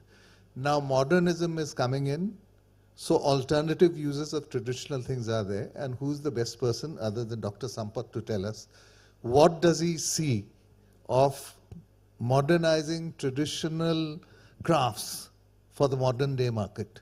And secondly, how do you set up the supply chain so that once the market is established or the demand is created, that you carry on? Sir, we are in an institute, in a place where we can train artisans. So if government can set up modern machinery in our NIFT Shillong is there, and we have NID here. So if they can set up an exclusive lab for local artisans and nearby artisans, where we can also train and they can come and use those machines. And then we should have one design center where we constantly give them the designs to the artisans with our help of our students and faculty, and then we can produce them and reach to the market. If market is changing and if we are able to reach that market with the products of Northeast, there's nothing like that. And coming back to the just one thing, Hornbill Festival. So we stayed in all parts. We know so many festivals, but why we did not know about Hornbill Festival? Who are the actual visitors there? If we can pull in some visitors there from outside the state or outside the Northeast region, saying that this is a festival, there is a special flight or special arrangement, and where we have this one stay homes and all. So the artisans can also sell their products in those places where the economic growth is more. That's what I feel. Dr. Sampath, can I? Another point I'd just like to add here is that alternative uses, my personal experience is that there's this village called Sarthebari in Assam which produces bell metal things. So they were doing the traditional things for donkey's years. So I managed to get in touch with the Gerda Hengel Foundation in Germany, and they sent 2 artisans to convert the botta, a plate kind of a thing, into a fruit bowl. And alternative uses. So I suppose NID, since you are here and you are new as yet, we hope that you'll take up a project of identifying all the crafts that can be upgraded to international needs by altering. The thing remains the same, the mura remains the same, maybe you can add something else, the chair or the bucket, the basket can be put to alternative uses. The back basket can become another kind of a bamboo backpack. Those kind of innovations which I think... And I think around the world, images like the bamboo backpack or this alternative use of the khorai or the artistry involved in the khorai is of great value. You have a lot of European foundations like the Frederick Ebert Foundations and all that are actually funding the crafts initiatives around the world. So we should work together. Bhandari ma'am, you wanted to say something? Yes, I think I want to say something which I'm very passionate about. I think every time we talk about craft, we talk about how are we going to make supply chains. You know, craft is a handmade process, and handcraft specially.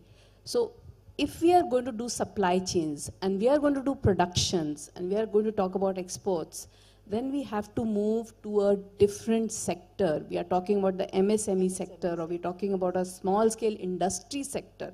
It is not handcraft anymore. The minute we try to do that, we will kill the handcraft. So that's something very important. Every time, every student who goes to the craft sector, we tell them, please be conscious of this fact. Do not change the craft to industry, because you are killing two things. Make a separate industry and process that further. So I'm talking as a purist for a craft sector. The second thing I want to talk about, all the rage in the world, and Dr. Lindam studied that in her doctoral work also. Incidentally, she just got a degree this year, so it's all very fresh, is cultural appropriation.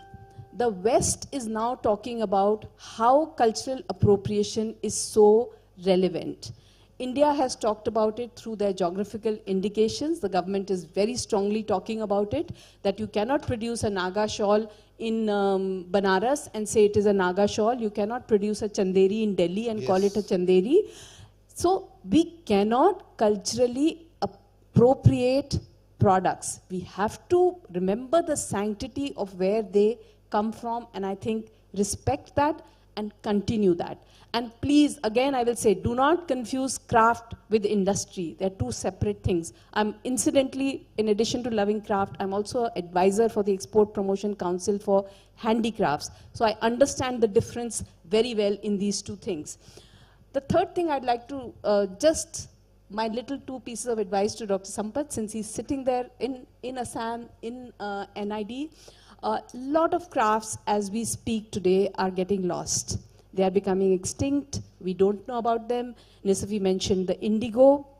We did find an elderly lady in this village who knew how to make indigo. We tried to record some things, but she was, she gave us generic statements. But if we can work a little bit more on the languishing crafts, to record them, to revive them, of course, we will provide design through our students, but rather than setting design labs for artisans, I think if we can also do research and documentation of things which are, finishing as we speak, they're just becoming extinct in front of eyes, that would be amazing. Thank you. I think what Dr. Vandana has argued for is very relevant, that none of the things that we have spoken about is more important than the other. All are separate irons in the fire and must be worked on. Some have an urgency. The languishing craft program has to be it's something that needs to start right away. I just mentioned one small languishing craft that disappeared in front of me. I used to wear hairpins, and I used to wear a Tamil hairpin, carved Tamil with a little thing. I have been looking for it endlessly. I can't find it. I have one broken piece that I'm keeping that somebody may want to copy it or something like that. So that is something that needs to be worked on a little faster. But one point I want to make, and Hornbill is a wonderful example, is cycle. We can't do this and unleash it. We have to find the recipient of that effort to complete the cycle. So as manufactured festivals, and the success of Hornbill is one to go by, I think we have communities that are already there waiting to be able to come to the Northeast. If we could just fill in the little gaps that exist. For instance, there is a huge bird watchers community in the world. The Northeast offers you rare birds, rare bird behavior. We have fixed timing. So through the year, actually, bird life is very active in the Northeast. Purnima Devi Burman and so many others who are working on birds there, Amur Falcon Project, all of this can become one. And with this, you can weave in your weavers, the images, the songs, the music festival. Yes, have a little platform for a classical dance festival also out there, folk dance festivals. People want immersive experiences. khana pina, but hygiene levels must be maintained. No lahe lahe there. You know, you just have to go fast. Thank you. I think Can I you just, wanted to add? Yeah, I wanted please. to add to the point that Dr. Sampath made, that, you spoke about having machinery and labs and people coming in. What I would like to say, and design center, what I would like to say is very recently, I visited Kashmir and I saw this design center started by Kamla Devi Chattopadhyay, okay?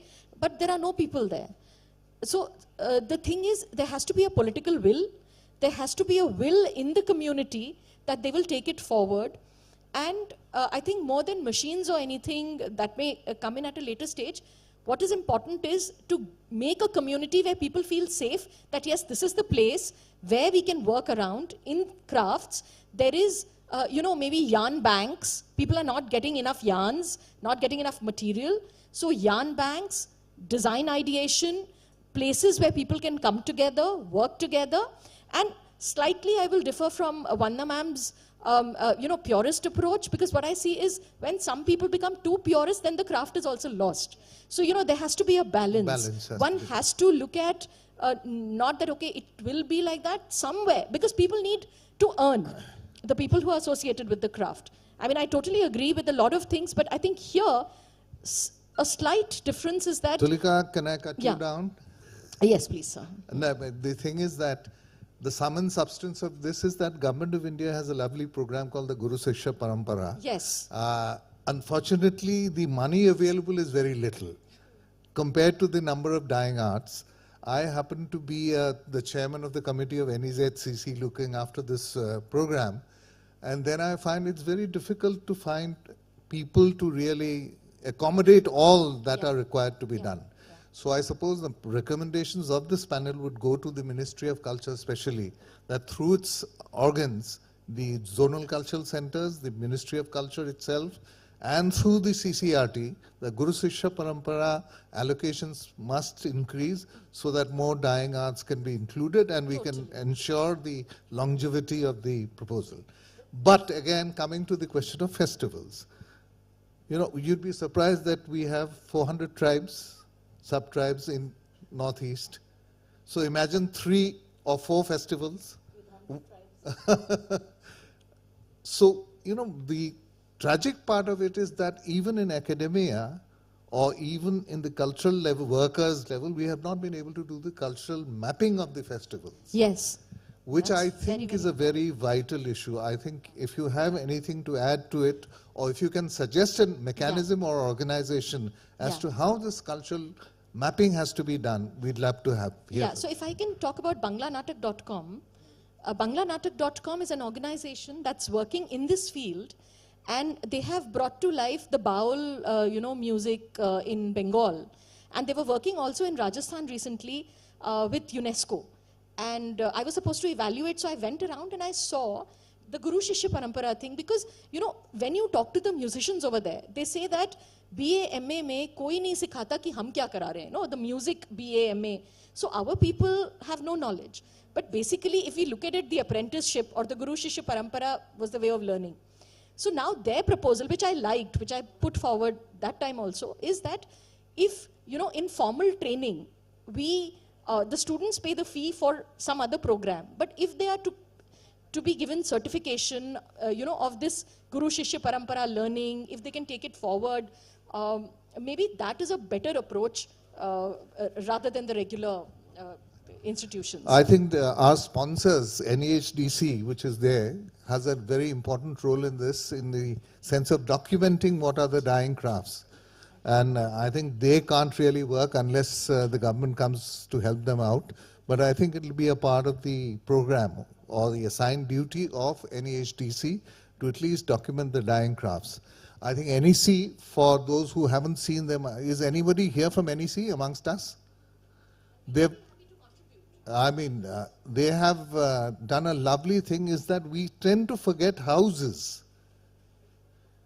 The architecture of houses is a very important thing, especially in the tribal communities, because each community has its own distinct design. So fortunately, Northeastern Council has taken up a lovely project which they have completed. but they printed the book about 1,000 copies only, which they are run out of. I would request all of you, those who are interested in the housing component of the Northeast tribes, should go through that book or request NEC.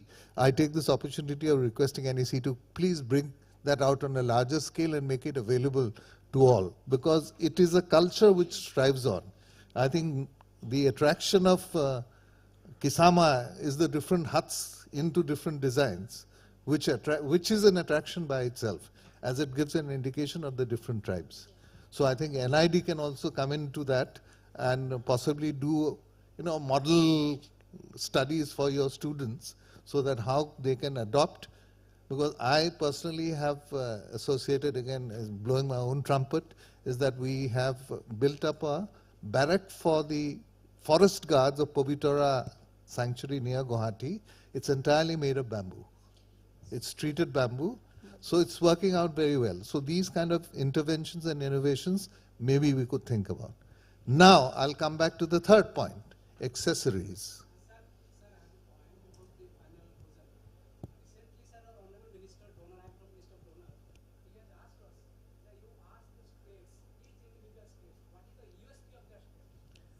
And what are the music festival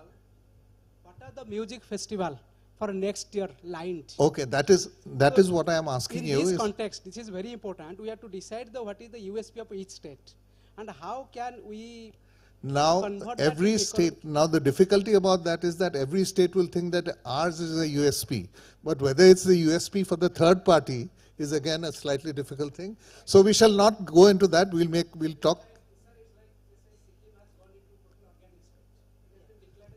That is the economic part of it. Our thing is cultural at the moment. So I just want to mention culturally the idea of Dakshin Chitra. If you have been to Chennai, just about 45 minutes down the lovely East Coast Road is Dakshin Chitra. It is a fixed museum, but living, in the sense houses of every community, the Moplas of Kerala, the Banjara huts, houses, they actually pick up an entire house and bring it. So a vast amount of land has been dedicated. Weavers sit there. It's a beautiful mix of more than crafts museum here, something like that. I The think Northeast that's a prescription for each state, I think, to take up, is that you have a village of your different tribes and communities in a select place, which should be a living thing, not a museum piece of you have dioramas around and people, statues. Rather, if you can make it living, at least for certain. I just want to say about not just festivals, but when it comes to whether it's textiles, crafts, etc., documenting is all fine, but the thing is, the problem with documenting is it just stays in one place, only academics can access it. My work has been to explain it to the general public, because, and also I find this very problematic, the separating the design. What is a designer anyway? Because when it comes to traditional crafts and textiles, the weaver is the designer. Why should a designer come and start teaching weavers how to design? The craftsperson is the designer. So I think, even when it comes to design and sort of design pedagogy, that has to be rethought. It comes from a very capitalist framework that some expert will come, descend, and start teaching everybody how to design. Yeah. How do we facilitate makers? Because, the process of making is how do we facilitate people who are making and designing at the same time, simultaneously, is the rest of us, and as an academic, as a writer, is explain it to people. Because what is French wine anyway? Honestly, I don't know the difference between, my Bordeaux and anything. It doesn't make, but there's so many courses, there are tours, people who will explain it to you, who will brainwash you into thinking that you know the difference. Now, I think that is one very, very important aspect that we can all participate in, is don't change the product. Don't turn it into, fruit bowls. Teach people, this is what is the USP of this product. This is how you can use it. These are the ways that you can respect and honor the designer maker of these products. I think that's very important.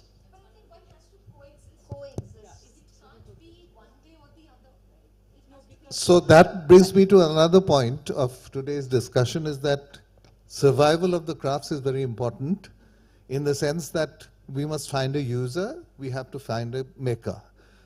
As of now, I think the makers are available, but the buyers are not available at the extent we require, that someone would pay the price which the weaver is expecting. After all that, we don't seem to calculate the unseen work that is being done by the weaver, or the craft or the tradition that she is carrying on for, or he or she is carrying on for centuries. So branding comes in here. I mean, there is no amount, because again now we have reached a situation where for the gamusa, which has a GI tag, half of it was made in Coimbatore, until the assembly had to pass an act to say that you cannot have machine-made mekhla chadars, which Arshia is wearing. You can't have Banarasi mekhla chadars in silk, and you cannot have gamchas made in Coimbatore, you know, passing off as the original. So it will call for a brand and branding of the local products. I don't know, how would you suggest? The GI tag already I mean, exists. the GI tag is there, but can we have something like the silk mark? Or can we have the hallmark? You know, the GI or state is mark? actually stronger than that. I think what the government has to look at is how do we implement it? Because I think it's a beautiful idea which has been worked on, but the implementation somehow is lacking. And I think I'd just like to add one more thing to what Arshia said earlier. Which was that, you know, why can't we bring, like, the birds are there and we bring the bird watchers there. So combining multiple things, like, you know, there's a small village in Uttarakhand, Munsiari, and they have this beautiful craft set up over there where they do weaving, where the women are trained, the local women in the village are trained to become bird watchers, so they actually go through training. So the tourists can come and stay with them. They have Airbnbs. They're trained on how to run their homes as Airbnbs. They are also trained on how to collect local herbs and then create medicines out of them or supply them, because they're living right in the heart of the Himalayas. And I think to take multiple aspects of life and put them together and then become tourist hubs, and that's run by an individual woman who's just an entrepreneur. So not just depending on the government to do everything, but to hone entrepreneurs within the villages who can then become these hubs for all the type of cultural activities, music, dance, whatever their traditional food, homes, clothes, everything together could. I think so far as the branding is concerned, which we all agree that it is very important, to separate the fake from the real thing. So there I think our sponsor NEHDC has a big role, and the government would come forward to help them, you know, to really establish the Northeastern brand. Maybe it could have statewide brand or branding or stamp of approval or something. ISI mark, as they say, you know. Yeah, I think you people would be. Some years ago, this is when Donor was created, soon after this, or maybe it was around the time that Donor was created. There were two things mainstreamed in the Indian governance system. One was HIV, because at that time there was this big hawa about HIV, and the other was the Northeast. So every CSR rupee had a component for the Northeast and for HIV. So it was very easy to raise money like that. I think if regions are to be considered, it is time to give a thrust or a relook or a variation on the Northeast aspect.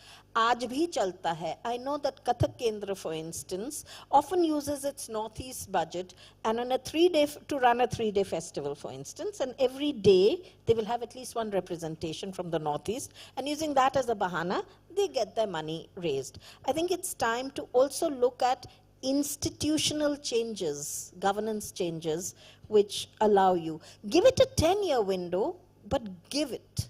Give it at a time when there's determination. So I think there's the message to the department. Satpathy ji, are you Mr. Satpathy? No. Oh, sir is there. So it's a great occasion today. We have you here in our midst.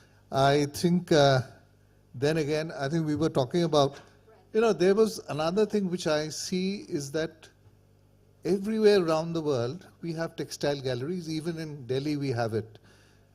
But let's say for Nagaland, for Assam. I want to put a point across. We have Sovima Weaving Center, and very recently, you might know about it, Jasmina. Yes, Heirloom Naga Center. And other than this, we also have the Eri Silk Village, which is, they just launched very recently. So over there you have weaving happening, you have, at times if you have... live centers. Yes, yes, display of See, what happens is textiles and all that the publicity or the reach of reaching those places, those are community efforts. So I think in a formal way, which is a part of the tourist circuit of visiting the state capital. Let's say in Shillong, if you go, where do I get to see? The only one is in Barawazar, which is hardly a place where you can park your car to go and see the Handloom Textile Museum there. It's in, you don't... So weaving villages are coming up as an integral part of every state. I think they should arrange for collection and arrange for periodic. They also have stays there. They have, yes. And the interesting part the about the music Nagaland, which goes around with the weaving or the creative process. Yes, and the very interesting part about the Heirloom Naga Center is also, even during summers, they even have summer schools for children to learn how to weave. So we Vandana ma'am, you are here after you've had a glass of water. This is the role of the Crafts Council of India. You know, some work had begun in the Northeast, but somehow it got, it's lost its way somewhere. So can the Crafts Council of India be leveraged to really promote what we are trying to do today? Absolutely. I think the Craft Council should be doing this. But just remember, Craft Council is a volunteer body. They don't have funding from any sources. So whatever they do is, their own efforts they put in to promote. But they have a big reach into different areas, and they can definitely promote. And the Craft Council of Assam, I believe, is quite active, and we could leverage that. But I still feel that it is the institutes which can make a bigger difference. I'll give an example of NIFT. We've always done craft documentation since the inception of NIFT. In 2016, we started a program with the Ministry of Textiles where we said craft is going to become an integral part of every semester, every student in the institute. So which means that we plan to train over 40 to 50,000 students over a 5-year period. And I cannot tell you what a sea change it has made to the craft sector. So many of our students, instead of looking at industry, looking at fashion, looking at the urban, they are looking at rural, they are looking at craft. So I think institutional change can be a sea change. And of course, institutes like craft councils can make some change, individuals can make some change, but the way institutions can make changes is incredible. I've seen it in my lifetime, and I'm telling you, it's amazing, because the power of the youth is just too much. You train 50,000 students to work with craft. What are they going to do? They're going to work with craft, and look at the change that brings in the country. I think this should be taken very seriously. Of the 6 panelists you have who are speaking, and I include myself in it, 5 of them come from an institutional connection. In fact, I find myself handicapped that I don't have an institution. But that also allows me a little fearlessness in my ideas so that I can share it. Sometimes a good idea comes out of just breaking the mold and going beyond it. But the fact that we already have institutions in place, we should definitely exploit them to the fullest, and they haven't been exploited. I think today's occasion is a great one, which is showing us how institutional involvement and NGO involvement can really break the reach the objects that we are trying to do, is that get the weaver, get the crafts known, surviving, retain its originality, and represent the culture of the nation. So I think the another point is I was facing a problem with the accessories part of it. I have seen northeastern jewelry being basically silver based or cowries, shells, coral based. The current supply of originals is getting very difficult. In fact, I think there are organizations like MMTC or there's the Handicrafts Commissioner there. They really haven't taken on the issue headlong as to solve the problem. So what has happened is that when in the NEZC I am seeing that fake plastics are being used for the original things and being charged the original price. So I think there is another important aspect of it, especially in the accessories, getting the silver available, getting the coral available, getting the if I may just say, that was what I was trying to say earlier. Whether it's textiles or jewelry or any material, places like NID, I mean IICD, we'd love to be there, we do come often, but any institution, I mean, if that can be a material bank, they can guide people on exactly how to use, because material is something which is really, being polluted right now. So all these things will come in handy, and also for the branding. Now people are using AI to help with branding, and we were talking about states being in that. Now they're using attachments with the loom to prove that it is handloom, to prove that it's provenance also. So I think these things, true, the material is very important, and we need to have banks to ensure that people or makers can come and get it from there. I want to sound a voice of caution. So suddenly you have these treaties, international treaties that have become very powerful, and natural products cannot be taken from here to there. Sitars and Veenas which have ivory inlay, Purana, they are now creating a problem. Similarly, taking jewelry which has animal parts in it, while it was, a part of the lifestyle there, those boar horns and all that, teeth and all that, we're going to have a very big problem. If you look behind, quills of the porcupine are no longer available. Yes. Nor the boars. So we need to be very careful and keep that whole picture, nahi to some innocent will be caught and taken off to a jail somewhere. Yeah, but again, it's about policies. We need to sort of... I mean, no, why I've raised the issue is that we must find a solution for the actual makers. I mean, we substituted ivory by camel bone, maybe, which is not much of a problem. So can we think in those lines and really help those people who are at a loss and going in for plastic substitutes? Especially shells and all are looking they look terrible. And, from a distance it's fine, but once they come close to you, you realize that they are fakes. Yeah. And that robs the entire beauty of the costume or the apparel, or the jewelry, in fact. I think that's a bit subjective, I think, in terms of, specifically with Nagaland, when it comes to accessories, this is, accessories design and production is actually the first foray that very young women, teenagers, even children, young people make into design and entrepreneurship. So they cannot source these, sort of original materials. They need, the cheap stuff, to sort of use. And the second thing is, when it comes to the original ornaments, at least in the Naga context, I would be remiss if I don't say that I find it very problematic, to have original boar tusk necklaces available for anyone to buy, because not everybody should buy it and not everybody should wear it. It's very specific. So I think in this context, having copies or versions that actually look substandard or even ugly, that works better. I mean, take that ugly substandard one back to your country and wear it. Well done. Let that be a memory of Nagaland. But to have the original, that becomes, I think, a bit, for me, I think you have to change with times, as what you say is. But all said and done, I think closest to the original, what we can do is definitely to be help to the people who are involved in the crafts. Do we need, I think, now the gems and, we've run out of time. and I think people have heard us quite a lot. I thank all the...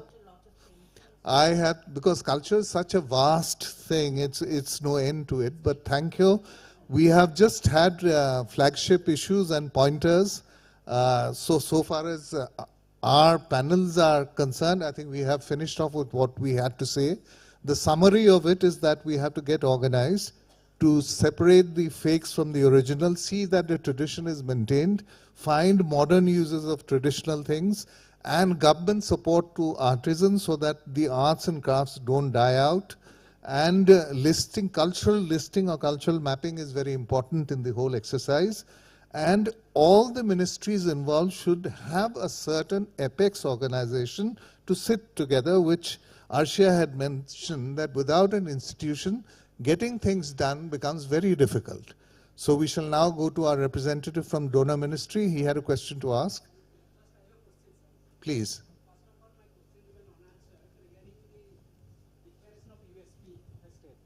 Declaration of USP of the state. So that maybe yesterday's and in the inaugural panel. Yes. Our Honorable Minister Donor was there, and three chief CMs of 3 northeastern states were there, including CM of Meghalaya. So he informed that he is going to make music and sports as make it as a tourist theme. Attraction, yes. So why not just a hornbill in Nagaland? To answer your question, because our CM didn't come for this event, because we're having the hornbill right now, Nagaland already has declared its USP, which is we are the land of festivals. And the Hornbill Festival is so I supposed suppose to be the ministries, respective states would take it up. So why not this art, craft and music, the congregation of all these come into a festival?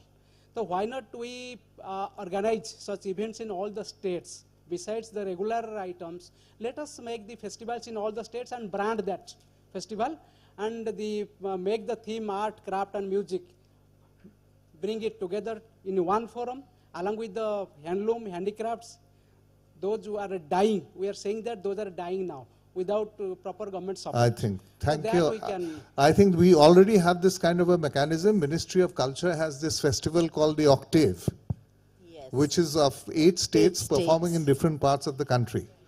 We recently had one in the Rashtrapati Nilayam at Hyderabad. So I think the Donor Ministry and the Culture Ministry could come together and carry these northeastern festivals either singly, state-wise, or as a conglomerate through the Octave festivals in different parts of the country. I think the Octave was a brilliant idea. Yeah. It gave each state an equal value. Har sur ka apni jagah hai. No one sur is more important than the other. So they worked together as a team. But within that, we must understand that each state has its different flavor. Why state? Even each region in every state has a distinct flavor. I feel that the Octave should definitely be continued. It just needs to, it should be a visit Octave festival and a traveling Octave festival. So different parts of and also Satriya and Manipuri festivals all throughout. So Satriya and Manipuri, I wanted to refer to the Khajuraho Dance Festival. What started some 30 years ago or 40 years ago as a mere dance festival, linking you with the architecture and sculpture, has today become a huge festival, including a separate dance festival, which is modern dance.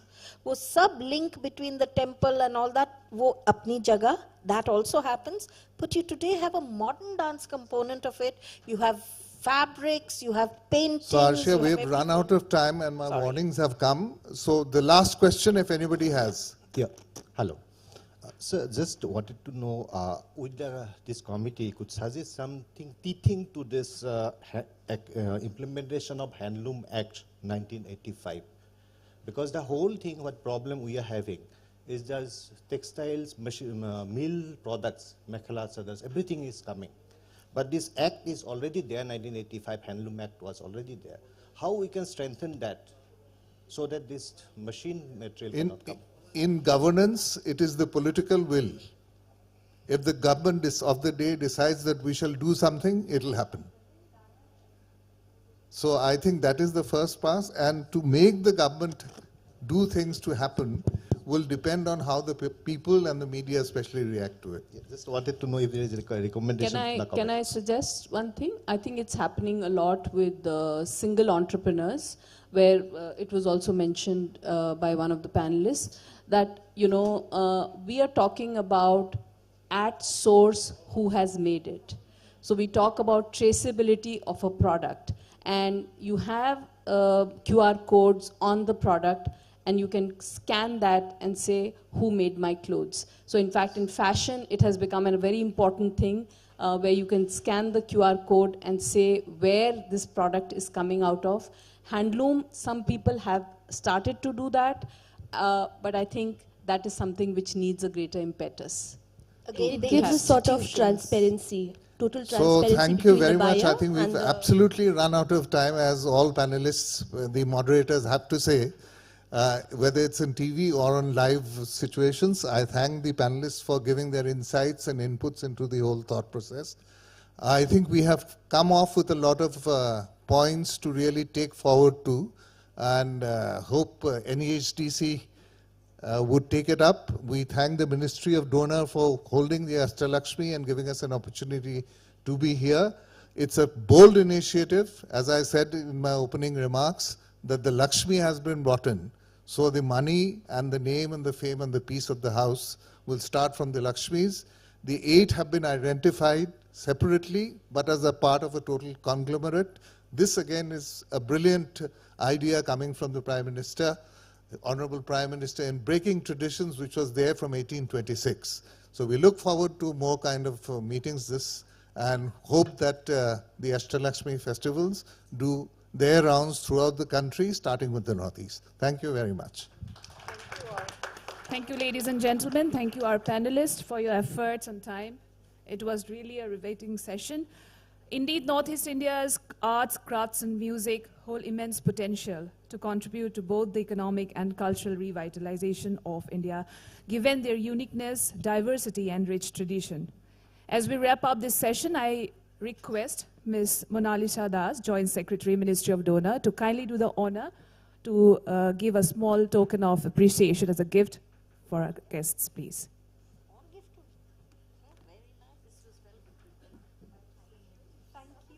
Ladies and gentlemen, can we hear some applause for our panelists here?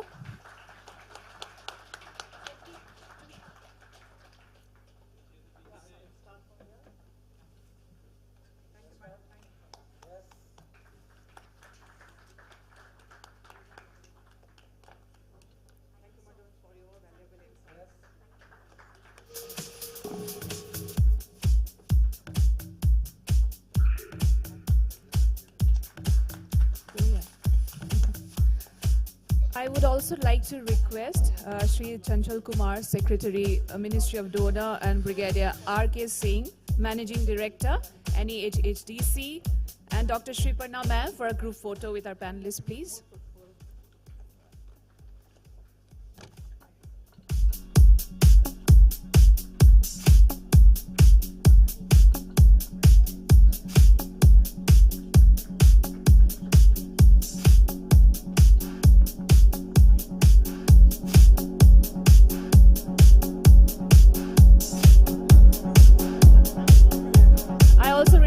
All our audience here to be seated, because we are ending the session, the last session of the day.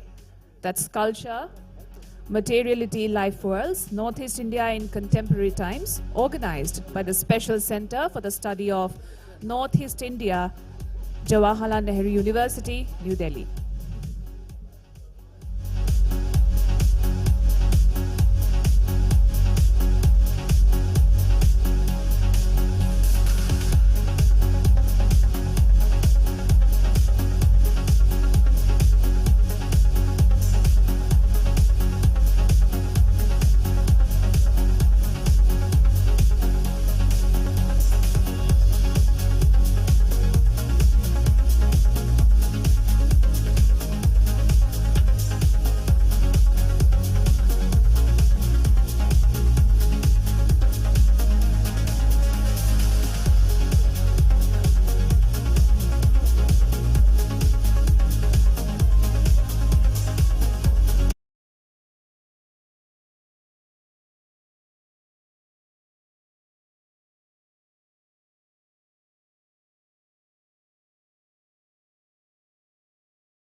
first session shortly. I request everyone to please be seated.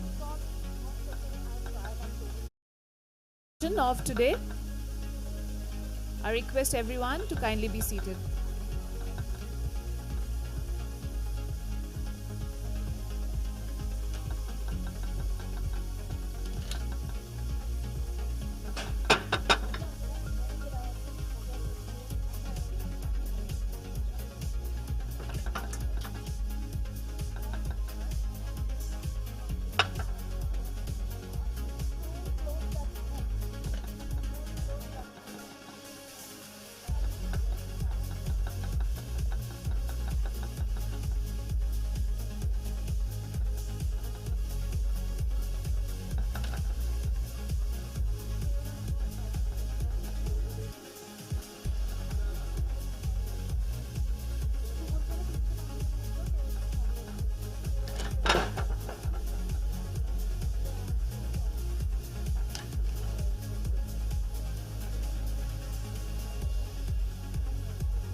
and convener.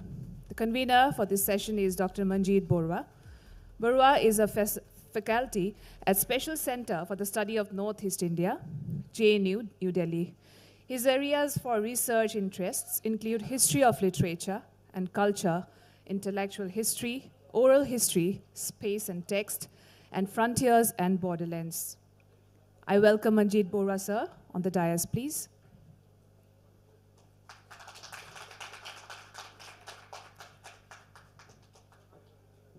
Thank you, sir. Now I would like to take a pleasure to call upon stage our esteemed panelists who are here. First off is Professor Sarit K. Chaudhary. Chaudhary is a professor of anthropology and dean of the Faculty of Social Sciences at Rajiv Gandhi University, Arunachal Pradesh.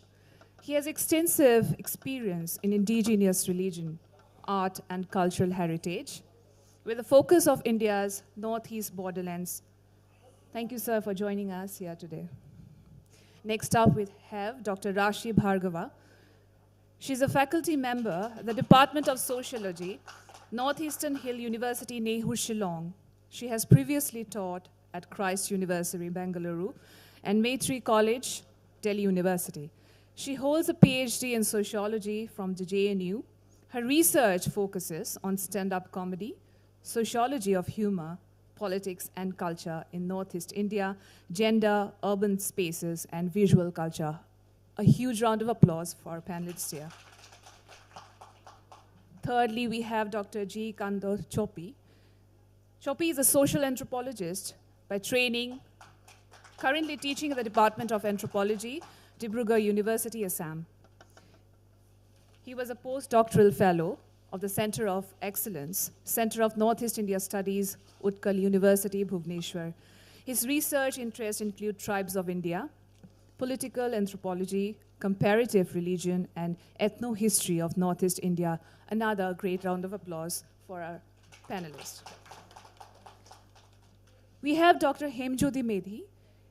Medhi is a faculty at the Department of English. Ma'am, please proceed to the dais at Tezpur University, Assam. She coordinated a project under the CEPHIS program, International Institute of Social History, Amsterdam, to create a digital archive of select Mahila Samitis in Assam, and has been working to take these stories to a larger audience through publication, exhibitions, media, and a short documentary film, Hetu Monot Ase, that I remember. She is the author of the book, Gendered Publics, Chandra Prabha Saikyani and the Mahila Samitis in colonial Assam. Last but not the least, we have Dr. Solini Bare. Bare is a faculty at the Department of Cultural and Creative Studies, Northeastern Hill University. Welcome, ma'am. Thank you for joining us here. Shillong, Meghalaya. She's a folklorist, author, and poet.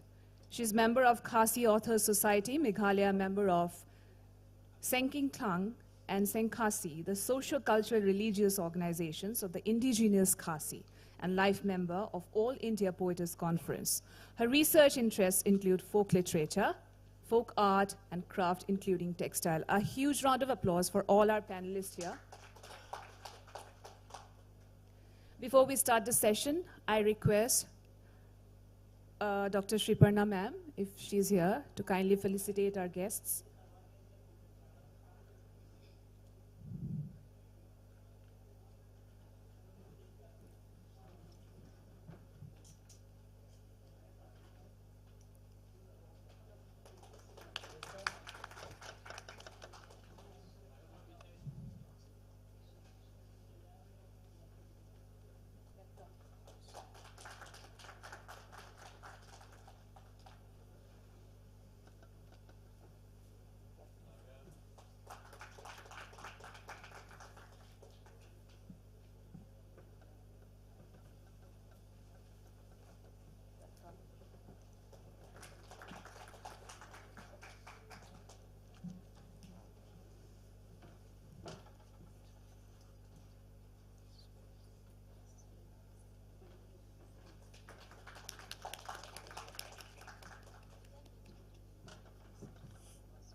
Felicitating with the traditional handloom shawl.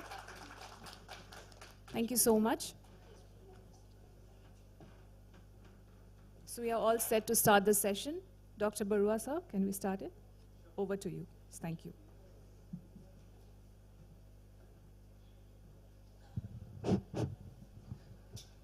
Good afternoon to everyone. And so this is a session on culture, which is on culture, materiality, life worlds. And thank you for this, for introducing all the panelists here. Northeast India in Contemporary Times. So as you must have seen from the brochure, the brief concept behind this particular session is that the Northeast India's cultural world is rich and dynamic in textiles, crafts, dance, architecture, folklore, festivals. These practices are deeply connected to traditional knowledge, women's labor, and local ecologies, sustaining the region's material cultures. We also have this aspect of contemporary communities are also experiencing new materialities and consumption patterns. In today's globalized world, the region's art, craft, and textile heritage have gained national and international significance, creating new economic opportunities, something that was also discussed in the previous panel, as you must have noticed. And to talk about some of these aspects, and perhaps in an academic way, so we have these distinguished speakers. So as you must have seen from the brochure also, that the panelists come from different specializations, different kinds of academic specializations, and so we would like to know from them some of their observations and some of their comments on certain interesting topics on which they have worked. I would like to begin with Dr. Hemjyoti, with you, because you have worked, your recent book is also out, and you have worked a lot on how to understand questions of weaving, questions of women's labor in a historical, long-term historical perspective from 20th century to the contemporary times. Would you like to share something, some of your views, or how do you understand this process? Yeah. Good afternoon, and thank you for having us and giving me this opportunity to share with you what I have been working on for some time. It's a pleasure to be here, such a well-organized and well-orchestrated, I must say, because it's such a huge scale that you must have someone, you know, not just one person, but a great team working behind to be able to do this. So to come back to Professor Barua's question, historically in Assam and in Northeast India, women and weaving almost go together. They go hand in hand. And weaving, handloom weaving has been central to women's conceptualization, both in terms of livelihood as well as in terms of their self-expression and creativity. No wonder that Mahatma Gandhi said she weaves, you know, women in Assam weaves fairy tales in looms. Before you go forward, I'd just like to mention, because we're in Delhi and we might take it for granted, because in many parts of India, weaving is a caste-based association. Weavers, by definition, are a particular caste.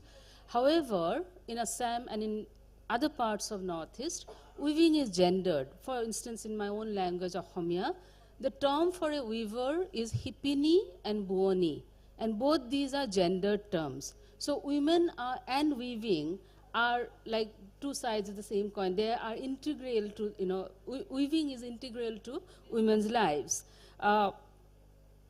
In fact, till the middle of the last century, that is middle of the 20th century, weaving was so central to women's domestic life and production that it has become part of our everyday, and it has found expressions and significations in culture as well. For instance, you'll have Bihu songs, you'd have Biyanams, replete with metaphors from weaving, particularly the women's part of the song, you know, Otiko Isane Hormo, Grare Mohura, and so on and so forth, all replete with weaving metaphors.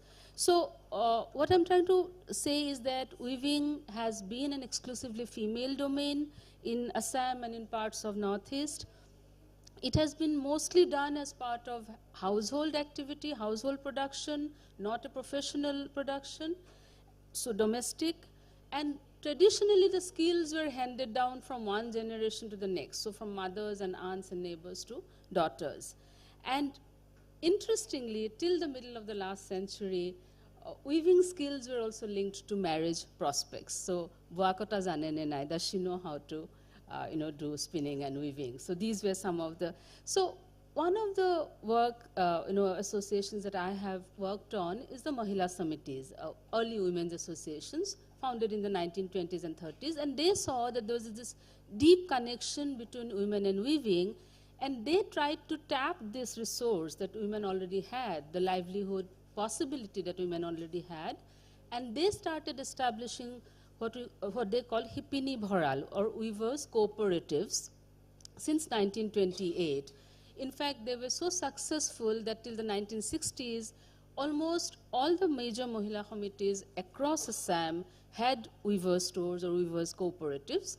However, currently, Tezpur Mahila Committee is the only Mahila committee who still runs the same weavers cooperative or the Hipini Bharal. So they're the only ones who are continuing, and I'll come back to why they couldn't continue. Now, what did the women do here in the Hipini Bharal is that they marketed their produce, riha, mekhela, sadar, and interestingly, I just want to give an example how phenomenal they were, that the Kamrup Mahila Committee at that time was being run by Majida Tayabullah and Shashi Prabha Hazarika, and they took out the Hipini Bharal advertisements next to major tea garden advertisements in the front page of the Ahomia Weekly. So you can imagine the impact that they were trying to create and the kind of work that would need. These were many firsts for women, running accounts, going for a newspaper advertisements, doing the entry for objects. They also had a book section. So the Hipini Bharal was, or the Weavers Cooperative was a conceptual space that they tried to imagine. Now, of course, this was all being done within the nationalist Khadi discourse, because the nationalists wanted to promote Khadi and all of that. What the Mahila committees tried to do is to push it further, and while they took advantage of the fact that the nationalist agenda was already pushing Khadi, they tried to push their own agenda, and by 1948, I just want to give an example from the 1948 Ahom Pradeshik Mahila Committee conference, where they claimed for an yarn quota from Government of India. They were critical of Government of India. This was a new nation, 1948, and they were critical of Government of India that you are sending all the yarns to the factories. What will happen to the handloom female weavers? So please give us a dedicated yarn quota so that our female weavers can weave. And they had this impasse with the government for a long time. So what they were doing, and I'll conclude with this point, that in traditional, like I mentioned, if it is not a profession by caste, and if I'm not working in a factory, then I somewhere do not fit into the idea of a labor or a worker. So the Mahila Committee was trying to conceptualize the woman as a worker and a laborer, though she is neither a laborer by the caste definition nor a laborer by the factory definition. So they were trying to push for the yarn quota as her right, because this was something that was important for them to use this as a passport for women to enter the new nation. Because without this, just only looking at it as nationalist discourse of the Khadi, I felt was not enough. So as I mentioned, Tezpur Mahila Committee is the only one currently who who still has Hipini Bharal. I'll come to what has happened in the 1990s with globalization and liberalization. Thank you. Thank you, Dr. Hemjyoti. It's a very interesting point that you have made, that how weaving is not only gendered, but how, because it is gendered, it is also connected to the everyday life and the cultural life world of women and women weavers. From that, I would like to come to Dr. Bare, Salone Bare, because you have also worked on questions of weaving, aspects of weaving in the Khasi society, as well as another very interesting thing that you have worked on happens to be what we call traditional architecture, basically living roots, bridges, So I was wondering, given your work, and you're also folklorist, so given your work, how do you see it? I mean, in terms of the significance of weaving, as well as significance of these kinds of traditional forms of architecture with regard to the Khasi society. Good evening, everyone. Yeah, my subject or my research is on material culture. So material culture, which includes everything, I can say materialistic, whether it is building a home or it is monolith, erection of monoliths, ossuary, and mainly weaving and road bridges.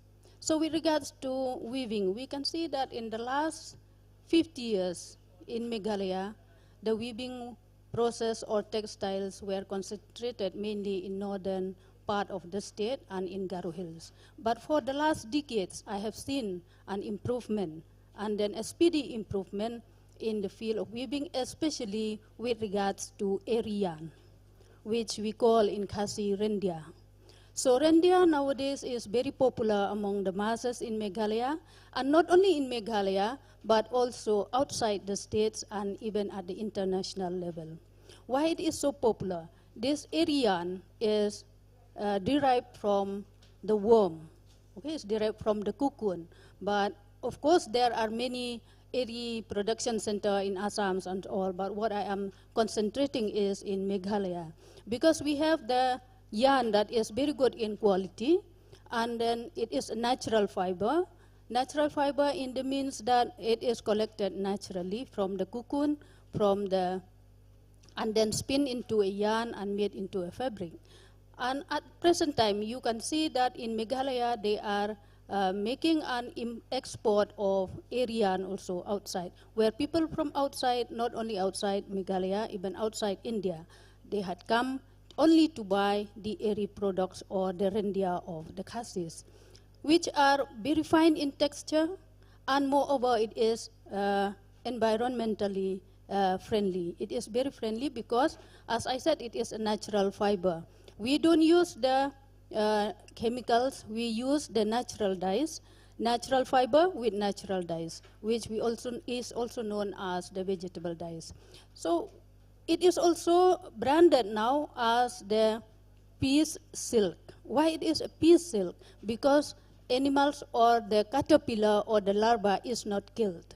So it is allowed to come out extracted before the yarn is spun. So that's why it is called peace, because we do not kill the insects, but actually let it come out.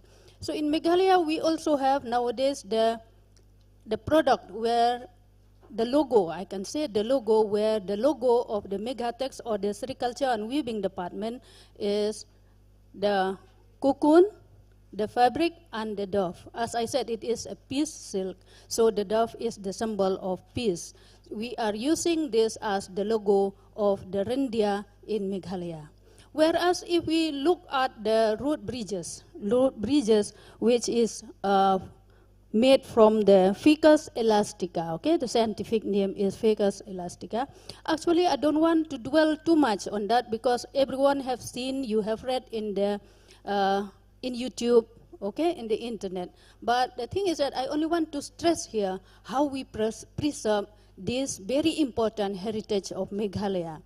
In the last year, in 2021, when I was still in Nong Talang College, that is in the border of Bangladesh, and then in 2024, this year, we had taken the project, the initiative, the students and the teachers, the initiative to rejuvenate these dying living root bridges in and around the villages where I am working.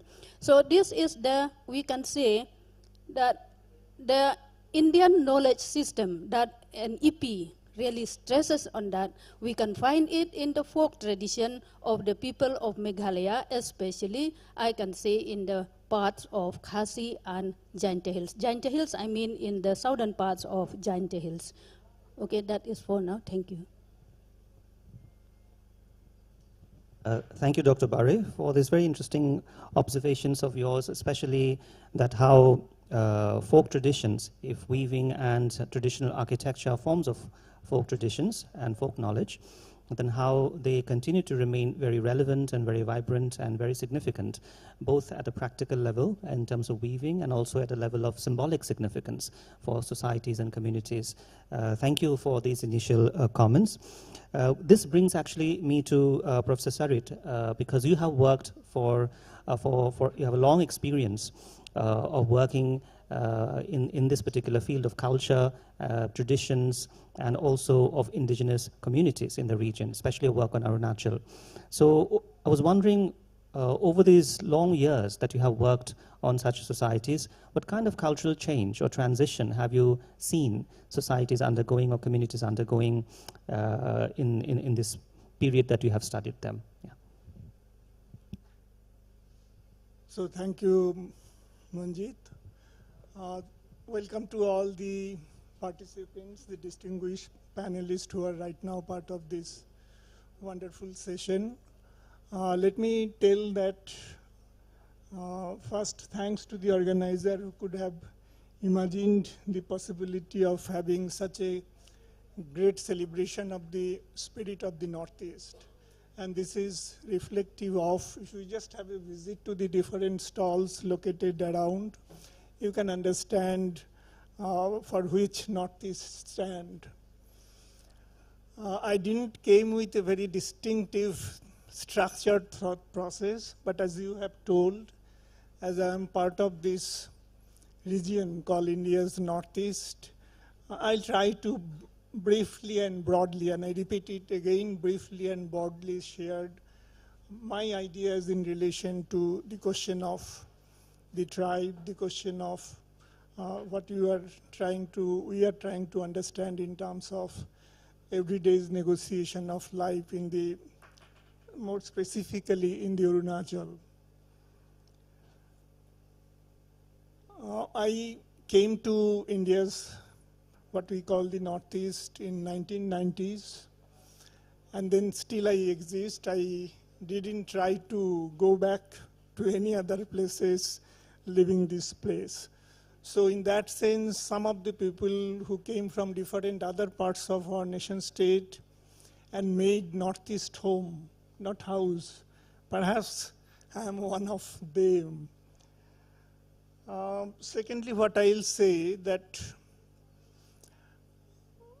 one of the scholars, who is no more, who was our former Vice Chancellor, Professor Annudhacharan Bhagavati, some of you who are having deep interest in the Northeast must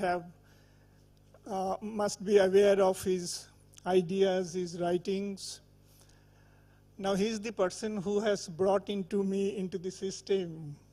And that time it was the Arunachal University, and then it became the Central University, and the nomenclature became Rajiv Gandhi University. There is symbolism involved in that. Now, Professor Bhagavati, who worked among the Maoris of New Zealand for his PhD, and I think who has one of the person who has deeper understanding about India's Northeast and Arunachal, obviously, who has worked among the Northeast communities and in Arunachal specifically since 1960s with Professor Nirmal Bose. He told me categorically, he was a Vice Chancellor, but then being the member of the community of anthropologists, we spent a lot of sessions together. Now he used to tell me, perhaps nowhere in the world the kind of transformation which we see in the Arunachal, the NEFA, has taken place. I'll give a very crude example which I support, and I give a very crude example. The university which I represent, it's a central university. I think more than 70% of the students are coming from the different tribes of the state itself. If you look at the faculty composition, which is around 250, maybe around 40, 44, 50% of the faculties are also representing the different tribes of the state. If you look at the university administration, similar kind, they are the presence of the different communities of the state is much more. Now, if we take this as a kind, and the last Vice Chancellor who, not the previous Vice Chancellor who is of course no more, was the first tribal professor in the state. If you look at this symbolism, I think nobody will deny the kind of change or positive transformation which that state has experienced. I'll just add a little bit information that as a part of the University Department of Anthropology, we had a 5 years long project with the British Museum, with the SOAS, which is, if you go to the British Museum's website, still perhaps it exists, called Tribal Transition in Arunachal. And that has given me the access to large number of archival documents, which is in State Archive in Assam and largely in the India Office, in the British Library. And I prepared about 80 pages bibliographic stuff looking at the documents which are available. Largely the colonial writings or the travelogues or even the manuscripts. Now, when I look at those documents and I look at my experience within the state of Arunachal Pradesh, almost 3 decades, in a very dispassionate way, I think there cannot be a different ways of understanding the kind of positive transformation which that state has experienced. But while talking about this reality, Georgium is here, I'll say that the other part of the fence also we should not overlook. You know, today, because of the Election Commission's initiative, the people who contest in the state assembly, for example, if you look at the declared assets of the candidates who have contested the electoral politics, you will see at least 70% of them what we call the crorepati. And some of them are coming from officially declared backward districts of the states that are having hundreds of crores, declared assets. Now, I'm not telling if many people of our country who can have thousands, millions and in their bank, then why not an Arunachali tribe can have few hundred crores? I think I am trying to talk about the kind of inequality or deep divide, which is also part of this transformation process. And I'll end up saying right now that this is true, I think, in many of the northeastern states. The state which I represent, there are minor tribes, minor in a sense of I'm talking about their numerical strength, which is an incidental phenomena. And majority of these tribes, or we call sub-tribes, they are in a difficult terrain. And there is a tribe called, we call them today Puruik, earlier they are called Shulung. Now, in my 30 years of existence within this higher education, educationally, I never seen hardly any representative students are coming from those communities entering into the periphery of the higher education system.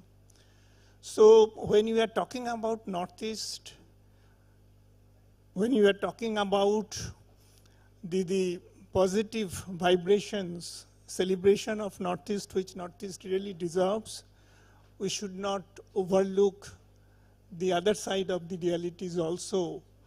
The people who still have hardly access to the benefit of whether you call development or the different kinds of state or non-state initiatives remained far away from their life world. So, we should look at this dimension also. I'll end up here, but then we can take it forward further.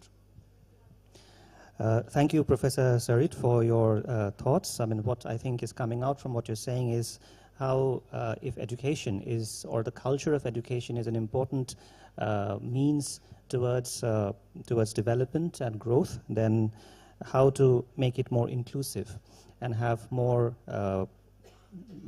people who can access the benefits of this culture of education and thereby social and cultural transformation.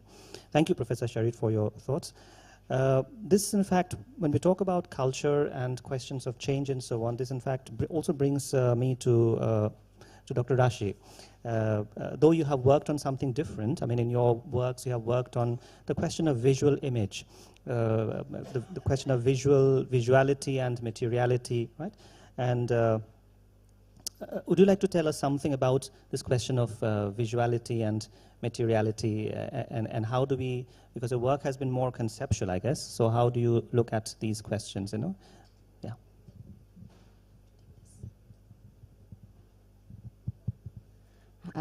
Thank you. Good evening, everyone.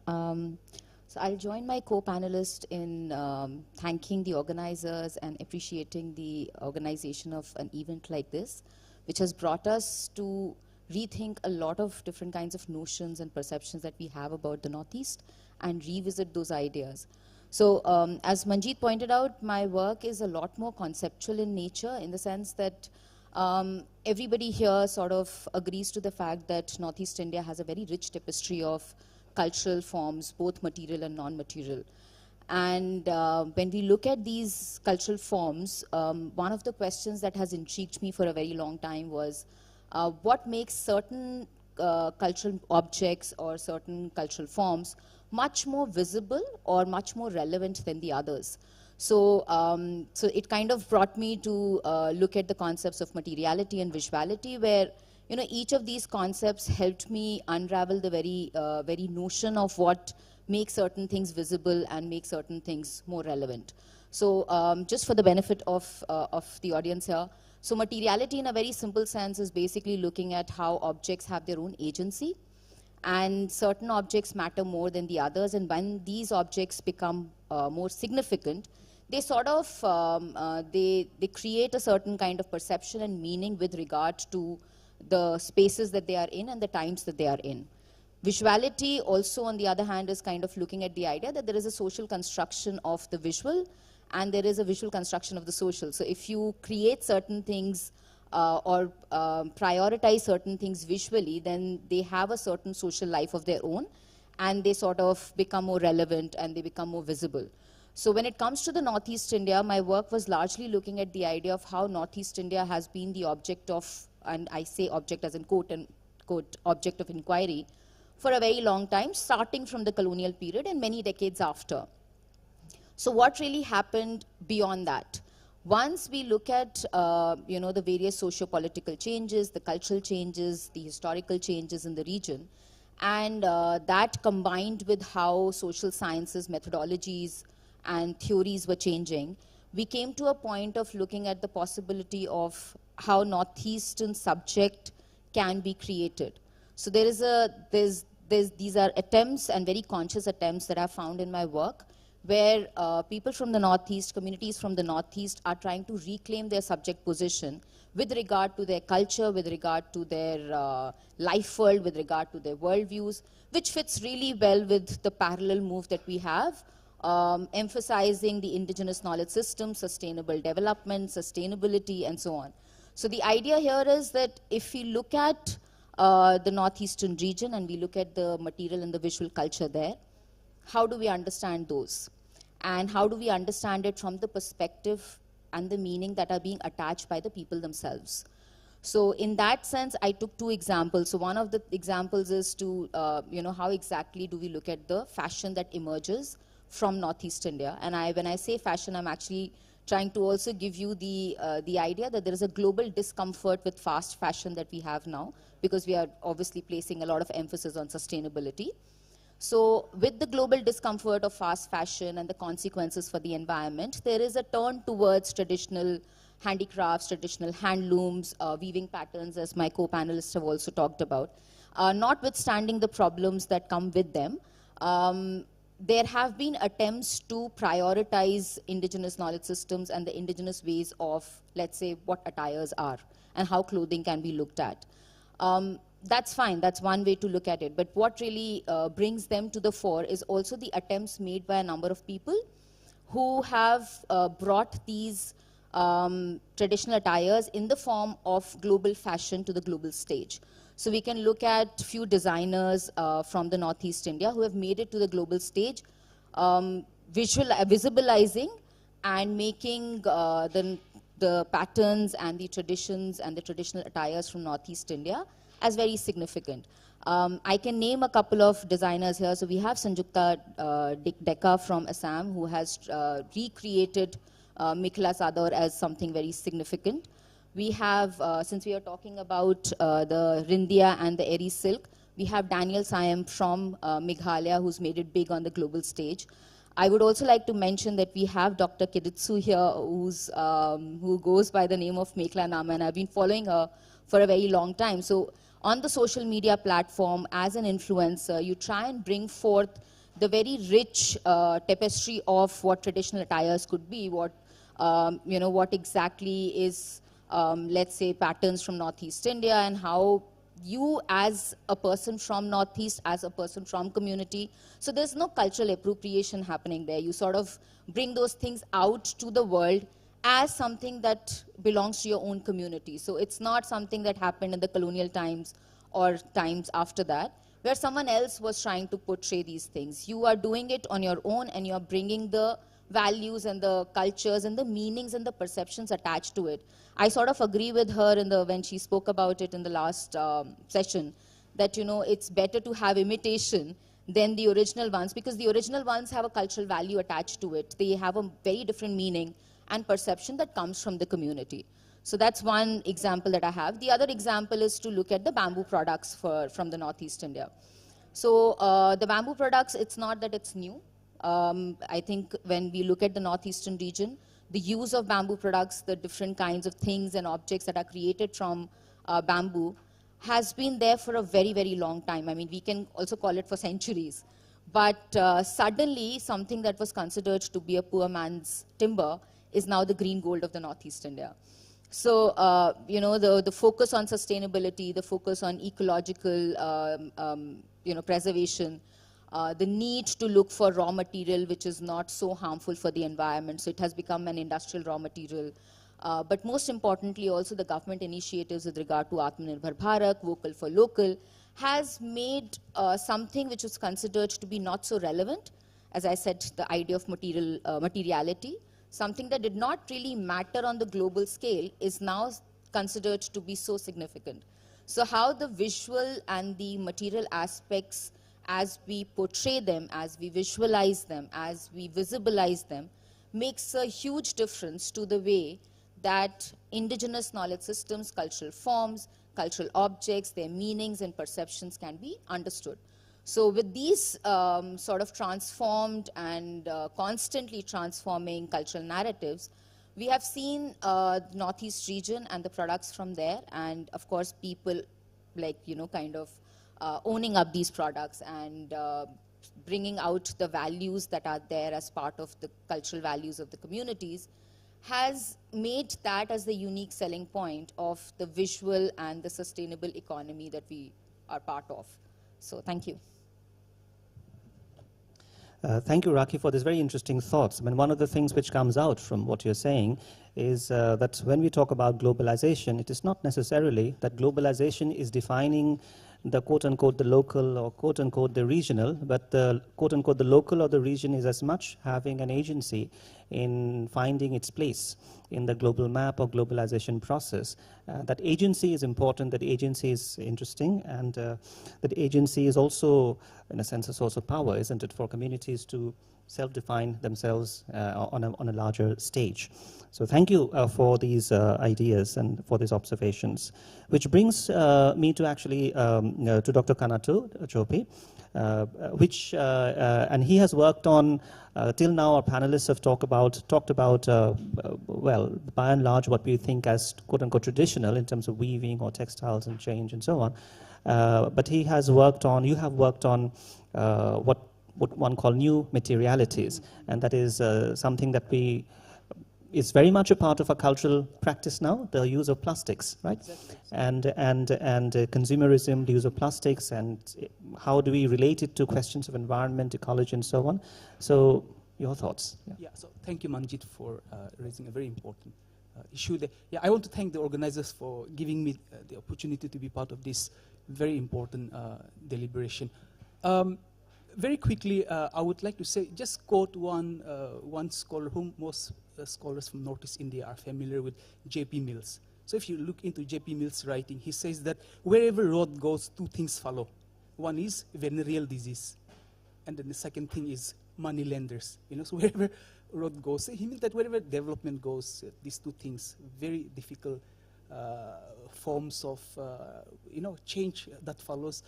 one thing that I've been observing lately, and for me this is something very personal, my friend Thay knows that we have been really struggling trying to solve the amount of waste that is generated in Dimapur. We are generating about 140 to 150 tons of waste every day in Dimapur. And I mean, I've been traveling to Aizawl and all these parts, seeing the problem. We're just sitting on a time bomb. So for me, this is something, I belong to the region. That's my home. So I'm a researcher. Definitely, it gives me a lot of avenues to study about the materiality. But it's also a pressing problem that we are facing. And then the problem is plastics. One thing that I would like to say is that as far as plastic is concerned, it's here to stay. Because it is cheap, it is affordable, it is durable. And then if you see, I mean, I'm just, the panelists, the former panelists, they were discussing about how plastics are replacing the ornaments and other, even the cultural artifacts.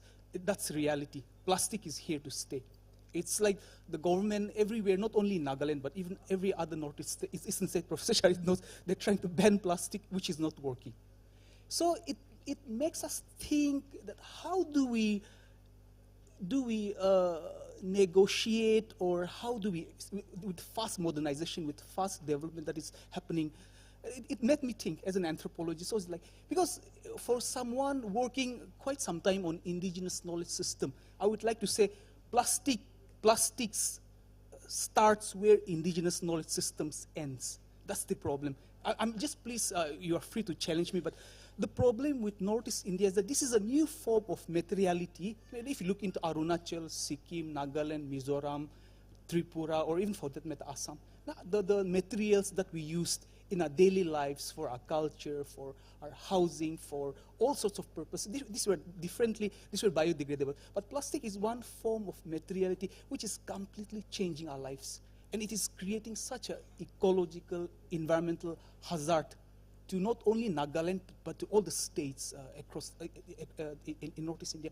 Very quickly, the recent study that was done by Center for Science and Environmental Research, they say that Northeast is generating about 3,100 tons of metric tons of non-biodegradable waste every day, and which is like, they say that 85%. This is a very conservative estimate because the CSC report comes only from the municipal areas. So if you look into Dimapur, more than half of the city is not under municipal area. So we are talking about the amount of plastics waste that is being generated.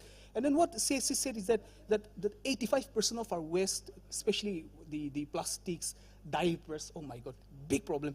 These are going to lands, and this is actually polluting the water bodies. So I think the question here at this point is like, and for me, somebody being an academic, writing about this, but going to conferences and then dealing with the issues, but the problem is this is a grassroots problem. And then how do me as an academic who knows that there is a problem, connect with the local communities? Is it possible for us to work together with the indigenous knowledge system to solve this big problem? Because I said that, Manjit, our indigenous knowledge system has failed. I think I'm making a very controversial stand. I'm not against indigenous knowledge system, but I think where plastic is concerned, I think our indigenous knowledge system seems to be rather redundant. It's not working. So I think we have to rethink how do we solve the problems of this new materiality, which is a kind of an intrusion in our lives. Very important, but it is also creating a lot of problem for the environment, even creating a lot of health hazard.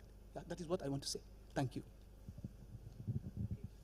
So from what you have said, I mean, it's interesting contrast, isn't it? What Rashi has just now said and what you have said, that on this whole question of globalization, plastics is very much a part of our global presence, the global presence in the region and presence of the region in the global context. It's all, both are interconnected. What you are saying is that communities agency, and what you're saying is also, yes, that is also communities agency, but in a non-biodegradable way, right? And what Rashi is saying is in a more ecologically sensitive manner, the global presence, which is interesting to see that how the region is not just one straightforward something matter, but it has different layers, different complexities, like any other part of the world. It has these different aspects, different dimensions, which is very interesting. This, in fact, brings one to certain other questions as well. And this, I would like to go back to you, Hemjyoti. So, when you had initially talked about this broad historical perspective of how we look at the question of weaving and women's cooperatives and weaving cooperatives and their role in defining gender, in a sense, or foregrounding the role of gender through something as basic as a claim on the yarn. Now, from that point onwards, from that 1950s that you have sort of ended, sometime in the 1950s, from that time onwards till the contemporary times. So how do you see, what has changed? That is one. And also now that we think in terms of investments, in terms of some of the things that different panelists have also talked about. So how do you see, where does it leave the weaver, so to speak of, in a sense, some of these questions were also taken up in the previous session, but one would like to hear from you. Where does it leave the weaver, or our understanding of the weaver? Okay, thank you. In fact, I'll carry forward what both Professor Bare and Professor Rakhi mentioned. With post-liberalization and 1990s, there is a renewed emphasis on handloom and handicraft, and thanks to like Professor Bhargava said, that there is now a global recognition of climate change and endorsement of slow fashion, sustainable fashion, and that has renewed emphasis on handloom and handicraft, and like Professor Sophie said, not going plastic, but trying to go biodegradable rather than non-biodegradable. So this, of course, meant a lot of opportunity for a certain group of people, and I'm glad that it's already been mentioned, Sanjukta Datta and Daniel and Anuradha Kuli, and there are so many entrepreneurs who have now taken up, created these designer boutiques, and they have taken up handloom in a big way, and they have taken it to a different stage, and Lakme Fashion Week, Paris Fashion Week. You see, there is a certain kind of pride that is associated with being there, and that's a great thing. I do believe that entrepreneurship is crucial. Designer boutiques would be important to cater to a certain niche, audience, and yet there is a question, and I'd come back to the Tezpur Mohila Committee, that why did many of the Mohila Committees actually have to shut down the weavers cooperative? And even Tezpur today is facing that problem of lack of weavers and a gradual decline of the number of weavers. And when we talk to weavers, we realize that the glitz and glamour of the Fashion Week sometimes doesn't really reach back to the weaver or the art. I'm just saying weaver because that's what I'm working with, but it could be any craft people, it could be any artisan. So the first question is, when you're saying how do we go forward, what would be the suggestion, is to incentivize, that if and incentivize could be at many levels, it could be at monetary level. So if there is a product for, say, X amount of money, then how much is it going, how much of it is going in terms of percentage? Is it 5% going back to the person who's actually rearing the muga silk worm? How much of it is going to the person who's actually spinning the threads, making the yarn? And eventually from craft people to craft people. We know that all handicraft artisans and craft people have different kind of health issues. For weavers, I can say that eyesight and backache. These two are major, and we have Ayushman Bharat now, and many of the weavers are covered. But what we need perhaps is a kind of more target-oriented kind of health insurance, where when we talk about, because if one goes with a card that, I have a backache, and physiotherapy doesn't get compensated through insurance, right? So if we need to address it, we need to address it in a more target-oriented, and I'm sure there are government officials here representing the corporation.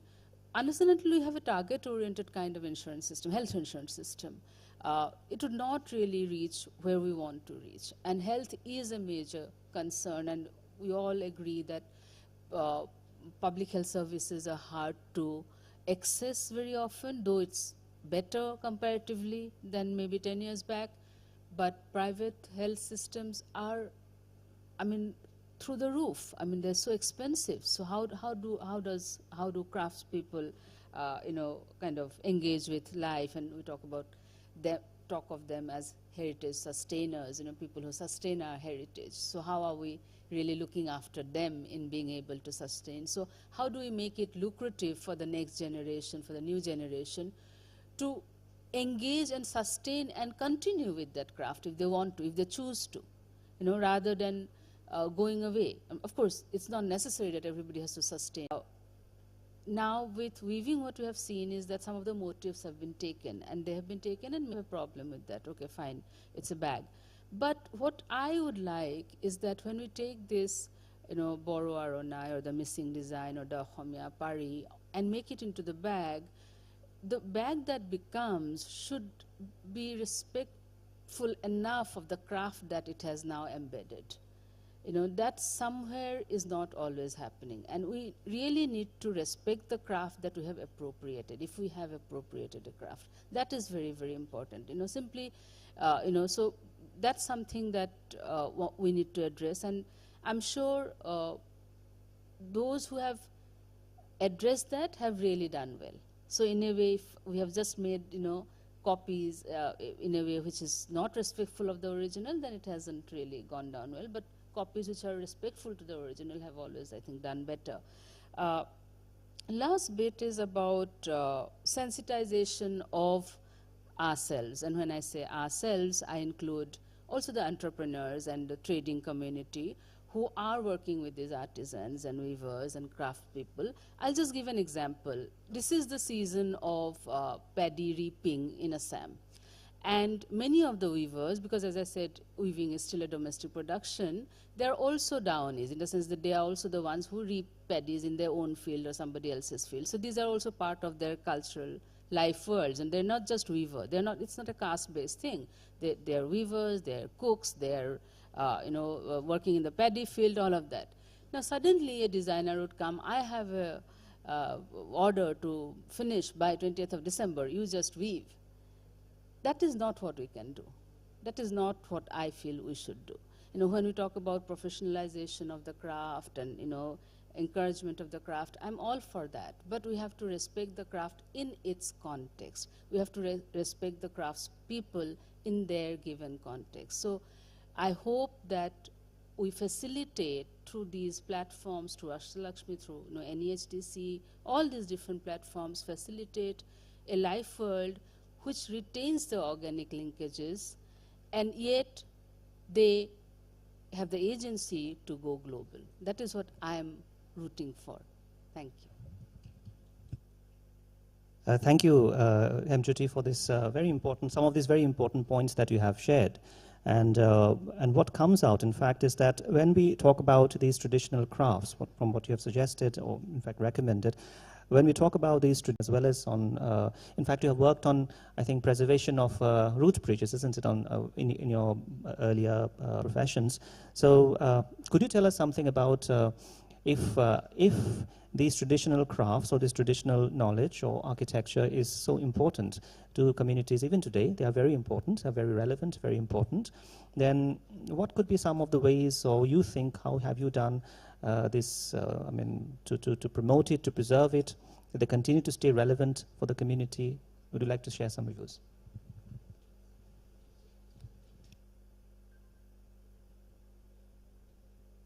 So thank you. First of all, I would like to say, as a folklorist, we know the importance of culture. We know the importance of indigenous knowledge system. So as a folklorist, I would like to first, before I answer your question, that whenever we see any craft, whenever we hear any tales, we always try to analyze and to ask the question why and how. So with regards to weaving in Meghalaya, especially in one village, there is a genesis of the way they made the loom. The genesis is that in the village, one village in Ribhoi area, Sonidan, the name of the village is Sonidan, there was a story that a monster had disturbed the people too much. And they were trying too many ways to find and capture the monster. But at last, they could capture the monster and they tied it to the tree. And that tree is known as the Tasong tree in Boy area. I don't have the scientific name for that. And then from then on, when weaving started, the people always use this Tasong tree as the main part of the loom. So that is part of a folklorist view.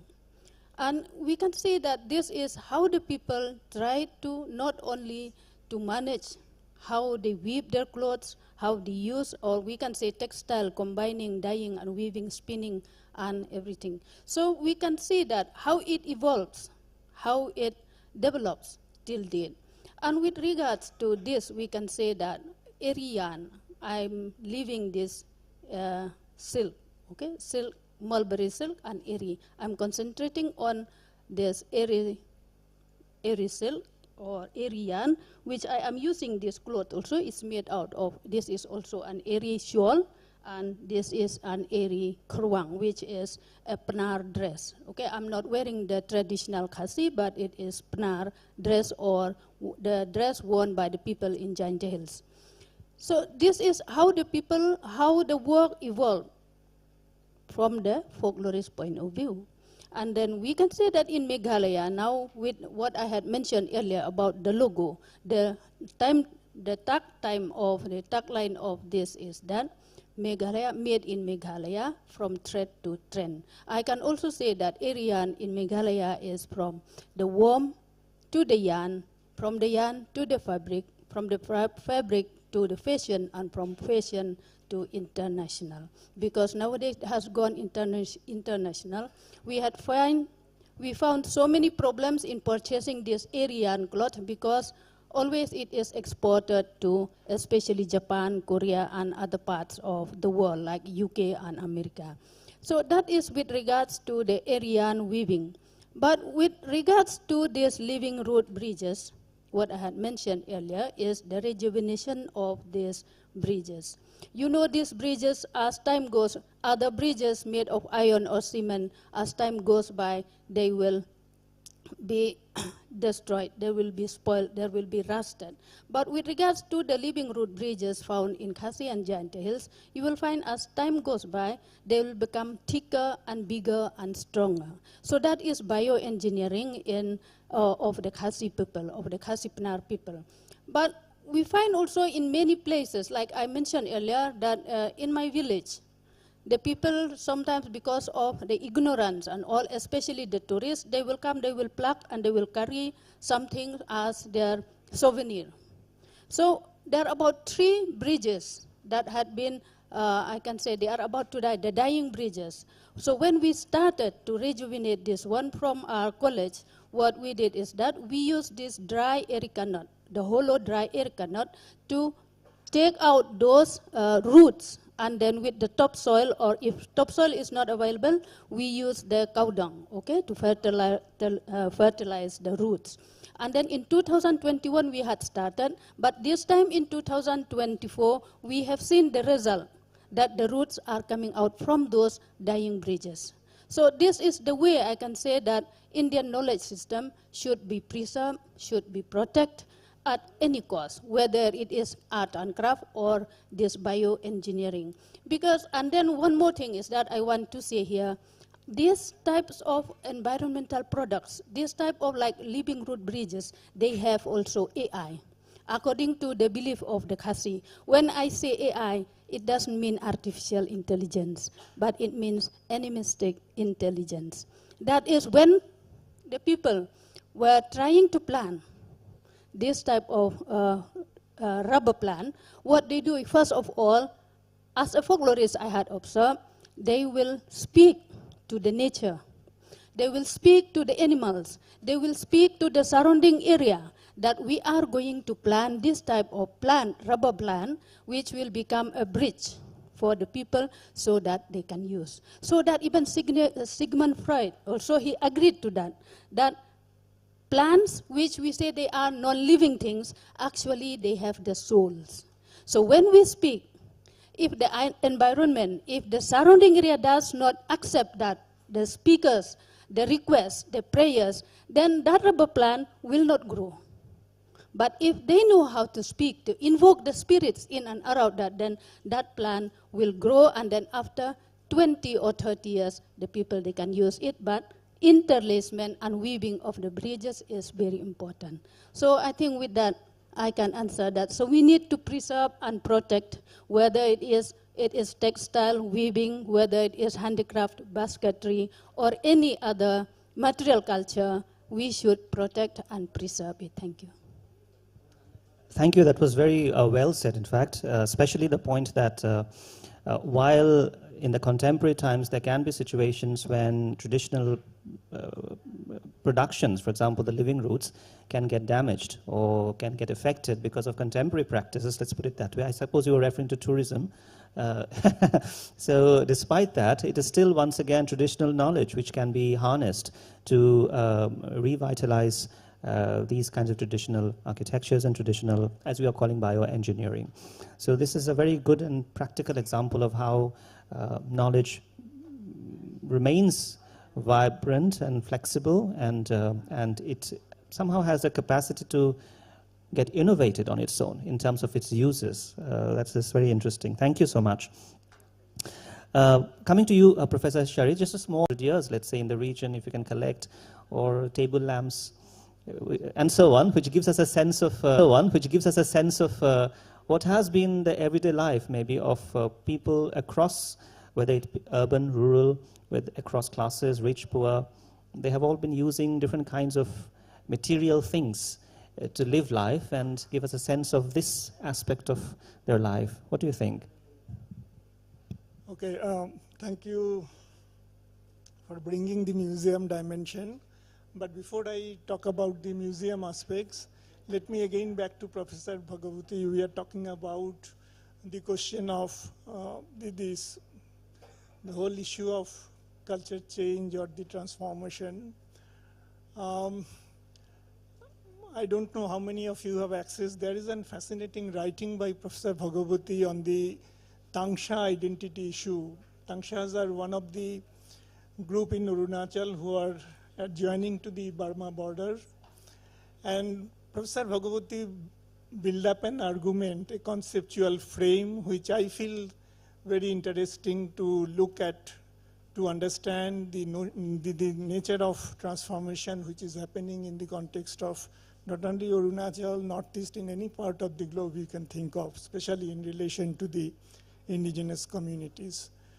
Now, what he talks about that today, I mean, the impact of technological interventions, or what we perceived in the larger sense of globalization and liberalization, almost became passwords for understanding the everyday negotiation of life. We cannot think of,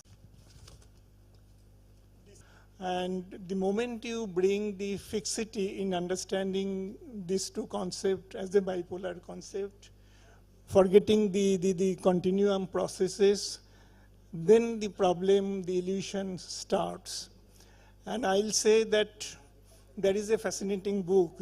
She was talking about the Hornbill Festival, The Invention of Tradition by Hobsbawm. It was published in, if I am not, 1986, long back, where they were basically argued that tradition can also be invented, right? So what Professor Bhagavathi was talking about, that the process which is coming out as a result of this, the intervention of different forces of change can be perceived as a kind of an, what he calls, third order reality. I think that is very helpful in order to understand the realities within which we negotiate our life. There is a fascinating book came in publication. Some of you must have seen it, which is a visual documentation. It is part of our 5 years project with SOAS and British Museum. The title of the book, it was published by Brill, Germany, and their prices are so high, it's very difficult for common people to get it. The title is very fascinating. it talks about through the eyes of time. Now, where we have done, we had a ethnographic photographer called Michael Tarr and Stuart Blackburn, who was actually leading the project. We have the colonial photographs, hugely available in the British Museum. Even after the death of Heimendorff, his family has given all the hundreds of films, photographs to SOAS archive. And obviously, I have seen SOAS has preserved it wonderfully. I mean, that skill and technology they are having. Now, they have taken those photographs, and then there is an extensive coverage of contemporary photographs from different parts of Arunachal, and then there is a comparative, through the sense of chronology, through the visual comparative analysis, you understand the kind of change which has surfaced in the place what we call Arunachal today. Now, I am coming back to the question of, again, this debate and how museum can play a very significant role. I'll give two examples.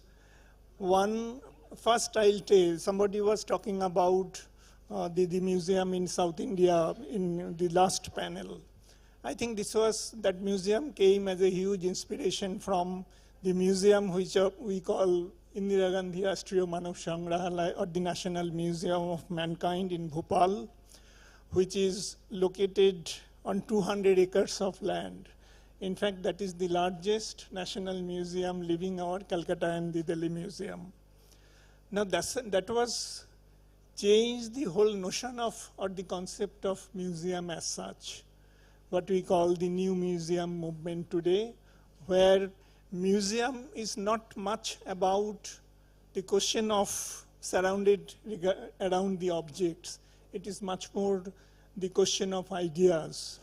And if you look at the way, if any exhibition you look at there, it is the people who remained at the center of all exhibition. They are the main curators, though we have professional curators also, but this is largely left to the communities to decide what are the objects they brought into the focus and how to arrange and whatever the different kinds of parameters involved in that.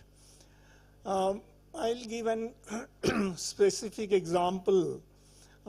Some of you are talking about the tribal architecture also. I'll just pass on the reference. There is another fascinating book came on the tribal architecture by Stuart Blackburn and René Coleman. René Coleman is then French architect. It's called Tribal Architecture, again Brill, but this is available even soft copy you can get. That's the fascinating book which talks about the strength of vernacular architecture. This is just for example. Let me come to the incident which I was trying to focus. Now, if you go to the museum in Bhopal, we have a tribal habitat. I remember in 2014 when Professor I was... Sharit, can you also be a little brief? We're running short of time. What I am trying to say that, with the Nagas and Wangchus also, they have a huge tradition of log drum. Wangchus call it kham in their local language. Now, this is the longest, what they call xylophone or the musical instruments. And every bit of that log drum has special messages to carry to the village. During the days of head hunting, of course, suffixing the hunting, it may be debatable, I'm not going into that. But during the agriculture, they will have different kinds of beat. People will surround together and go for cultivation work. Now, what is happening, if you go to the Wangchu areas today, you will hardly found these log drums and the dormitories, right? Because people talk about the Christianity and the sacred domain, many things are, I don't relate it to the 100% the issue of Christianity. There are other things are also involved in that. What I will say that after many years, when we have built up a traditional house, then people have built up a huge log drum. They have brought it from the village. And it was installed when the day was inaugurated people from the city of Bhopal flooded to see the whole process involved in the installation of log drum. And this has given such a kind of an, I will say, the revitalized their belief in their traditional practices. After 1 month, I received a phone call from the villagers that they, after long years, they have rebuilt a second log drum in their village, and it was installed in one of their prominent places. This is an example to talk about that what part of the tradition will be promoted or revitalized, that has to be decided by the people. But there is a possibility always that people can really get involved and in the process can revitalize certain elements of their culture. I'll end up here, maybe take some other issues in the next slot. Thank you, Professor Shar. It's an interesting point you have mentioned of how to involve people in when we are working out a museum, which is a form of representation. So how do we involve people, how do we involve communities, and take into account their views, how they would like to represent themselves. That's an important point that you have shared with us, and thank you for that. In terms of, this is for Dr. Kanato, in terms of, since you talked about the problem of waste and the new materiality of plastics, and the way it impacts environment and so on, so how do you see the way forward? What would you like to suggest as a way forward? Is there some way in which new kinds of ways, new kinds of understandings? It's just a thought, that some way in which, as we say, traditional practices of management of waste, and also global practices of management of waste, the best practices. Is there some way in which we can have a synergy, some way in which we can bring together some kind of a balance? Is that possible? Or how have people done abroad maybe? Would you like to suggest something on that? Yeah. So let me say something bad about Delhi. I think Delhi is point of no return. I've been to Ghazipur, and in fact, the recent study says that Okhla, which was trying to process plastic, has turned out to be such a poisonous intervention for the city. But the good thing about Northeast India is, as you said, we have something called community management. But just before that, I would like to say that if you come to the Naga villages, our villages are very clean. Khasi Hills or even Nagaland, you'll see this very beautiful split bamboo where they keep in the village, in the church, where people can throw. They just don't litter it. But the problem starts there when it comes to plastics. Or for that matter, I'm very thankful to our Honorable Prime Minister for taking this initiative of Swachh Bharat. So we have lots of green and blue waste bins all over Dimapur and Dibrugarh. I'm from Dibrugarh. Dibrugarh we have about 80 crores worth waste management plan, total waste. Dimapur, Kohima, Kohima has 33 crores total waste. And then I think what we are seeing here is that technology alone, it's not going to work. Even people's indigenous knowledge system management, that is not going to work. So what I see, the future is like, can we just, if it's possible, blend tradition and modernity, bring machineries, but involve the local communities. Our DMC, our municipal corporations are redundant. It's like beating a dead horse. It's not working. So possibly one of the reasons that why I've taken up this issue very passionately is that we are thinking like possibly if it's possible to take away this very important aspect of waste management, plastics, especially if we're able to reduce recycled plastics, manage it, we are releasing about 35 to 40% of the pressure from the landfills. So the point here is like, can we take this management, not just leave it to the government or to the municipal councils, which for the past 60, 70 years, I'm being very blunt here, nothing is working out. So can the community take it, create jobs, make use of our customary laws? We have this,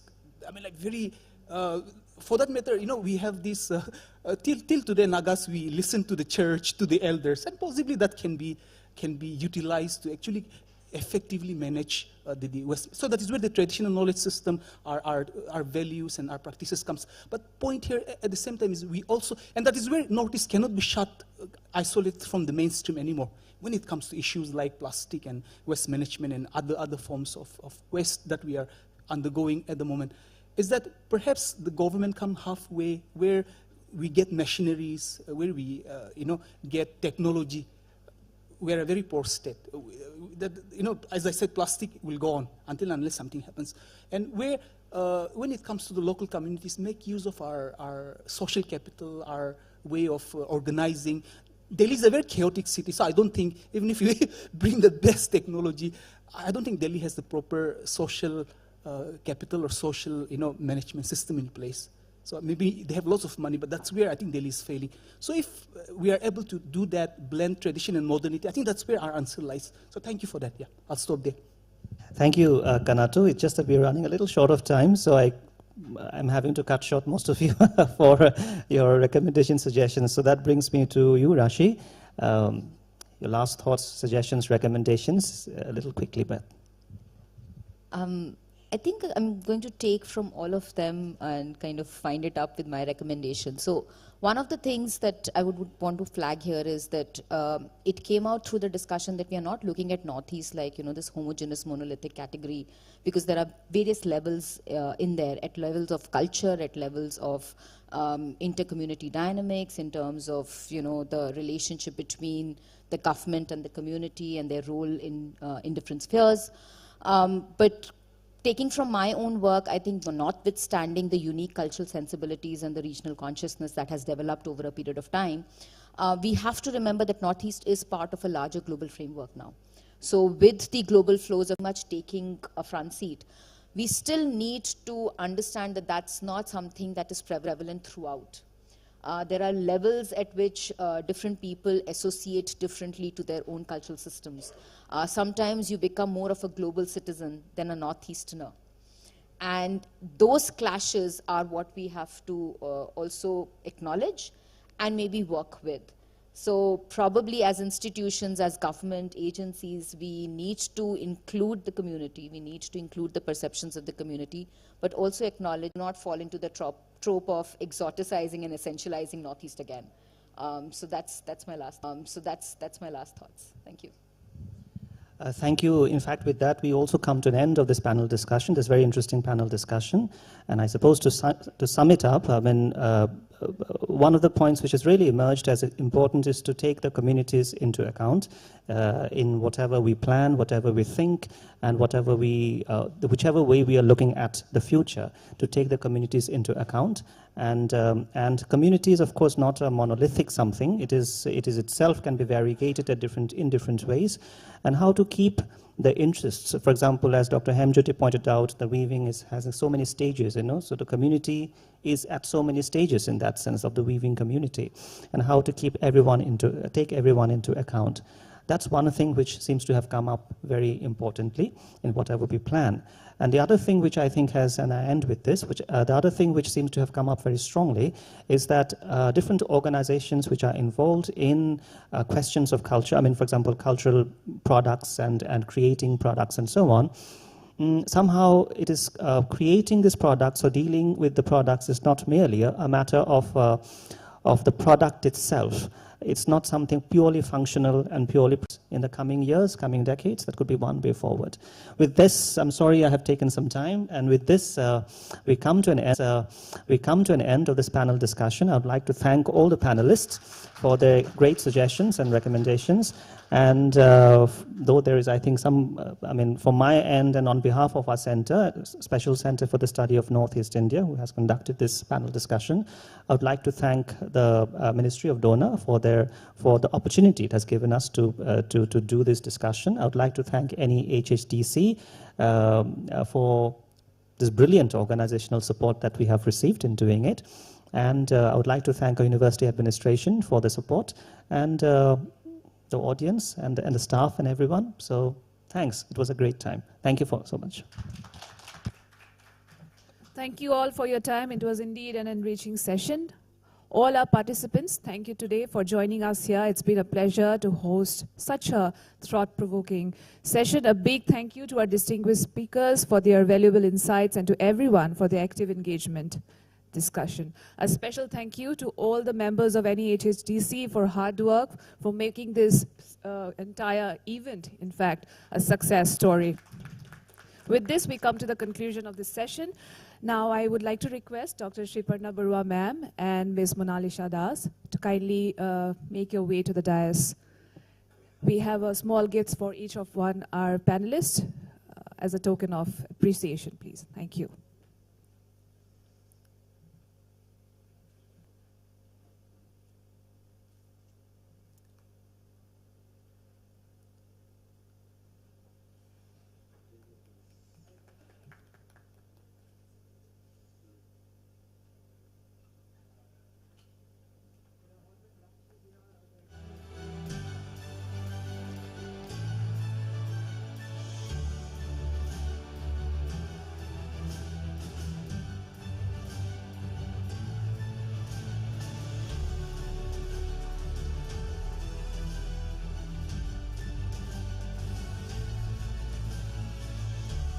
Requesting all our panelists and guests to kindly join for a group photo.